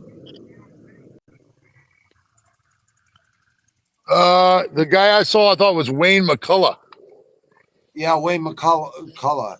He's not from New York City, right? Oh, hey, what's up? Hey, I think that's just way. I thought I saw 198 on there. I thought that was 198 or 178. Or it could be kilograms. It could be kilograms. If they Palman would know this. Over in England, they go by kilograms. So how many juniors? How many boxers have the last name Junior? Can you Google that? Roy Jones Jr. How many boxers have the last name Junior on their last name? Hey, Roy Jones. I'm on it. Yeah. I don't know. I'm trying to think of any other. Floyd Mayweather Jr. What if it was Floyd Mayweather Jr.? That would be Money Mayweather. It wouldn't be Money. It would be Pretty Boy Floyd in the beginning when he's knocking people out. Then he started breaking his hands. Then he became Floyd. Money Mayweather. What if that was Floyd Mayweather Jr.'s autograph? No, no. It could be Roger Mayweather or his father, his uncle or his father. Do you know these? Yeah, only on one of them. One of the gloves. There's a few. You know this one. You know every single one on this glove. And then there's this one. that we assume is Joe Frazier or Joe Frazier's son? What's it? Coach Freeman's been helping out though with Google search Finito? and shit. And if you want to take Finito, screenshots, Paulman, and send it to the other guys, or I'll there send might be it. a boxing. I'm gonna send it to Palman right now. There might be a boxing website that just specializes on autographs. I'm gonna send to Palman's Discord right now. Alexa, who is the boxer Finito? Oh yeah. I already got that one. Yeah, he already got that one. World championships in 4 weight classes from flyweight to featherweight, and is the oldest boxer in history to win a bantamweight world title at age 38, as well as being the first 3-time champion in that weight class. Alexa, what's his last name? This might answer your question. Don Roberts' last name is Nice. Alexa, who is the boxer with the name Finito? Sanjo Kuro is a boxer with that name. He is a 3-time world champion in the super featherweight division, and he is currently ranked as the world's #1 super featherweight by Box Rec. See, I think this is an F and that's a T. His last name, he's using the F and the T. So his last name starts with a T. So this is the F and this is the T. Terss Tursup? No. Alexa, is there a boxer with the last name Tursup? Yes. Hey, it's like Tarrant. Alexa, what's the boxer's name with the last name Tursup? Smoking Joe Frazier was a famous boxer. Aaron Pryor. He was known for his impressive boxing skills and competed for 19. Alexa. Hey, there's also Ricardo Finito Lopez, but that's not who it is. No, it's the one I gave. It's the one I gave. Bobby Nizzo earlier. His last name is like Tarantola or something like that. Yeah, but it's not. Hold on. Hey, USA beat Serbia today 110-84. So did they cover? I don't know.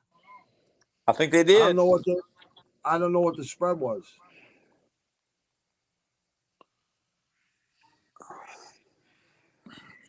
I'm gonna look up that about boxers and junior boxers that use. It might. Here it is. I got it. What? It's Hector Tanahara El Finito. So its last name is Tanjara.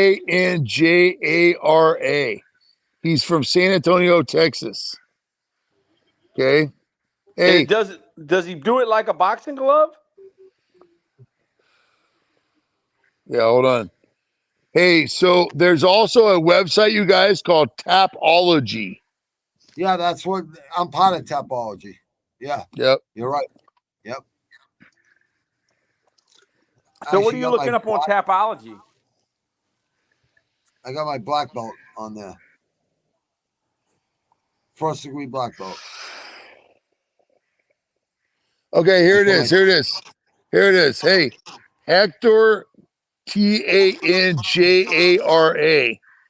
Pro boxing record 22-1-1. Can you hear me? Yeah. That's actually pretty good. good. He's 5'10". His reach is 75 inches. He's from San Antonio, Texas. And what's his name? Antonio. His name is Hector Tanahara, and his nickname is El Finito. El Finito. Does he do his autograph like a boxing glove? Let me see. I think so. Hold on 1 second. Hey, listen to this stupid question on ESPN. Ranking the top 25 NFL players since 2000. Does Tom Brady top the list? Yes. Is that a common sense question or what? Yes. He's the GOAT. All these gloves are left-handed gloves, other than one. This is a righty. It probably wore out the right-hand gloves. That's why. Okay, so the guy maybe had a boxing studio, and then he just used the left ones to get autographs on. Because these Yeah, aren't actually the guy's gloves. These are just gloves they signed. They signed, yeah. What about when it's turned like this?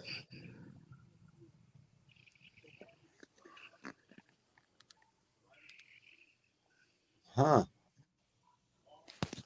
I don't know. B? Dude, I think it's definitely that. I gotta take a piss. I'll be right back. Joel, is there... Nah. I'll be right back.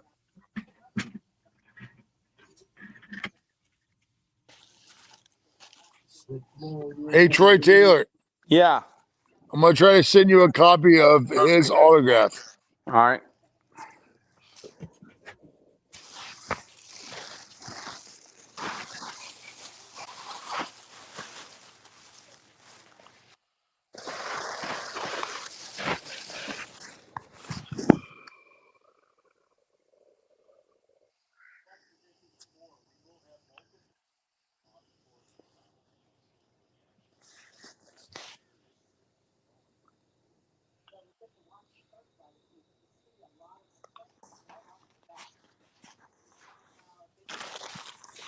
And these are the gloves that Lambo is going to fight Paul in. These American boxing gloves. Sharper 60 ounce, made in Pakistan. I sent it to you, bud. All right, I'm going to look at it. I'm going to put these.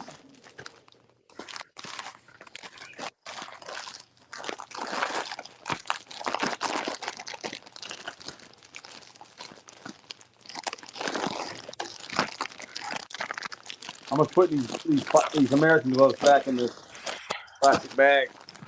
All right.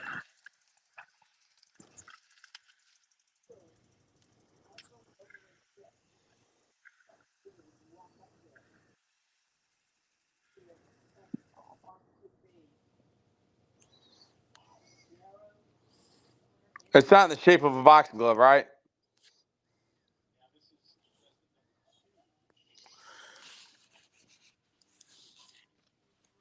All right, all our boxing people.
Hold on 1 second, y'all. I'm going to check the internet.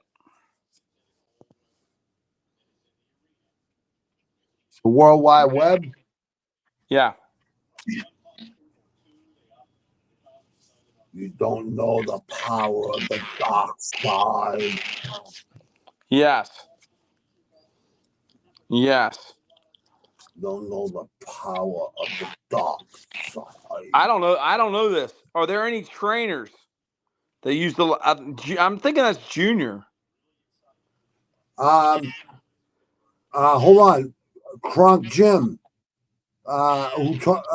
Fury used for the two fights, the second and third fight with Emmanuel Stewart nephew. I don't think he's a junior though. Junior. other than Roy Jones Jr. John Ruiz Jr. No. No, it looks like an M. Looks like the last John name's an Ruiz. M. John Ruiz Jr. Anyways, he was a heavyweight champ out of Chelsea, Mass. Right here, right, next to Boston. Connect. From Philly. I'm trying to fucking think here. Hold on, let me put my thinking cap on. This one. Is that an R? That one's I'm trying to fucking think. Hold on. Shit. Do we know anything about that one right there with the flag? This is an ear. Is that an ear? You got an ear? Is that an ear he drew on there? Oh, like did he bite? Is that Tyson of Holyfield? They bought up the ear. Oh, Lou DiBella? Lou DiBella Jr.? No. There ain't no Lou. There ain't no that Jr. looks like he drew an ear, doesn't it? How looks about, like he had a move. Hey, Roberto Duran? Roberto Duran. Yeah, he actually has a junior, actually. That's what I mean. No, this is not Roberto Duran. His son. Chavez Jr., no. It's this one. We got Roberto Duran Jr., though. That's right. Oh, shit. Benito, baby. Benito. Yeah, I mean, Roberto Duran's one of my favorite fighters ever. It looks like this dude drew an ear. What boxer? Before he was a middleweight. What was the name of the ref that refereed the match with the ear, with the bitten ear? Oh my God! Come on, Mills Lane. Mills Lane. Yeah, you got it. I don't think it's Mills Lane. Mills Lane. Mills Lane. Yeah. Was a referee for more than. Let me see, boxer. No, he's right. No, Freeman's Coach Freeman's right. That was Mills Lane. Boxer that signed. Then they had Frank Cappuccino too. Believe it or not.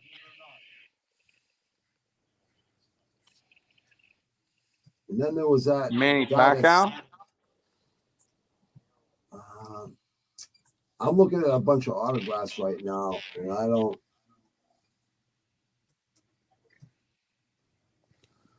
It's definitely not Marvelous Marvin Hagler. I already seen his.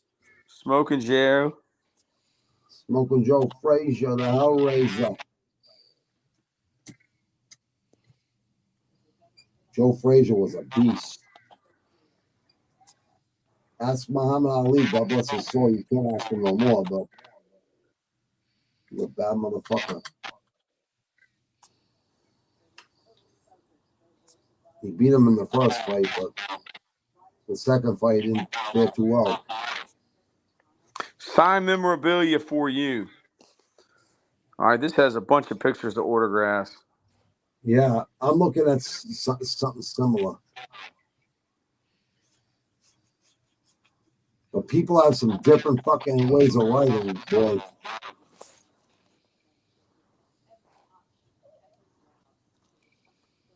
Where's the DC Metro? DC Metro Police? Yeah. Yeah. Hey, I think I found something here. All right. Let me see what it is. Coach Freeman's putting in the work. He's locked in.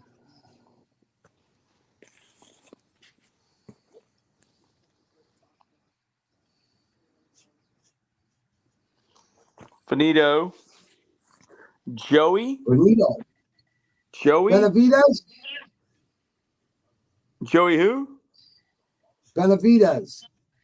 No, I think that's an M. Okay, never mind. Not Joey.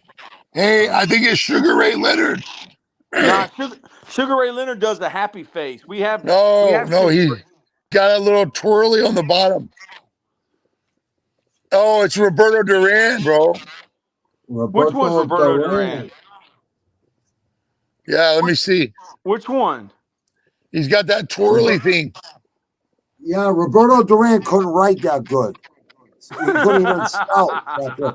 No, I'm telling you. He I'm couldn't telling you write right that now. good. This No, is because Roberto he came Duran. from a fucking. He started Roberto fighting when he was Duran was really signed an young. American glove. I just Hold make a on, man. symbol, like Coach Freeman said. You just make like a little symbol. So Roberto Duran might be the little symbol. Oh man, I'm working on it. He's only a 4 different weight champion before he was a middleweight.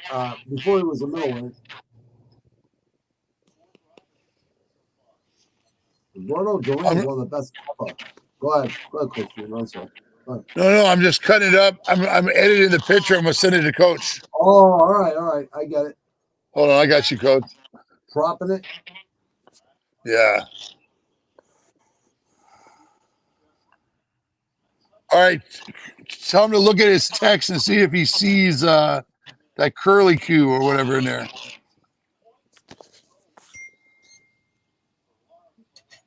I see it. That's the autograph, dude. Whose is that? Palman, Roberto. I put him in the Discord and It's the guy on our underneath private Roberto Duran. It's the page autograph of too, the person just so you under can look Roberto at it. Duran. There's 3 Twirly, autographs twirly. there, and it's the one that's Palman, underneath. you're funny, brother. Who is the guy under Roberto Duran, Jay, in that picture? Because that's whose All right. autograph it is. Okay. Whoever is below Roberto Duran that's whose autograph this is. I think you're right, Coach Freeman. Thank you, buddy. Let me see. Oh, thank you, dude. Whoever signed that below Roberto Duran is whose autograph this is.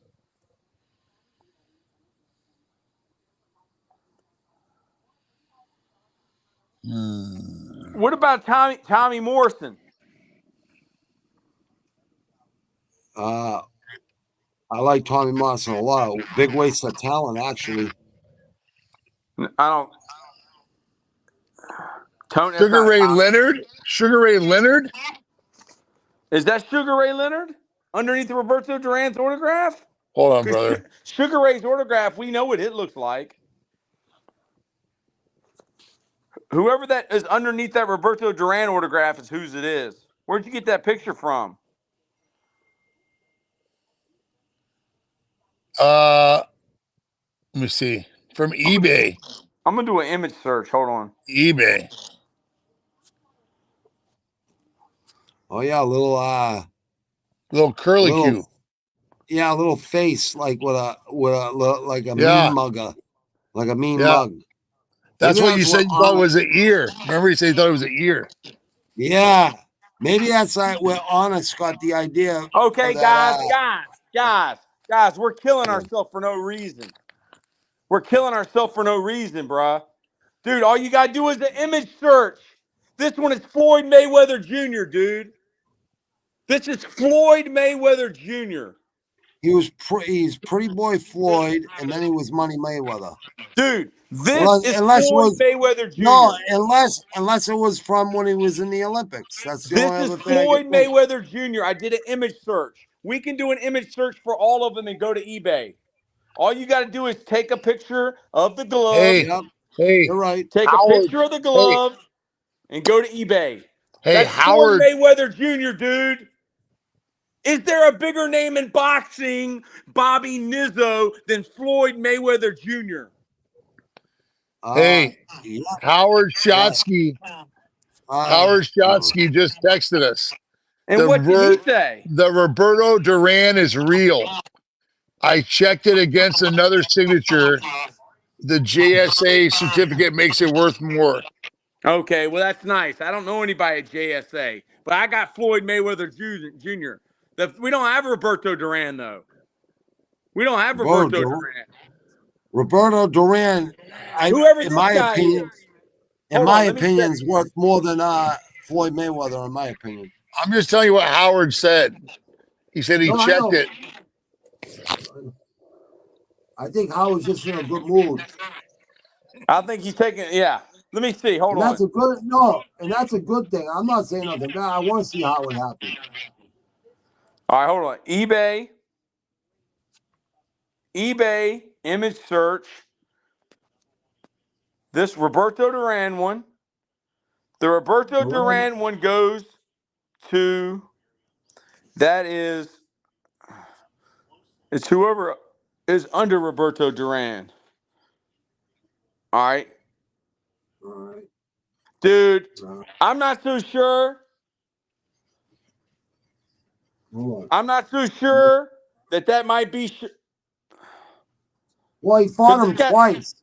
He fought Sugar Ray twice.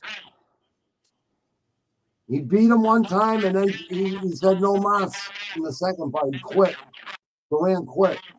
But Duran beat him the first fight. So that Dude, that Floyd Mayweather dude, that Floyd Mayweather boxing glove, dude, you would never think that's Floyd Mayweather's autograph. Never in a million years would anybody think this is Floyd Mayweather. It is 100% Floyd Mayweather. When he was younger. When he was younger, exactly. Yeah, or when he won in the Olympics. Before he won in the Olympics, or when he went to the Olympics. Man, so that means I got Mike Tyson and Floyd Mayweather and Marvelous Marvin Hagler that I sent to you. Duran. No, I don't have Duran. Pryor. We do not have Roberto Duran. Aaron Pryor. You have Aaron Pryor. You have Alexis Aguero.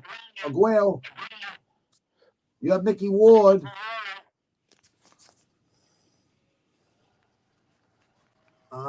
Dude, how did anybody that's a genius not go by there and actually look at these? Because some people ain't that big of boxing fans. They don't. They just like that's an autograph on a fucking glove. They don't give a fuck. Because there ain't that many geniuses going to flea markets. Well I know I got Bobby Nizzo. Actually, smart people go to fucking flea market store and yard sales and like I think that's really smart. I think that's really smart to do actually. But geniuses maybe too stuck up or something to go there. So I don't know. That's what I mean. You know what I mean? Dude, it's a Sugar Ray Leonard and Roberto Duran. Sugar Ray Leonard is above it. Dude, that's Sugar Ray Leonard. Yeah, that's Sugar Ray Leonard on the American glove. That is Sugar Daddy Leonard's glove. 100% that's Sugar Ray Leonard. This one right here, y'all. This one is Sugar Ray Leonard. And he does that symbol underneath. This is Sugar Ray Leonard. This is Floyd Mayweather. $10 for the Floyd Mayweather glove and the Sugar Daddy glove. And now it doesn't even matter. When you pay $80 for these two, not even counting, let's go to Joe Frazier. Let's go to Frazier. Because that's what you got to do. You got to do the image search. Palm is fire. Coach Bald. Frazier, this one. Coach Bald.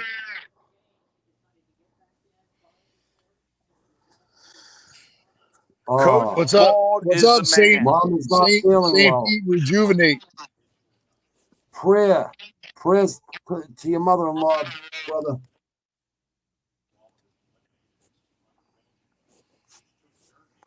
Wow. Floyd Mayweather. All right, I got a bunch of autographs here.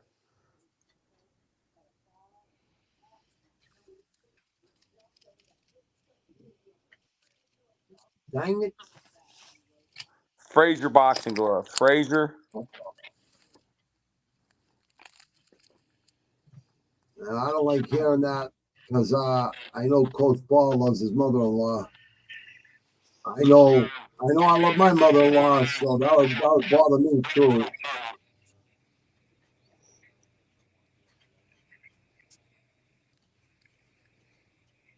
God damn, man. It's Smoking Joe Frazier. Dude, this is Smoking Joe Frazier.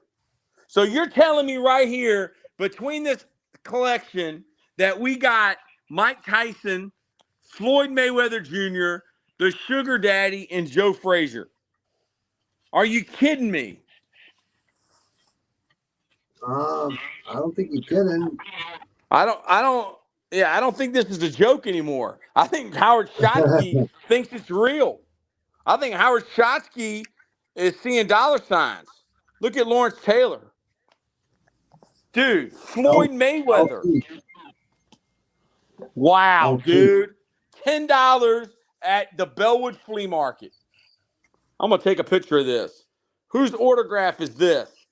$10 at the Bellwood Flea Market. I'm going to tweet that out.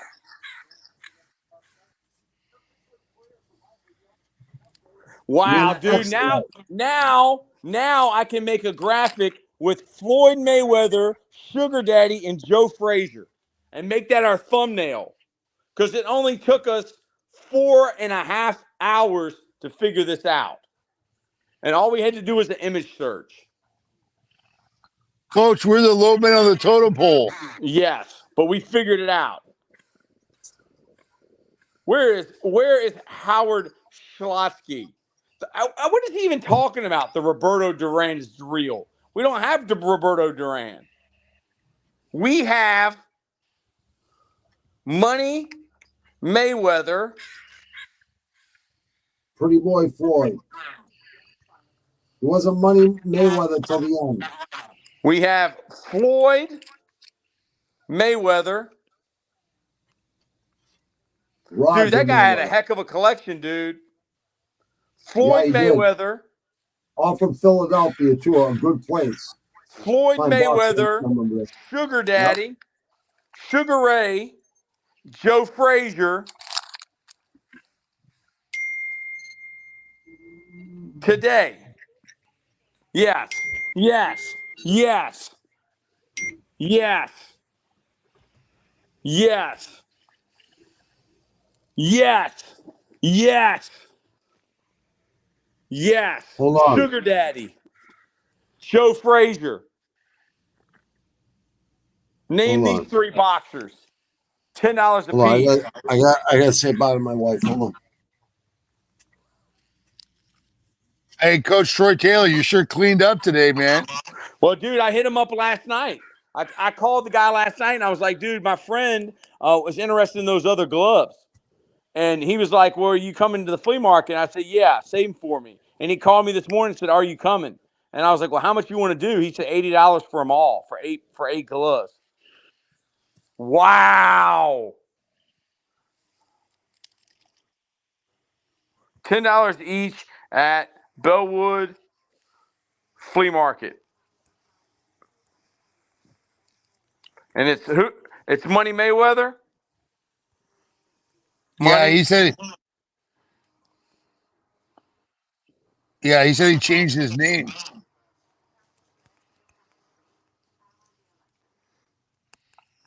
Yes, he's Pretty Boy Floyd. Yeah. Boom, da boom, da boom, bam. Bada bing, bada boom. There you go. Hey, it's a beautiful thing, eh? How about it? I'm giving it to my brother, man. I'm gonna give all my brother's gonna have Mike Tyson, and he's gonna have Floyd Mayweather and Joe Frazier. He's collecting boxing gloves. There you go. There's your birthday and Christmas present. Unbelievable, man. Coach Jay Freeman, what does your woman that you went to see talk about? About this whole deal about, you know. I'm really glad you asked me something like that. Hey, how about this? Hey, when you speak it into existence, Coach. Hey, is my thing sound okay or sound bad? Sounds wonderful. Okay. So when Troy Taylor thinks about something and then he says it out loud, what he's doing is he's calling it into existence. And if you believe into physics, when you start thinking about something and imagine something coming and happening for you, the universe or the world or whatever you want to call it starts actively working to make it happen for you. Yes. You know, the other day we were at football practice. Yes, sir. the other day we were at football practice and we said, man, we'd really love to have somebody do the stats. We like a new guy to do the stats. Not even an hour later, there was a guy walking the track around our thing. And he goes, yeah, hey, I'm from Memphis. I played college football and I love to do your stats. An hour later, coach. Tubby. That's unbelievable. Tubby, come on.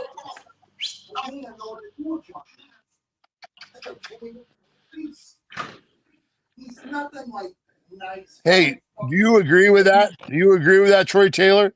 That when you see something and you actively put it in your mind, that it comes to fruition.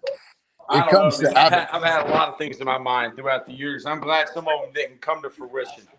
Yeah, but I'm just blessed, man. I'm blessed. Well, Troy Taylor, when you were third grade, you forgot what you wanted. You said a lot of things when you were a little kid that you wanted, and you know what? It's been waiting to come to reality until now. Wow. And it's coming. It's coming for you, brother. When whatever you want. Grade, I wore the same jersey to school every day.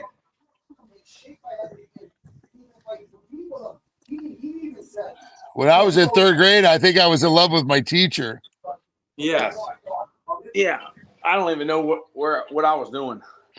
Her name was Karen Albert, and it was a Sable Elementary School in Melbourne, Florida.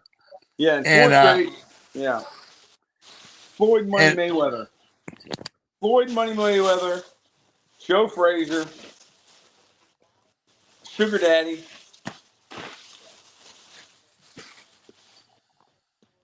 And these guys. Unbelievable, man. Unbelievable, dude. I'm never going to be able to beat that. I mean, that's crazy. Like, wow. Let's see here. I got to come up with a new money way. I got to come up with a new graphic. Like this is what, dude, this is not edited. Well, you know what I mean? Hey, ding, ding, ding, ding, ding. The bell's ringing, man. Got to fight. Let's go.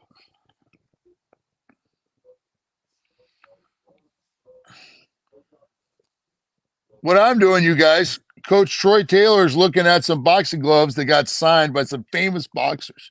He found them today and yesterday at a yard sale, at a garage sale, swap meet, and he got a great deal on them. He got some great autographed boxing gloves. And also right now, you know what's going on? Bobby Nizzo saying bye to his wife. She's going somewhere.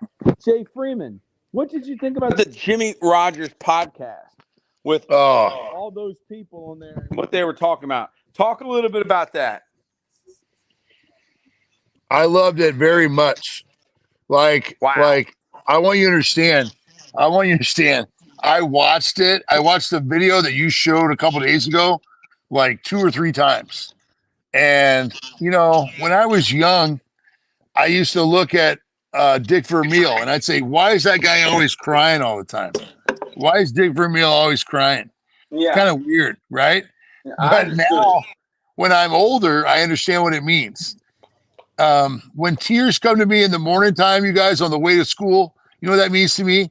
I am plugged into my source, bro. I am locked in. I'm getting a full transition of that energy. You know what I'm saying? It may not be as much as our buddy gets his full transmission energy every day. Yes, but it's a lot, okay? So what about this?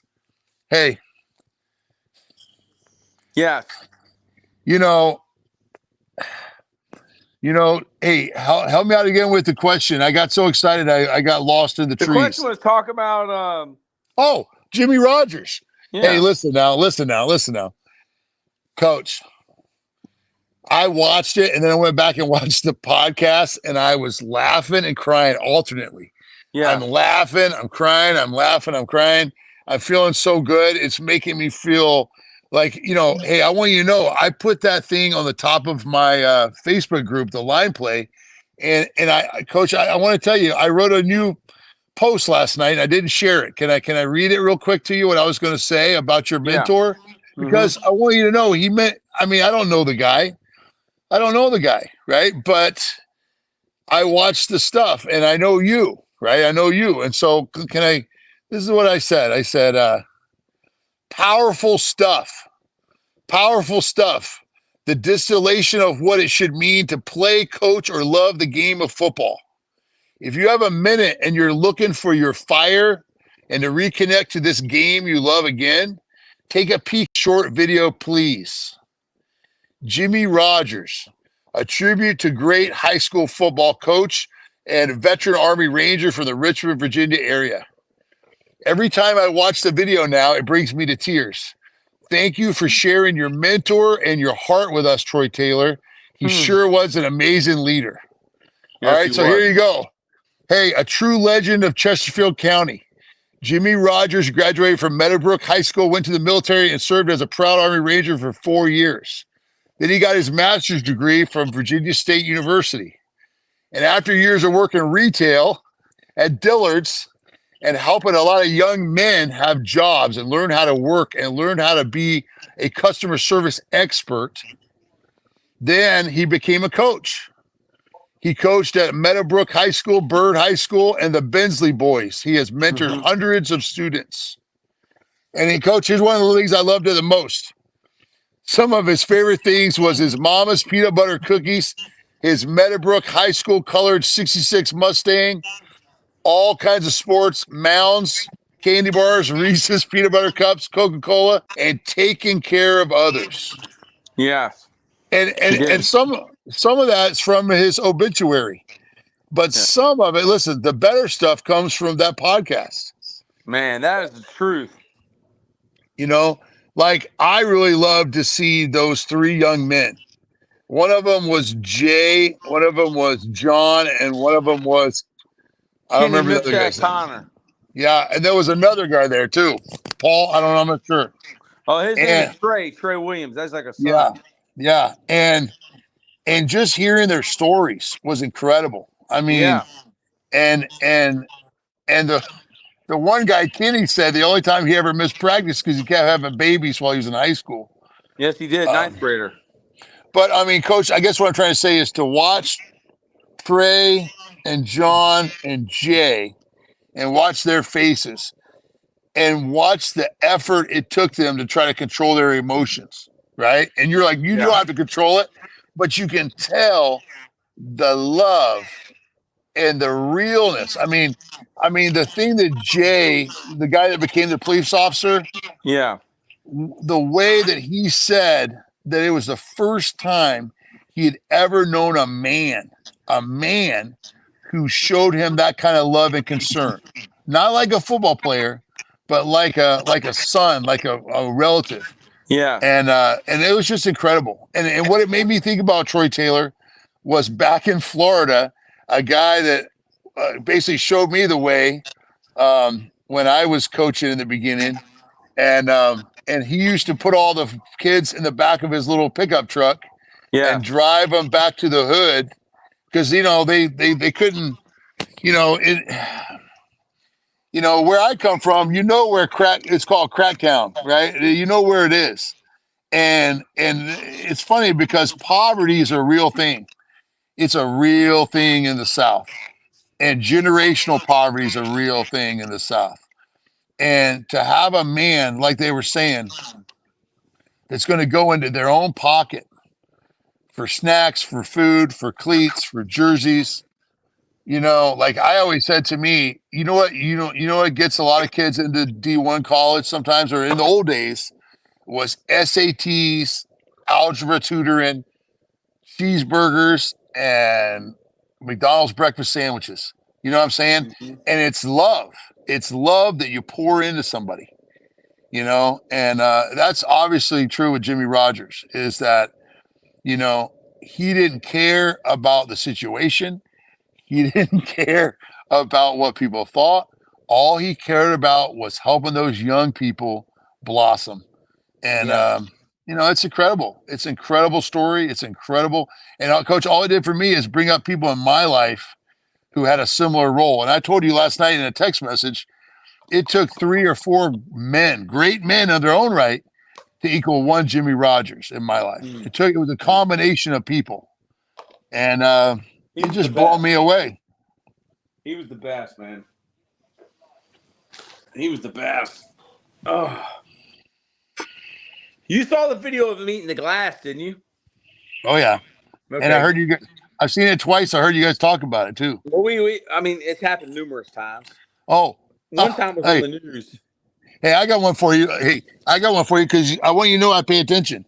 How about this? Hey, we took a ride to the exotic pet store, and we went in the exotic pet store and we said hi because you said Jimmy's always got to tell everybody the purpose. You know, that's what a real social. What do you want a snake for?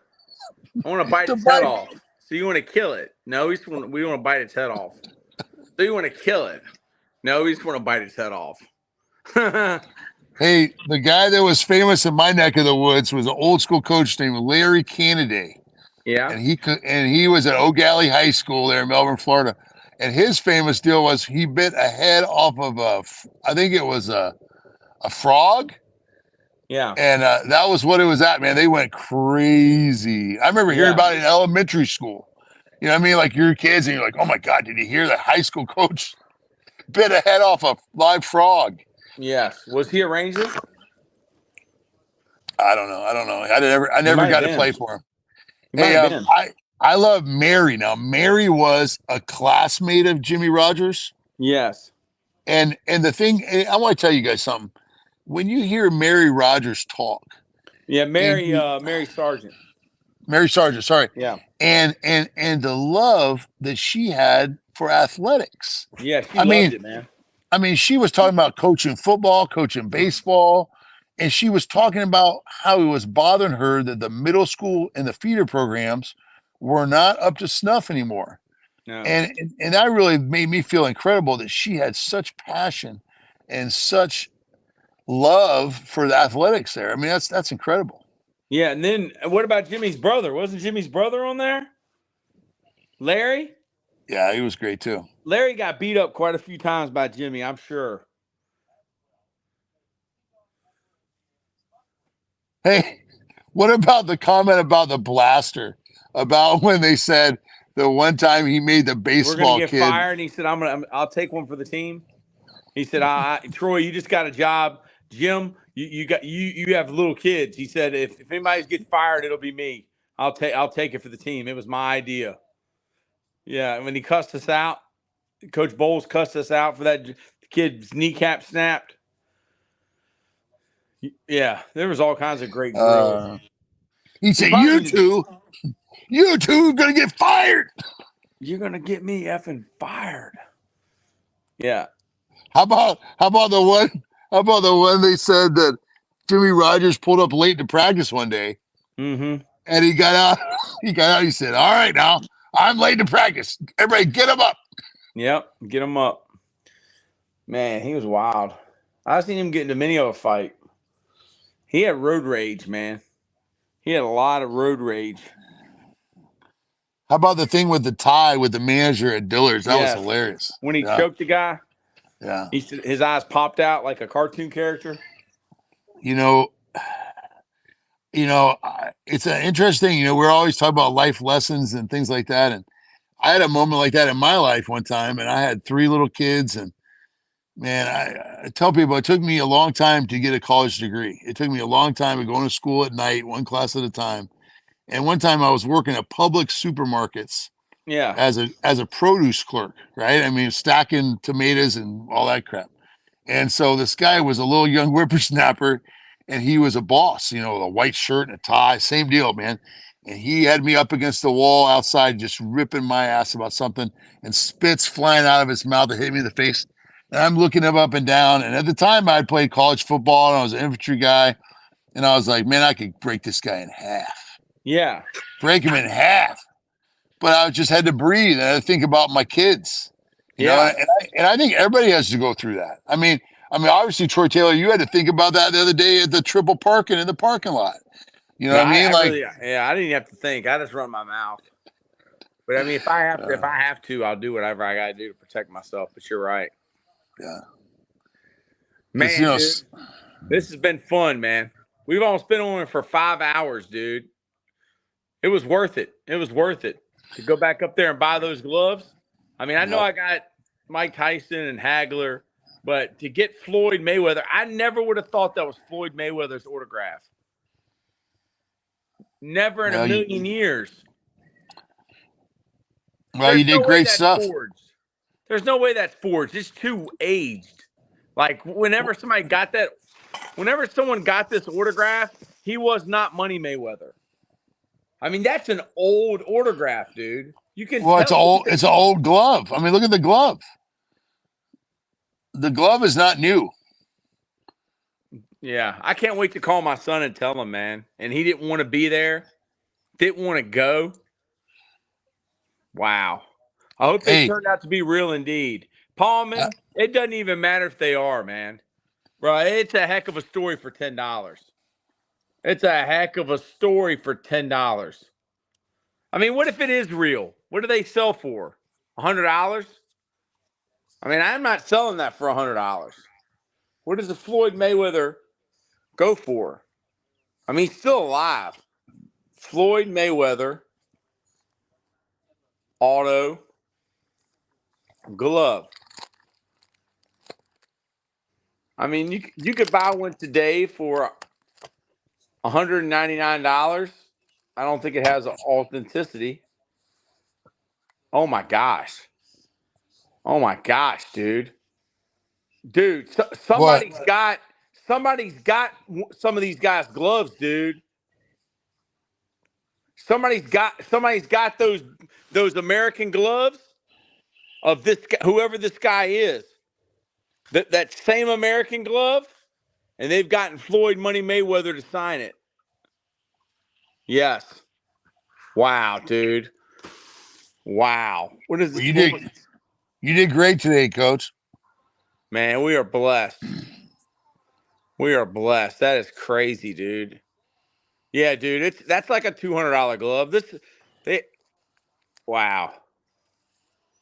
Wow. Wow, man. And it's old. It's old. I mean, it's worn. Like it doesn't look perfect. I never would have thought that was Floyd Mayweather. We could sit back and watch this years from now and a bunch of idiots just looking at this like, well, I wonder who this is. Well, you idiots, Floyd Mayweather. It's only the greatest boxer to ever box. Man.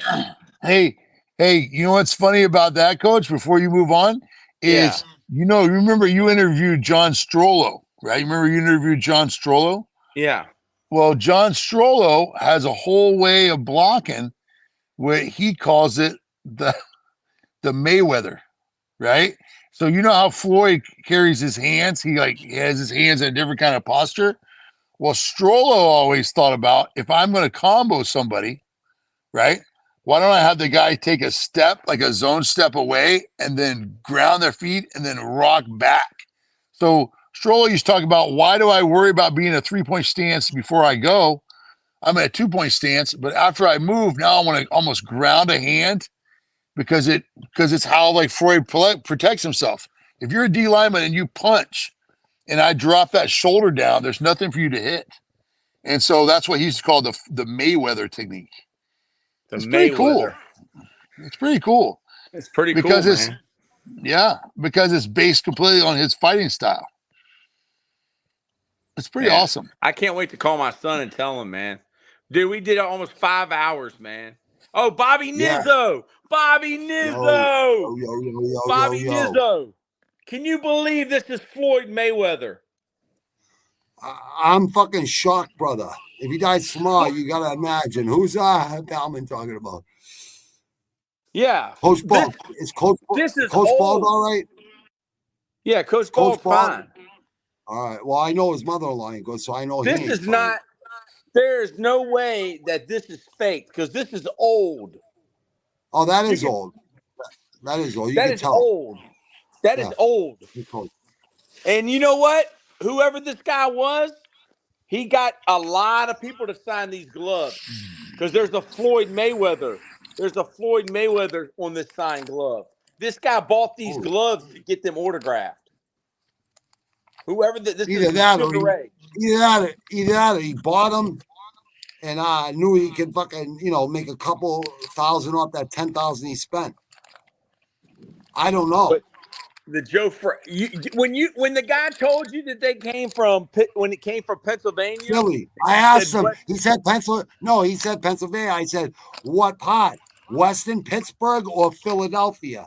He said Philadelphia. I said, good, because that's where all the boxing is. Man, some old man got these all signed. He said he didn't sell anything for 5 years, and they end up in Richmond, Virginia, with a black dude from Hopewell. That's my friend, and he sells them to. He called me this morning when my son wouldn't get out of the bed. My son didn't want to go, and I was like, "Dude, we're going to get these gloves." I didn't even know who they were. I just got them from them. You could have left your son in bed and went there and came back. You know what I mean? Yeah, he's 13. Yeah, I don't really. No, what I mean, if you didn't feel like arguing or whatever, or getting them up, you know what I mean? Whatever. Yeah. But I took him and I took him home. Out. It all worked out. Who is that? It all worked out.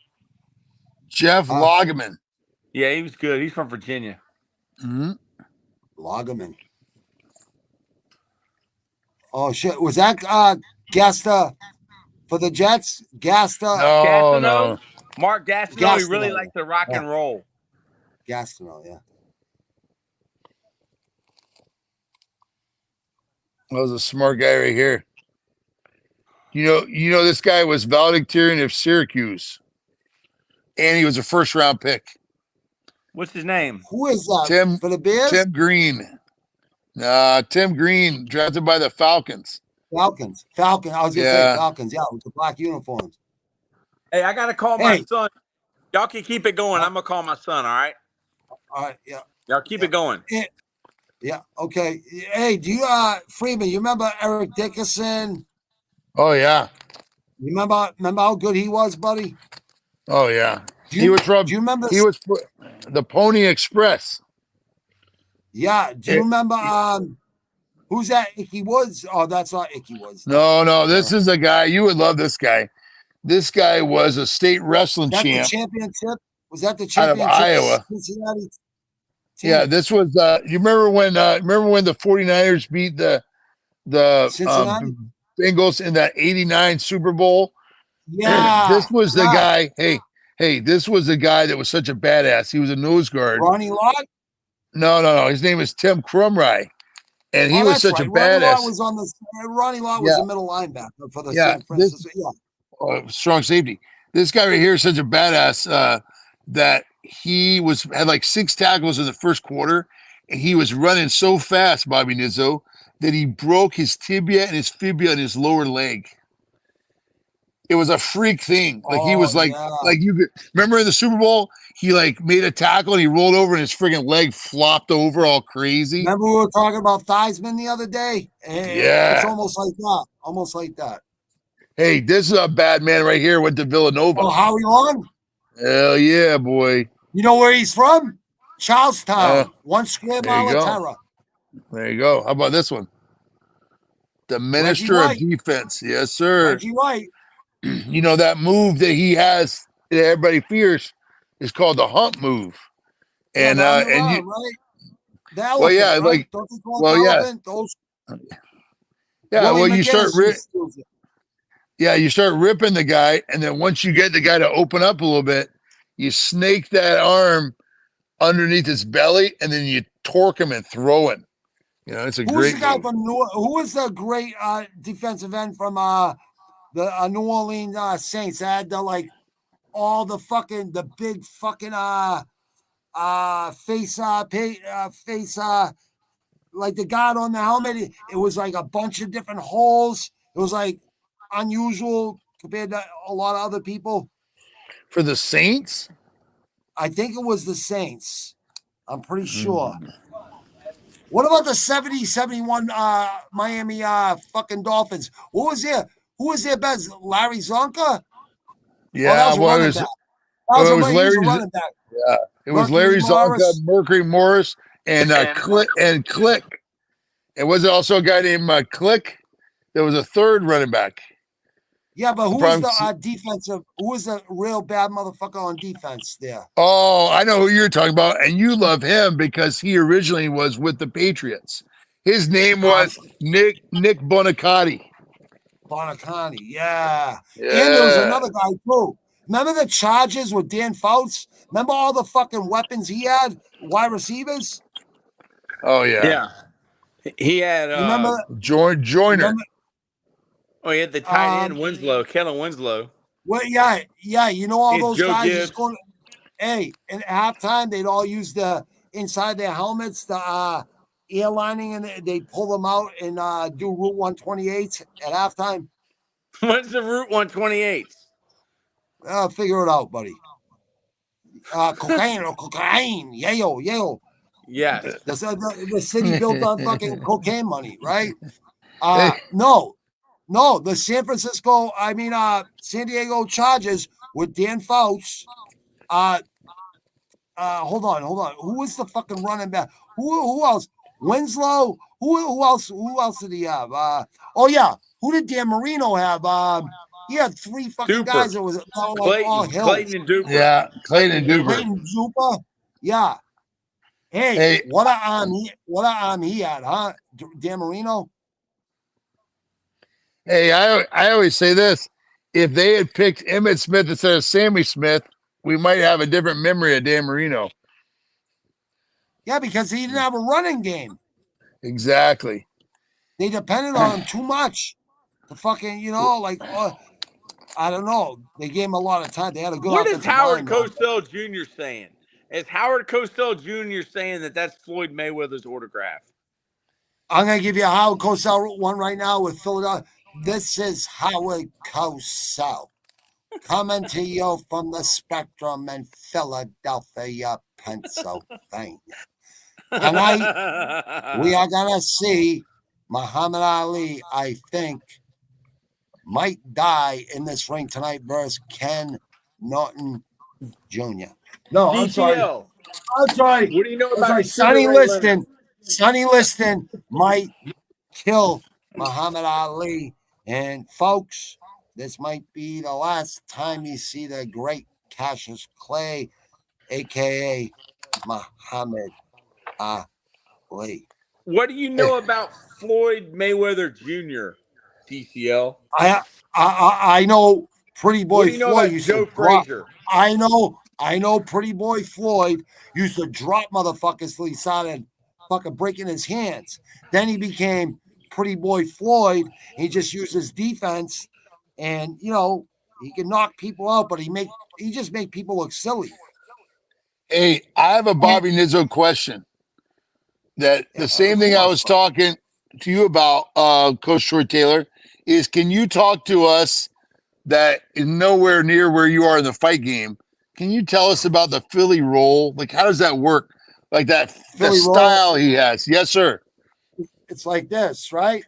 It's like this, right? It's like this. It's like this. So every time they're trying to hit you, with a headshot, the more sideways you are on balance, you're less of a target. You understand? Yeah. So if you're like this, you're a bigger target, right? If you're like this, you're less of a target, right? But the shoulder roll is up a little bit, but your elbow is right here. Okay? So anytime they go to hit you in the head, right, you're just like this way, and then you're just countering right off the bat and sticking that jab out there too, and disguising the jab with the straight right behind it and the left hook behind that, and you're always moving your head back, forth, you know what I mean, rolling. But yep. Philly Shell, James Toney used it really good all the time sparring. You see James Toney yelling at his sparring partners, "You can't fuck with me. You can't fuck with me." Like 20-year-old guys, he's like fucking 38, 42. Who else uses it? Sean Strickland uses the Philly Shell in the UFC. Who else uses it? So the two guys Marvin Hagel lost to in Philly, he went back there and beat their asses. Two guys. And that's when Delahunt, I think his name was Delahunt, one of the politicians in Massachusetts, called Bob Arum and said, "You don't give this kid he has 42 wins and no loss. He has 2 losses that he avenged. So he's basically 42-0. Okay? and he don't get a fucking a shot at a title. And I don't know what Delahunt said to him or whoever it was, right? But sure enough, he went for Fimo Famamo. I forget how to say his last name, but he's a white champion from New York. And Hagler beat his ass. But then Hagler Ferragamo? No, Infermo. Infermo was his last name. He was an Italian guy, right? Listen, he was an Italian guy. Listen, and then this English guy won the belt off Infermo, right? And he was an England guy, and he said just put it out here. He would never let a black man beat him. And Marvin Hagler beat the snob him in 3 rounds in England. He was the first champion to not get his belt in the ring because they started throwing beer bars. All the fans, they all fucking covered Marvelous Marvin Hagler and rushed him out of the fucking stadium. And guess what he said? I never held it against the fans because all the English fans were like embarrassed. They said, Marvin, that wasn't our fault. You know what I mean? He goes, listen, I don't hold it against anybody. Even the fighter that said that, they ended up becoming good friends. That's how good of a guy Marvin Hagler was outside the ring. But when he was inside the ring and when he isolated himself for 2 months before every fight, he turned into a totally different person inside that ring. A totally different person. Caged animal. A caged animal. Remember when he fought Hearns? He's like, I got the tissue. He had the tissue. He had the war hat. He really meant it. He goes, I can't hear what you're saying. I can't hear what you're saying. All I'm thinking about is war. That's it. War. Hey, he beat do you remember Mugabe? Mugabe was like 30-0 with 29 fucking knockouts. He was like fucking knocking out everybody. Never been past fucking 6-7 rounds. He was in the 10th round with Hagler. Hagler hit him with a fucking 3 straight rights in a row, put him through the ropes. He never got up. They had a priest in Mugabe's corner saying, you're blowing it. This is your chance right here. He's like, you don't understand. This guy is hurting me, man, and I'm getting tired. I'm used to, when I hit people, they usually go down. This guy ain't going down. Yeah, Marvin Hagler was special, man. He's fucking special, man. It's funny how you're such a good boxer, you make people want to quit. You know what I mean? You make people not want to finish. Throw in the damn towel, man. I don't want no more. Throw in the towel. I don't want no more. Yeah. He was a righty, but the Petronelli brothers said, we want you to learn how to fight southpaw because you're a righty. So once you get really good at southpaw, then you'll be able to switch up the righty, and you'll have your opponents all confused all the time. They'll be screwed. Yeah. I'll tell you right now, the first time I sparred with a fucking southpaw, the kid that beat Kimbo Slice in Rhode Island in an office building, just in a fist fight, he's the only one to beat Kimbo in a fist fight. And he was a Boston police officer. He went to school with me. I watched that whole thing. It's a great fight. It's a great fight. Sean Gannon. Oh, he died. Those guys. He died last year. But I went to school with him, and he was one of the nicest kids in school. When I went into the gym that one day, I go, Jimmy Farrell Jr., who am I sparring with today? He goes, Sean Gannon. He's in the ring. He just won the Golden Gloves. I go, Sean Gannon. And I go, Sean from school? He goes, yeah. I go, you were the nicest kid in the world. When did you fucking stop fighting, dude? You should have been hanging out Kincaid Park with us and down Bruce Corner with us. He goes, oh, you guys are too crazy with me. I go, no, you're a Golden Glove champ. You got exactly what it took to be down there, bro. But, hey, yeah, so he actually fought in the UFC, I think, one fight. I think he fought one fight in the UFC. But he won $10,000 cash, and he lost. They did the fight in Rhode Island, so because he was a Boston police officer, Sean Gannon, and they fired him. They fired him the next day, and then he went down on a downward spiral, basically, with booze and shit like that. I just thought it was one of the greatest fights ever because, in that situation. Because, like you saw what Kimbo Slice did to people, man. Like, how did he? He got his name Yeah. because, like you were saying the other day, those elbows and those fists and those hard ass surfaces, man. They cut that skull right up, man. You slice it right up, and a lot of people don't And know that's how Jorge Masvidal had his come up was with Kimbo no, I Slice. know. I know that. Yeah. And I always say to people, Kimbo's like in like mass violence, we were street fighting when they were like fucking naughty or maybe 10 years old or something. yeah, I was yeah, street fighting way before. But Masvidal used to, he'd be in line at fucking McDonald's, and they Kimbo or his agent just died, right? Coach Troy, didn't you say that? yeah. Or no, I think Howard said that. Howard, Said yeah, that. yeah, But yeah, Kimbo. They said Kimbo. I remember him in the Tough House in the UFC house, and Rampage Jackson was his coach. He said that guy, even all the fighters loved him because he was such an internet sensation. You know what I mean? And his mother was a fighter. His mother fought in the middle of the streets before. oh yeah. Like, yeah, that guy, dude. What happened to him? He had a bad heart or something, and he never knew it. Like, I don't happens a fucking lot. get it. It happens a lot, and it's funny because at some point you would say, well, at some point you would get checked out correctly, right? You would get checked out, but you don't know how many times, God rest their souls. You know what I'm saying? They have like a congenital genetic heart defect that gets Yep, missed, you're and right. and they go down from exercise induced related, whatever. And Stress on the heart. guys, Stress on the yeah, heart. Like, yeah. guys, that's why it's so important that we have a, what do you call that thing? Physical every year. No, well, yeah, but also electronic Oh, defibrillator. EKG. Yeah, that we have one close to every gym or every ring or every field, Very and you got smart. to You're know how to right. get to it You're right, because Coach Freeman. You're right. because if we could be good at CPR, but sometimes you got to have that extra little jolt to get the guy back in good rhythm again. You know what I mean? Get his heart And beating again. How about Reggie Lewis for the Celtics? He fainted right on the floor in the Boston Garden. How about Len Bias? We're supposed to be better than fucking Michael Jordan.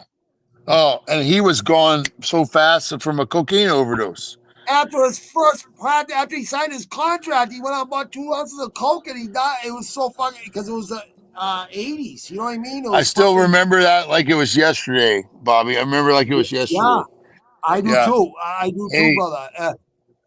Larry Bird would have played 10 more years coming off the bench with Len Bias and Reggie Lewis and all those guys. Yeah. Oh, yeah. Oh, yeah. Yeah. Hey, I got a story about that EEG thing or whatever. My good buddy I coached football with for 16 years. His name is Javid Shoemaker. And I know he won't like me telling the story, but it's a great story. But he's a PE teacher. Yeah. Oh, Shoemaker. Hey, was he related to? I'm sorry to interrupt you. Was he related to the jockey on a horse, Shoemaker? Nah, not the same. I don't think they're the same. Okay. But but his dad was tough as nails. His dad was a Vietnam vet and everything else. And but they're great family. And but anyway, he was a PE teacher, and we had a kid. This is last year. Went down with a heart attack in a PE class. Well, you know what this guy did? He gave him CPR. Did he get the jab? Who, the kid? Did he get the jab, the vaccine? Probably, yeah. Where we live, almost everybody had to do that because I didn't get it. I told him to give it to someone who needed it. But apparently my buddy gave the guy CPR, gave the kid CPR. Somebody ran and got one of those little electronic defibrillators. Came back, shopped him, and he did that. He did the CPR for like 8 minutes or whatever it was till the ambulance got there. And man, everybody like gave him like a key to the city because he saved this kid's life. And man, it messed my buddy up a little bit. Messed him up because, it's one thing to be a coach and stuff, but then you have a young kid that's having a heart attack in front of you. Man, that stuff is traumatizing, especially when you got children of your own. But so it's funny how things happen. So like he got an award from the fire department and this and that, and not even a year later, he's the new head football coach. And ain't it great sometimes how things work out for you? You know what I mean? Well, you know why? because he made quick, decisive decisions. What you're taught in the Marine Corps, you have to make a split decision in the right one in a half a second. You don't have time to think. You just have to be trained to make the right decision. And he was, hey, speaking of him, because it kind of makes me sad. Troy Taylor, last night or the night before, when you were sitting there at the eulogy and everything for that kid that with the mother behind the car. Xavier. Yeah, that guy was saying was that a pastor that was saying talking about him or something like that? Yeah, I watched it too, Bobby. Yeah, I was like fucking a little sad. Did you see the two? Did you see the one cloud turn into two or whatever it was? Yeah, it was pretty crazy. It was like what do you call it? A sign. Oh, and there was a butterfly. Did a butterfly come down too? Right in the middle of everything, a butterfly came down. Yeah. My aunt loves butterflies. She's like decorate a room with butterflies, and I see butterflies all the time ever since she died. Now too. Yep. It's what kind it of is. strange. Yeah, that's what it is. It's a circle of life. Hey, how did they take it though, Troy? How did they take it? Are they taking it all right? Like, I mean, I know everyone agrees different, but I think Troy's calling his son. I think we're just us right now, buddy. Oh, okay, all right. I didn't even That's know. why I didn't even know. That's all good. It's all good. I was just wondering. Yeah, I think he's calling his son or something. Yeah, that was sad, man. That was sad. You know, whenever you lose a player, you know what I mean? Whenever you lose a young person, you know, that's it's just something that, you know, like what they say, you know, the young people aren't supposed to go before the old people. You know what I mean? It feels unnatural. It's unnatural feeling. And especially when a young I lost 70 plus 7 like going to wakes. You would think it would get like, I don't know, you get used to it or whatever. You get a little bit number to them, but every one got worse and worse and worse. It felt like. Yeah, you know what I mean? is you know, I've had people ask me to do their service before. I've done service a few times for people. It's funny about me, brother. Yeah, I've married people and I've given funeral services, and wow, you know, it's never. Well, that's kind of like an honor. It is a great honor. It's a great honor to have because they trust you. Because they trust you. You know what I mean? Yeah, it's a great honor, but it's also, you know, like I always say this, buddy. Whenever you're around people that are really grieving, what can you say to them? What can you say? I'm sorry for your loss, but why are you sorry? Because you didn't do nothing wrong. So it's like it's almost like I don't even know about wakes, dude. I think they should. You're going to look at your loved one when you know the soul's gone from the body. You know they're filled with fucking embalming fluid. It's like, do you really want to see your loved ones like that? Oh, they made them look beautiful. A man look handsome. Made her look beautiful. No, they look horrible. Yeah. Yeah, they don't look like they're fucking. They don't look like they're fucking like rotting or nothing, or rigor mortis or nothing like that. Yeah, they look like they, you know, fucking like the Joker. Like, you know, they take all that fucking makeup on them and shit. It looks like a wax museum. Looks like a wax museum or some stuff like that. Yeah, it's the biggest scam on the planet. Is a fucking is a funeral home. They're fucking there to fucking sell it to you. 15,000, like, to put your loved one for a wake, and then you know, think to the friggin' funeral the next day, and plots. You know what I mean? That's why you're better off buying plots. I don't even want to be buried on the ground. I want my ashes to be in the living room with my family or something. I don't know, or just put my ashes in the Atlantic Ocean or something. I don't know, something crazy. Something like where I'm, you know, put me back in the plant, or grow me in a fucking the next fucking crop of fucking grow me in the next, because the first I'm LLC and Marvin Hagler weed.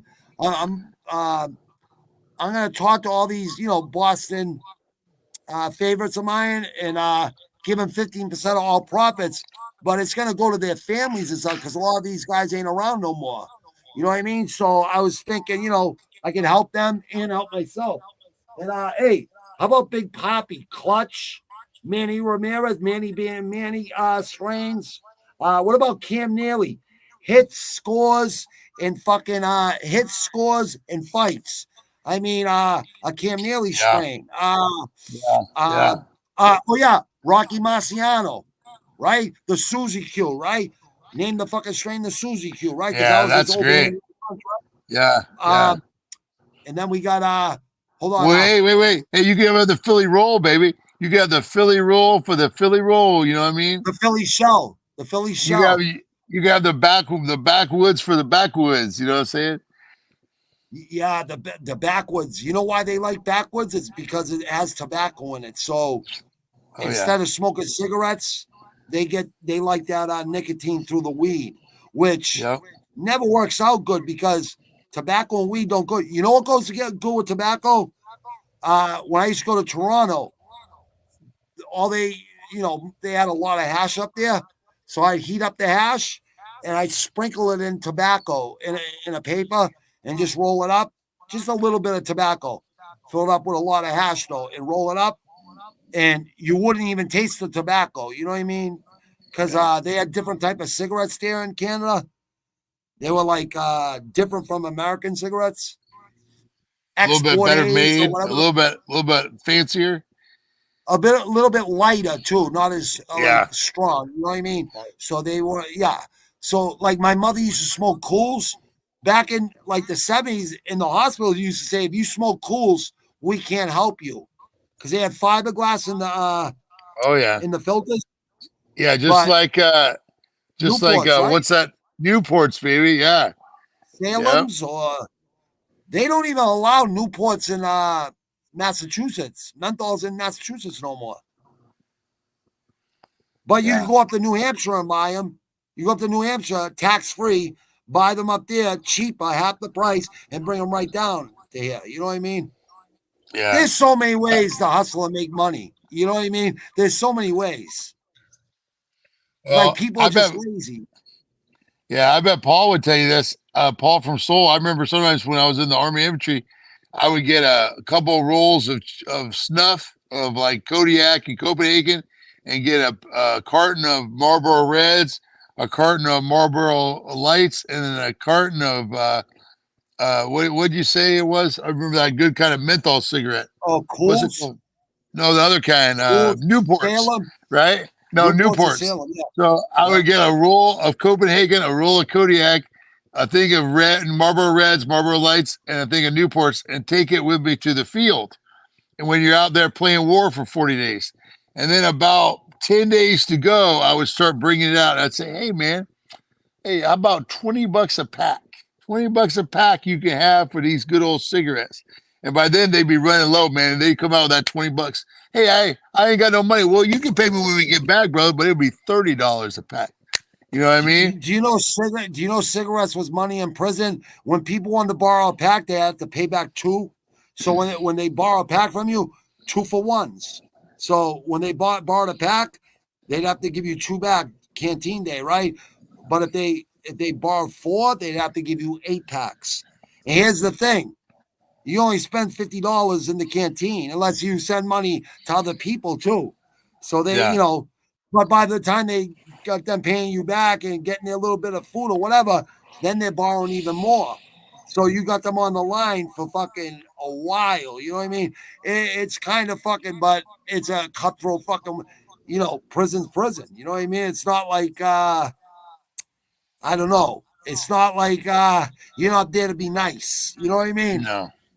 And if you show any weakness, fucking people smell that a mile away. You know what I mean? That's why I used to tell white guys, we'll protect you if you stand up to yourself. If you take a beating, so what? But if you don't stand up to yourself, we're not going to stand up for you because we can't have you with us if you don't have no heart. You don't have no fucking heart. What the fuck are you going to do for us?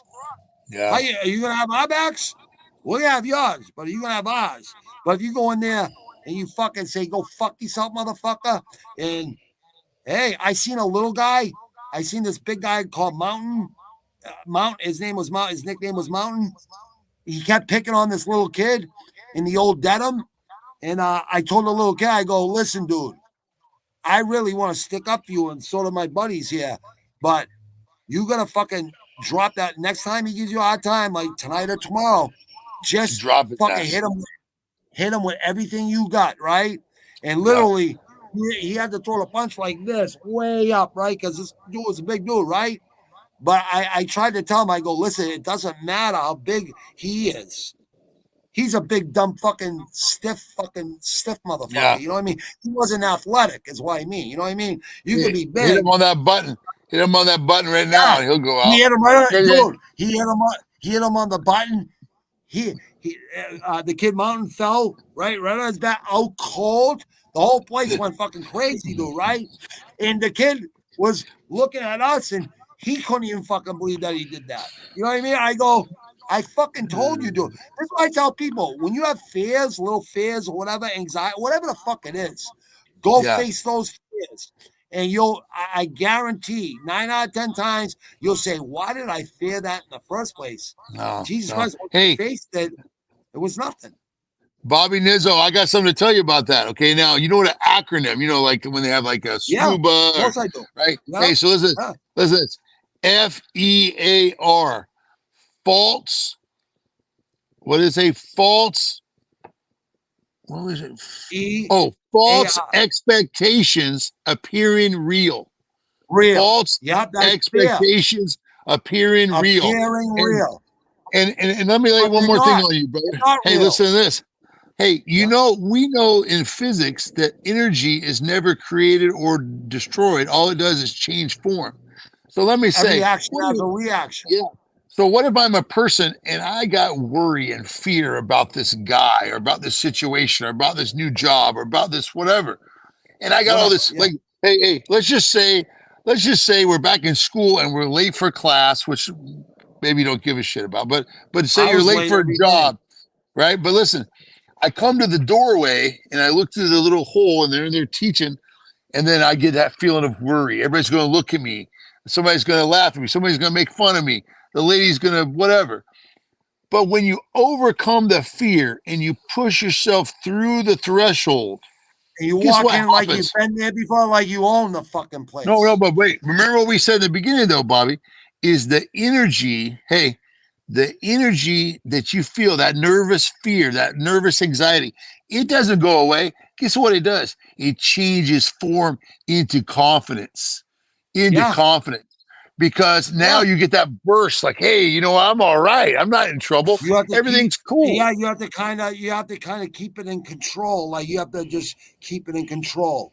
Don't let it spiral or don't let it go down. You have to keep it right, balance or whatever. Yep. It's balance. Hey, you ever see those little guys? I don't know if you're in the Key West, Florida, but they got a little thing they'll do where they have like a guy with a plate and they keep it on like a sword and they get it going fast to the. Hey, that's what life is, brother, is that we're trying to get on the higher vibration of that spinning disc. We're trying to get on that damn highest we can go. And because, look, the point is this, and a lot of people don't realize this. And listen, people might love to hit a little ganja or have a little drink or whatever it is, but there ain't no vibration as high as your natural vibration. And let me tell you something. If you people always trying to be other people, man. People say, man, that guy's got more than me. I want to be like that guy. Listen, you're the best version of yourself in the world. Ain't nobody in the world got your fingerprints. You're a one-of-a-kind person. One of a kind. And so what happens is, if you just worry about yourself, if you just take care of yourself, everything's going to take care of itself, and you're going to be successful, probably.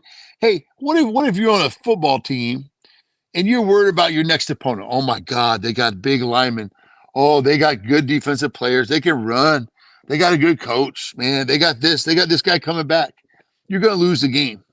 You're going to lose the game. Yeah. If you worry about yourself. If you have any doubt in your mind at all, you're going to lose. So it's the same exact thing when you said that Haggler would put blinders on and he would isolate himself. And he would grind by himself, like in the lab, man, like I'm grinding. Because what happens is, we all know if you take care of yourself, if you become the best version of yourself, You Guys, take care of your body like a Lamborghini, like a sports, like a elite sports car. You don't put regular gas in there. You put fucking, super unleaded. You gotta treat your body. Yeah. It's the only fortress you have. It's your body. So you have to take care of it to be a high performing machine, basically. But a lot of it's mental. A lot of it's your brain. A lot of it's you against you, basically. Yep. Like, remember That's they used to exactly say the right. only one that can beat Mike Tyson is Mike Tyson. Only one that can beat John Jones is John Jones. It's like it's the same thing with anyone out there. It's like you don't know the power you have. When I was in prison, my first bit at 19, this big white guy, my cellmate's friend from the Cape Cod. I'm like, Cape Cod? Like, they can't fight down there. I said, like, and this guy looked like a Nebraska fucking offensive lineman, right? Big white kid with blonde hair, typical fucking college fucking football player, right? Really big, but I never seen him working out the first month I was there. I never seen him lift the weight. I never seen him hitting the bag. He see me hitting the bag after I got done lift the weights. So he told my cellmate, I want to fight your cellmate in the ring, because they had headgear and gloves and stuff. And the rec officers would actually let it at, that one of the rec officers would go in there and ref it. And there's like 300 guys down the gym at a time, you know what I mean, downstairs. And I told my cellmate exactly what the fuck was going to happen. I go, after the first round, second round, he's going to come out with his hands down. He's going to be tired. He's going to be tired. He ain't going to be able to deal with it no more. Yeah, he might hit me one or two times, but he's going to probably throw about 20 punches, and he ain't going to land. He might land a couple, maybe. You know what I mean? And he did land, I think, one or two, and he hit hard. He definitely hit hard. But I shook it right off. You know what I mean? Because I knew he was going to be tired. And sure enough, what happened? The second round, hands are down. I look at my cellmate, he's in the front row. And meanwhile, we got Latin Kings. We got all the Castlegate, all the Orchard Park brothers there, all my white friends from fucking Dorchester, all my white friends from Quincy, all these people around there, right? Exactly what I said to my fucking cellmate, right? And I'm thinking about my mentor who taught me the fundamentals. And I'm like, damn. And I said to my cellmate, I go, let's do it tonight. I go, he would have had a better chance of fighting me on the handball courts. Like, instead of the ring, because in the ring, I'm gonna hurt him. Like, that's your place. That's your arena, baby. I go, even in the streets, I was undefeated, but still, he might have had a better chance. You know what I mean? Like, I could have slipped by like anything. You never know. You know what I mean? But in the ring, I just knew he was gonna come out tight because I never seen him training. And all the cops in the cage, like the second round, I TKO'd him. I had him in the corner. And I wouldn't let him go down. I'm hitting him with uppercuts because he's trying to go down, and I wouldn't let him. And he had his hands in the middle ropes. He's like, I'm done. And the fucking rec officer he goes, Neil. And I just tossed him with one arm. And then all of them jumped in. And they go, Neil, go sit on the bench where they play, dominoes and cards and everything. So they go, bring your gloves over there. Yeah, get over to the fucking cage. There was one cop over there. He goes, you know why they're pissed off, right, Bobby? I go, why? No, he called me Robert. He goes, they lost their money. Off, they lost their bet. No, he goes, they all bet. Yeah, they all bet he would beat you. But I knew I see you hitting the bag after every time you lift the weights. I knew you're throwing 3, 4, 6s, and 8s and everything perfectly. Perfect jab, perfect straight rights, perfect left hooks. Well, they were perfect to me anyways. Then once I learned that left hook even better, it was even fucking moron. But check this out. I'm sitting down on the bench. Everyone's coming up to me. All these like Latin Kings I knew from juvie and even like brothers I knew from, gangbangers and shit. They're all coming up, giving me fist bumps saying, the White Tyson, you better fucking box when you get the fuck out. Boxing. And then the guy comes up. He goes, can I sit down? I go, I don't know. Can you? I go, I knew this was going to happen. I knew this was going to fucking happen. He goes, boy, do you hit out? I go, yeah, I know, dude. I know I fucking hit out. Guess what? Next morning, it takes 3 to 6 months to ship, classification to send you the next spot, right? Yeah. There's 5,000 fucking convicts in there, right? Concord State Prison. And the next morning, they go, Neil, pack it up. I go, I haven't even seen classification yet. They go, you're going to Bridgewater, SCCC. Right, it was built in the 1800s. No running water in your cell, no shitters, no toilets. They had a porta potty in there. You turn the lights at night, fucking a million cockroaches would just disappear. They had rats this big in the yards, and it was all cement yards and shit. It was fucking crazy, dude, right? So when I'm in the car with the two COs, I go, you got guys in the hole for trying to stab you guys in the neck and stuff. Why am I getting shipped out when I've only been here a month? I still haven't even seen classification, right? And they go, we think you can figure that out, Robert Neal. And I go, no, why don't you guys enlighten me so I don't have to try to figure it out? Well, someone was scared. I go, what do you mean? I'm 6'1", 220, right? Exactly the same size I am right now. I go, what does that mean? The cops? Well, he goes, I don't think it was the cops because you don't give no one a hard time. You don't even give fucking the convicts a hard time. You have a lot of people that like you. You know what I mean? You like a lot of people. I think it was the big kid. I think it was the big kid that was scared I was gonna fucking light him up on the handball court or somewhere else because he realized that size don't mean shit. And I was kind of flamboyant, kind of cocky, you know what I mean? So maybe he just wanted to see if I was real, you know what I mean? But here's the lesson in that, right? When I got to SECC, like 2 weeks prior, a lot of my friends left Concord and went there, you know what I mean? So by the time I got there, they already knew what happened.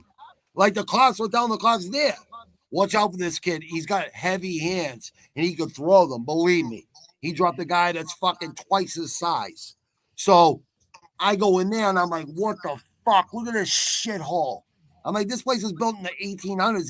They had rings up on the walls where they used to chain prisoners to and fucking torture, whip them, torture them, all kinds of shit. And in this place, right, they had the gym down like a cellar area, so they lock you in the gym, no COs, no nothing, right? Wow. So I was down there with a guy named Eddie Reed from Charlestown, and he goes, "You want to smoke a joint?" I go, "Yeah, of course. There's a bear shit in the woods, yeah." And he goes, "Yeah, but this is a moon bar." I go, "What, dust?" I go, "All right, yeah, fuck it. I never smoked dust before, you know what I mean?" I go, "All right, fuck it." And we smoke dust, right? He goes, "Watch how much stronger you get from smoking dust." Oh my God. Really? I go, really? He goes, yeah. He goes, what do you bench press, like 315 or 305? I go, yeah. He goes, try 405 or 415. So he puts 415. Well, we both did. We put the 45 plates on, both of us. And we had three 45s on each side, a 25, a 10, and a 5. I think it was like 405 or 415, somewhere around there. And he goes, I'll spot you with 2 fingers in the back of the bench. He goes, you got this. He helped me out with the lift off, right? And then 3 perfect fucking sets. I couldn't fucking believe it, dude. It gives you like mental retard strength. Yeah. Yeah. Hey, you know what I think that's from, Bobby Nizzo? And I may be wrong, but the Soviets in the Eastern Bloc in the 80s, they were so far ahead of it's embalming fluid, bro. Hold on, brother. Hold on. Let me make my little. That's what PCP is. It's embalming fluid. Yeah, but so here's the thing. So there's something called a Golgi reflex tendon. You ever heard of that before? Golgi, Golgi? I've heard of it. I just don't. I'm trying to remember where I heard it. Well, so it's like something, the Soviets always had the plyometrics and the box jumps, and they were ahead on all that stuff. Yeah, I was doing box jumps this week at the gym. I do them like twice a week. Yeah, I know you're so talking about. Yeah. So they're ahead of stuff, and so they figured out that there's this thing called a Golgi. Yeah, keep going. I'm listening. So is that acronym? Is that acronym? No, I think it's like a name of something. That was the name of a training. No. It's a part of your body. Every muscle fiber has a thing called a Golgi reflex tendon.